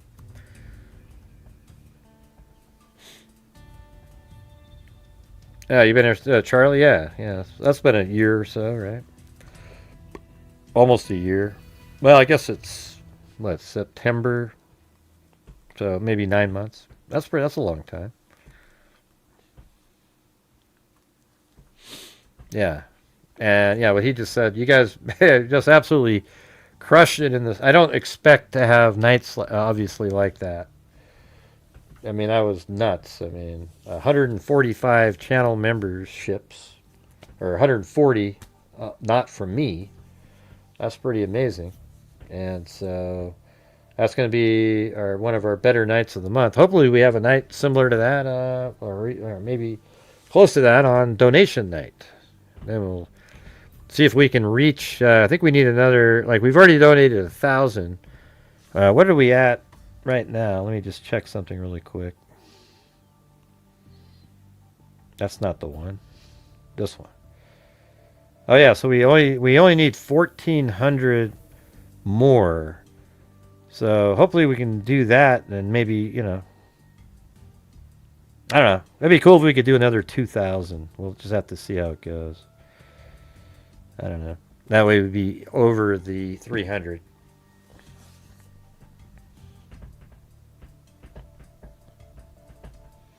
Yeah, I tried to have a Twitter stream going, but the trolls just took it over. Just nut jobs, you know. I had to go over there and I saw who they were. The same trolls over and over again.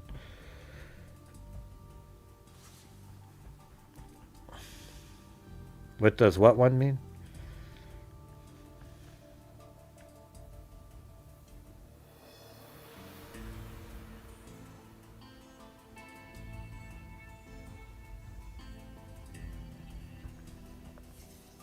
No, Haley's a comet. All right. Anyways, sorry if there's moments where I seem grumpy, because I am at that moment. But, you know, I really got horrendous sleep. So right now, it's 11:03. So I woke up 5 hours from now yesterday. You know, it's like I've been awake for, let's see. God, I don't even know how to calculate that. 19 hours straight now. That's pretty crazy. But you know what? It is what it is, man. I'm when I do my show, I'm just me. So I don't pretend to be something. I just do what I do, and I try to figure out cases just using the way I think about stuff. And it's you know, that's the way I want to do it.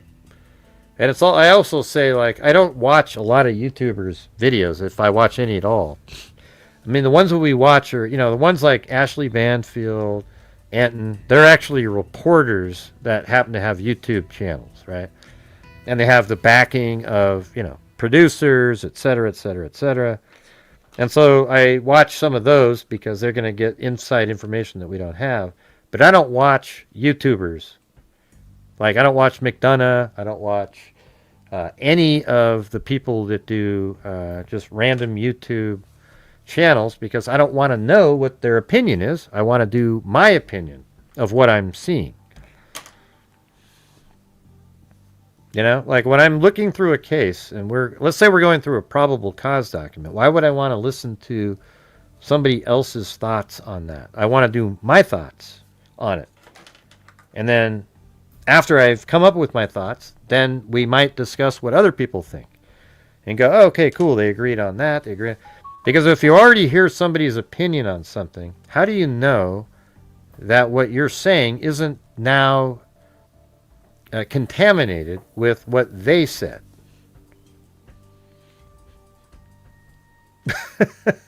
Okay. Well, I still do that every once in a while, Haley. Listen to you bash people over the months. Now I'm... I don't know what that means. Oh, now I'm a freak. Oh, cool. Awesome. I've collaborated with people. I collaborated with Ashley Banfield. Who else have I collaborated with? Banfield. Oh, I've been on like that Law and Crime lady's name. I've been on Court TV. I was even on Nancy Grace one time.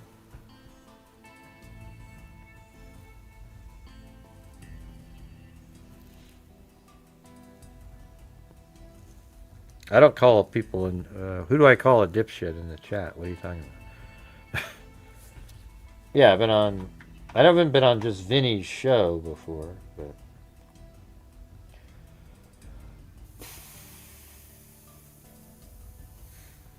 I don't know what that means, Timothy. Had to get rid of that one. You made one of those comments to trolls like, hey, great comments and chats and calls people a dipshit. What? Who? You mean the ones that come in and say something ludicrous? Oh, okay. Yeah, when I converse with a troll, yeah, I do say that. You're right. I don't just say it to a random person, but when they come in and go, they start making outlandish comments, and you can tell that that's all they're here for. Yeah. It's just their opinion, Gray. I don't think so.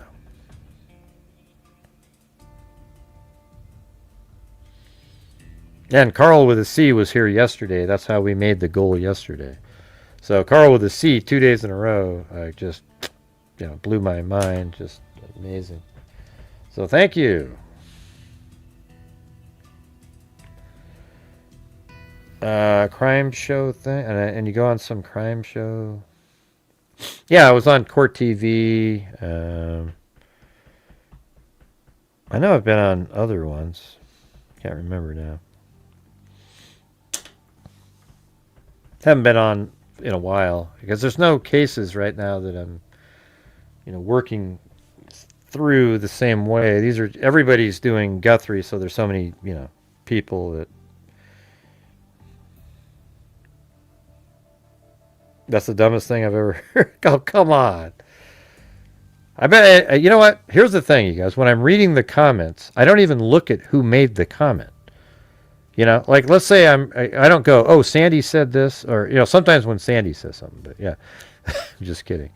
But like when you're reading the comments, I'm just like, if somebody said, I think Guthrie was abducted in a Volkswagen Beetle, and then they drove up a ramp in the back of a semi-truck and went in, I'd say, that's ridiculous. Okay? And I wouldn't say, like, who said that? I just read the comment and say, that's ridiculous. Yeah, that's what I'm saying. Sandy and Cindy, yeah. I looked for Sandy and Cindy's comments to hope to God at one point they'll make something that sounds good, Oh, did you? What'd you do, Haley? What'd you say? What did you say this time? Oh man. Okay, what did you say that made me annoyed? I mean tonight? Yeah. When you said, so you don't think that one? Yeah. That's funny. Go ahead. What was it?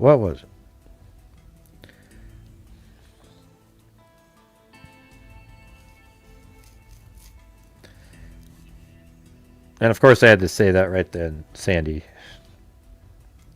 And we always do something right. Oh yeah? Huh. I don't know. I think Cindy goes out of her way. Come on. She comes in here tonight and says it's a stretch to think that that's a walkie-talkie. I don't think it's a stretch at all, man. I think there's a very good chance that that's a walkie-talkie, but if it's not, it's no big deal.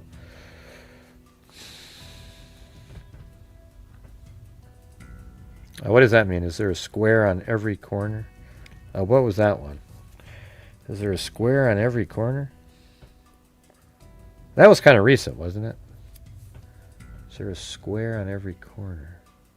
I think I kind of remember that. I don't remember what that was about, but I remember the comment.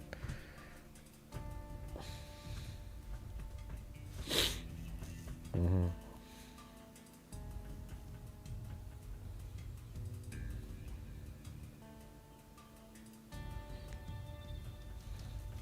So Sandy just genuinely seems like a troll?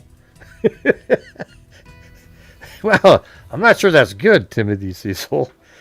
So Cindy intentionally acts like a troll, but Sandy says things like a troll would, but she really believes those things. Which one is worse? I'm not sure. At least the other one, they don't believe what they're saying. They just say it.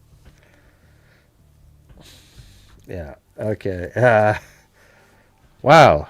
All right. Well, I'm not sure.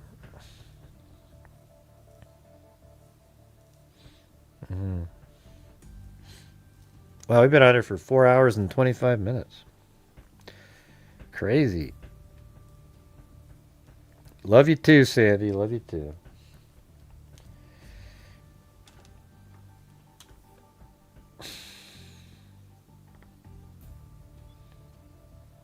Let's see. I don't think Cindy trolls. She gets excited. Yeah, maybe it's not trolling. You know, I just... Well, she did say one time that she's intentionally tried to, you know...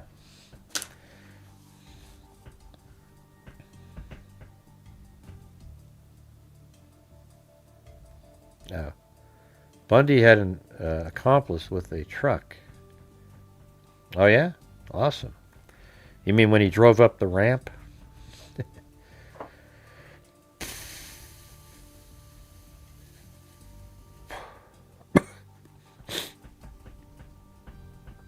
Yeah. Anyways, thanks, everybody. Really appreciate it. Really cool. There's nothing really to learn, you know. We're just people hanging out, you know what I mean? Nothing really to learn there, Jason.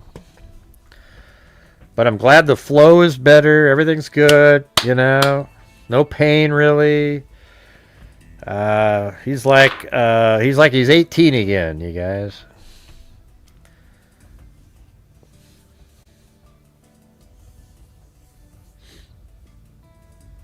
Tell me some things about what? I guess you don't want to say. All right, well, let me know. Send me a message, Sandy, on Discord or whatever. Or an email. Or all right. But anyways, thanks, everybody. I thought it was a fun night and everything. A little stressful there when you can't even talk about the, you know, the whys. All right. Cool. All right. We'll see you guys tomorrow. Thank you all for being here. Appreciate each one of you. Thank you for, you know, keeping the channel going, doing, you know, what we can, etc. I know the times aren't the greatest. I still try to reach the goals, etc. And we don't make them, but you know, some nights, but we try. All right. So thank you guys. Hey, love you too. So anyways, thanks everybody. Really appreciate it. We'll see you tomorrow. And as I always say, I love you too. DeBongo, everybody. I love all the freaks. Okay, you guys, like, if I miss shows, I feel like I missed out on hanging out with the freaks. You know, it's weird. It feels like this is where I'm supposed to be in here. If I'm not here, I feel strange.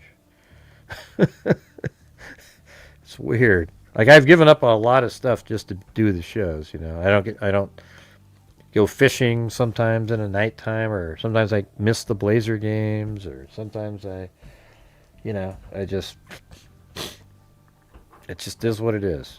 But anyways, thanks everybody. Really appreciate it. See you guys later. And as I always say, until next time, be safe out there.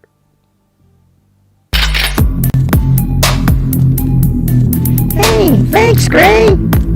Hey, you too, Mary Lou. That's not my name. What do you mean it's not your name? Wait a minute, I forgot my name. How the hell did you forget your name? I don't know. Wow. The truth is, as dumb as they come.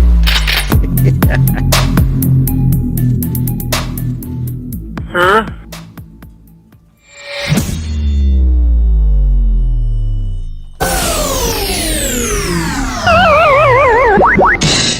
Evil can never be dead enough. And some of you, you make shit up. All right, see you guys.